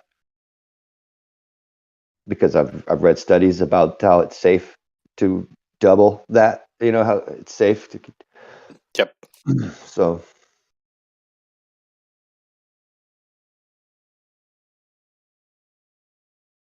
It just brings back that holistic approach to the idea that vitamins and minerals and shit very much matter. And yeah, and hormones, I guess, and sunlight. They're always telling you sun bad, no good, don't do sun, scary sun. But they never really say, you know, you need sun. They put people on medications for life that that tell them to stay out of the sun. That's weird, man. Well, I guess unlike many other things, it's both good and bad. You can get Right, sun but cancer, getting at none least of it. from what I gather, but you also get vitamin D from it. So yeah. Right, and you know why you get sun cancer? Because Sun. Did I say it's not sun just the cancer? sun. No, your skin cancer. I know what you meant. Oh yeah. Okay. Yeah. Sure. The reason you get that, right, isn't just because of the sun itself. It's also the acidic diet that allowed that to happen in the first place. That just wouldn't have happened in that way in most cases had that person had a healthier lifestyle. Because a lot of people stay in the sun all the time and don't get sun cancer. It's just those that do. We should look at what's different about those that do. It's not the amount of sun usually, right? Because I know carpenters who've been in the sun their whole lives and sun cancer on their ears like their buddies do. You know what I mean? And they're just as white and all that kind of shit, you know. But one of them eats Taco Bell for lunch every day, and the other one has a home cooked meal for lunch every day. You know what I mean? And so one of them's having an acidic corn syrup diet while the other one's not. And so one gets skin cancer while the other one doesn't. You know, it's just that simple, I think. Sun is good for you, man. Obviously, you can't cook and blister. You don't want to go that far. This topic can get really personal very fast. I was actually thinking about this stuff when my father got cancer, like how much does diet, like, can it be preventable and stuff. But I'm guessing in his case, like, he was already kind of beyond. Like I kind of give credence to the idea that perhaps diet can influence that, but I'm not like. Was this skin cancer? No, it was I lung was cancer. gonna say. Oh yeah, From that's smoking, most likely. yeah. You know, I saw some correlations, and it had a lot to do with the people who were more susceptible to succumbing to the lung cancers and stuff had lower vitamin A and vitamin D levels. Yep. All of them. A was included in that though on this one. Not sure why. I thought A was like for skin, and I don't really understand all that too much, but Yep.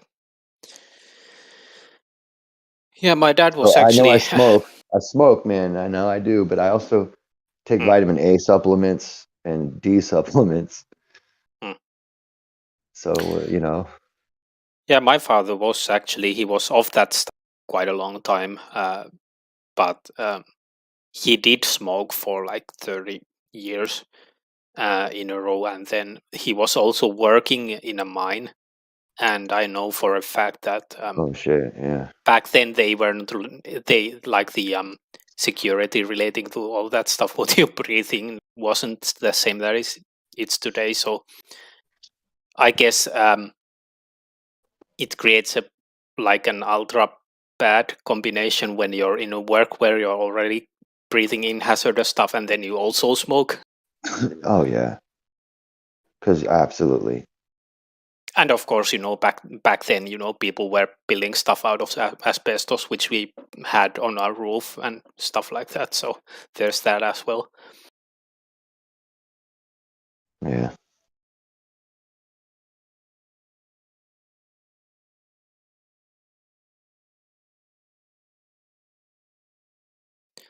But here's hoping that we can get some peace.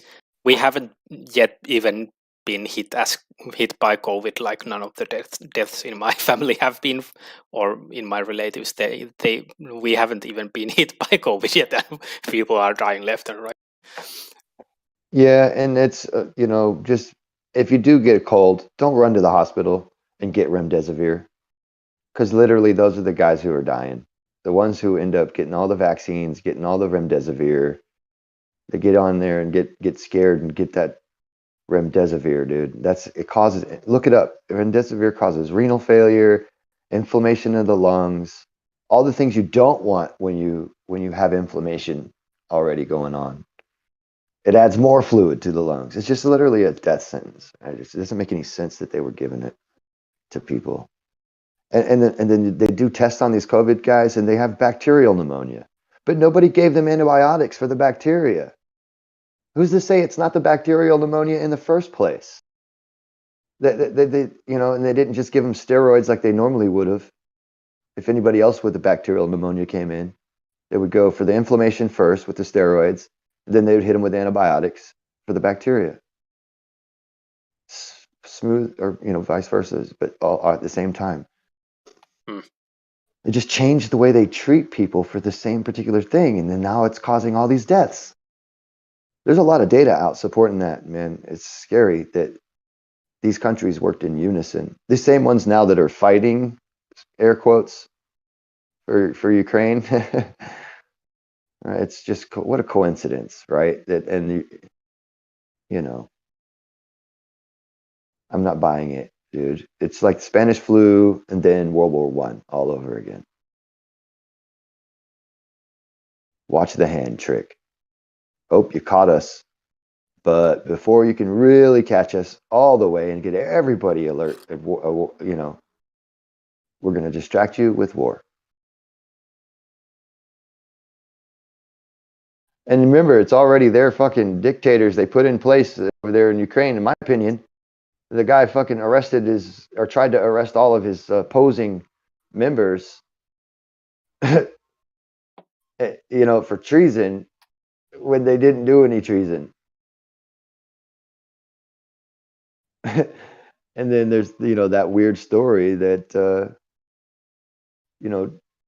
Trump got a phone call and nobody believes Trump, but I don't either, really.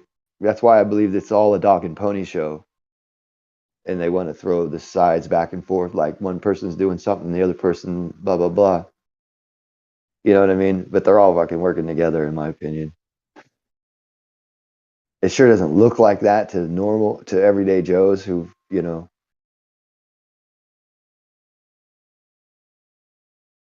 grab a hold of the individual bits and pieces and,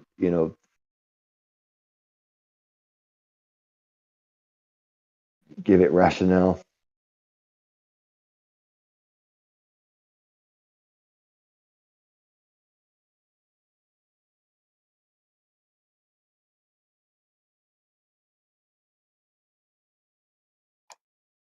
I'm personally getting some Winter War, World War II vibes from the whole Ukraine situation.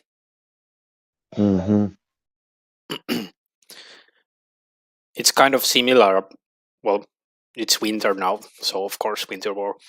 But also they're like using Molotov cocktails, which that name actually comes from the Finnish Winter War. Like there were people.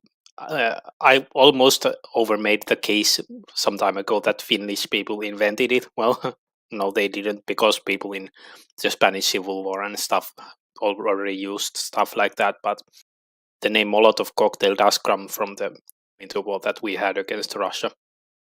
Mm-hmm. Like, it's actually crazy if you look into it, and it's still crazy even if you don't. They had like hundreds or thousands of tanks. We had one, and even the one that we had wasn't working well. Like, it wasn't operational.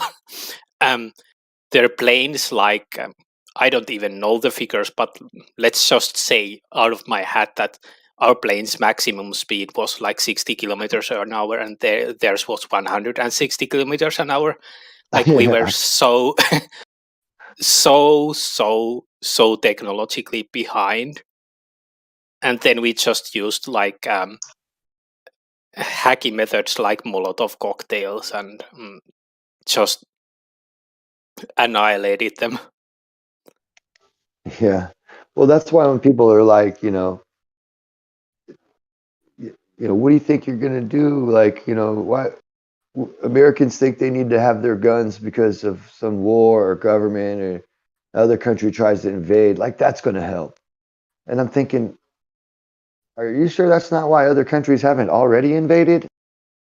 Because they know that we all literally have guns, multiple guns, like in the U.S., or at least we used to. I mean, a lot of people don't anymore, but there's still a good 50% of the population has guns, and that 50% has more than one gun to hand to the percent. Yeah.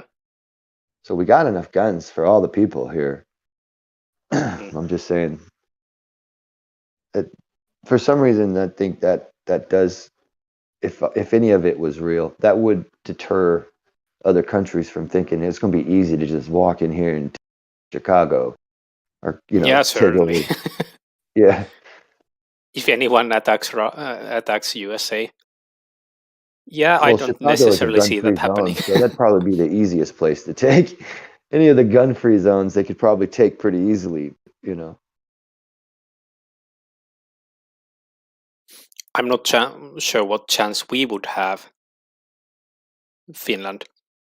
We are more militarily and technologically advanced than we were back then, so I guess we're not so much behind anymore, but who knows, man. Well, you have better summers than Norway, right? Yeah. So, yeah. I guess we would be still quite hard, because if we were hard back then and we were so much behind technologically, we would be hard even now. Agreed. Plus, well, I don't know. It was the Russians, so they were used to the cold weather. Yeah, or they should have been. Should have been.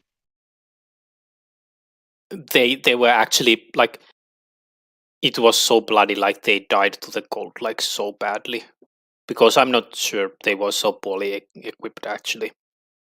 They should have known better, but they didn't, and they just waltzed in, and like people were, we just found they just left at some point because they figured that it's not gonna work out, and then we had to like go there, and like we took care of the dead people, and people had like frozen where they stood, and dead horses and all that. Like we had to like take care of all the dead back they had back there, because it was just a shit show. Damn. Yeah, it was a badly managed attack, and one of the key issues that they say is Stalin, in his all infinite wisdom, had just executed most of the high command in the military and gave those positions to his favorite people. So basically, the whole leadership was incompetent. Yeah.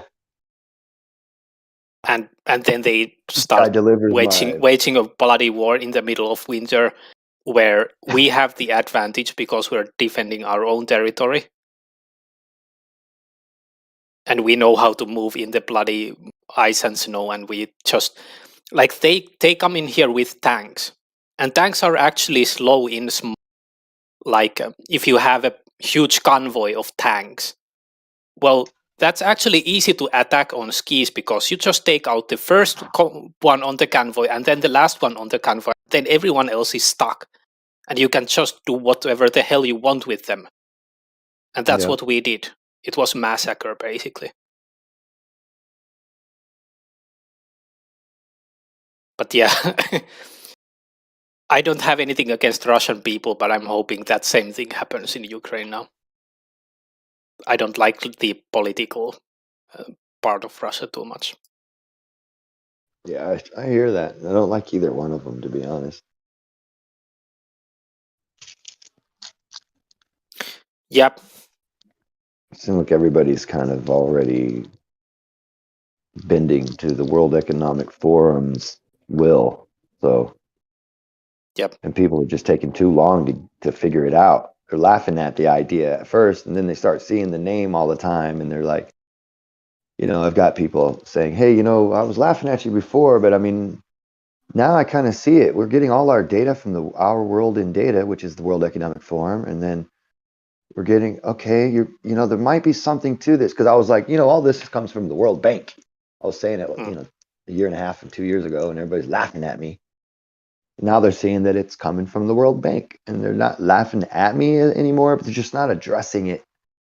They're not, I think people are scared to find out. That might be a lot of the reason why we got some of the smartest people will defend their own free air prison the best, not realizing it. Because they get caught up in the angles and prisms of an idea, and they don't see the bigger overall picture, how it connects. Just the compartmentalize, they're real good at the compartmentalized little sections and keeping everything separated and not understanding their connections. They're better at that than like anyone, to recite exactly how a thing, theoretically works, but then not understand that's not what we're seeing in reality though. Not able to put that connection together. I'll be right back though.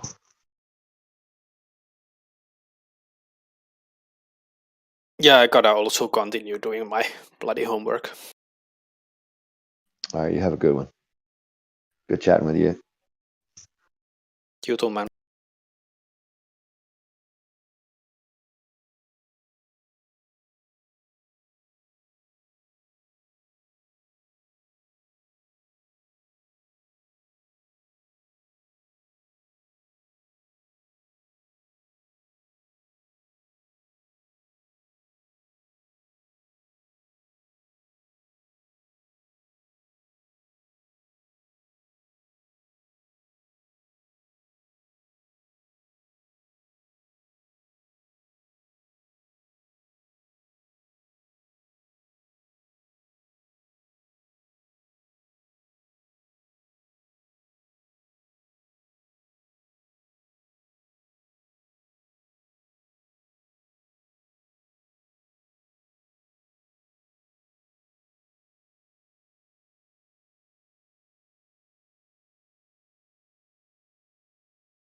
Hello.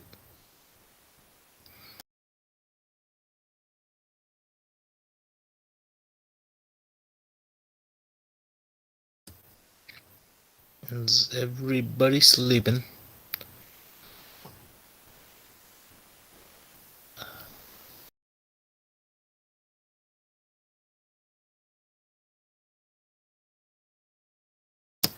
Yo, Ali B.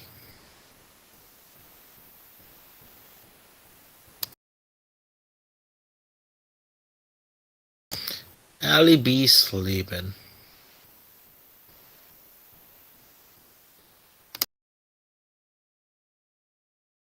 Well, nice seeing you, Ali B. Shame we can't talk. But it was a jolly good time just seeing you in the room.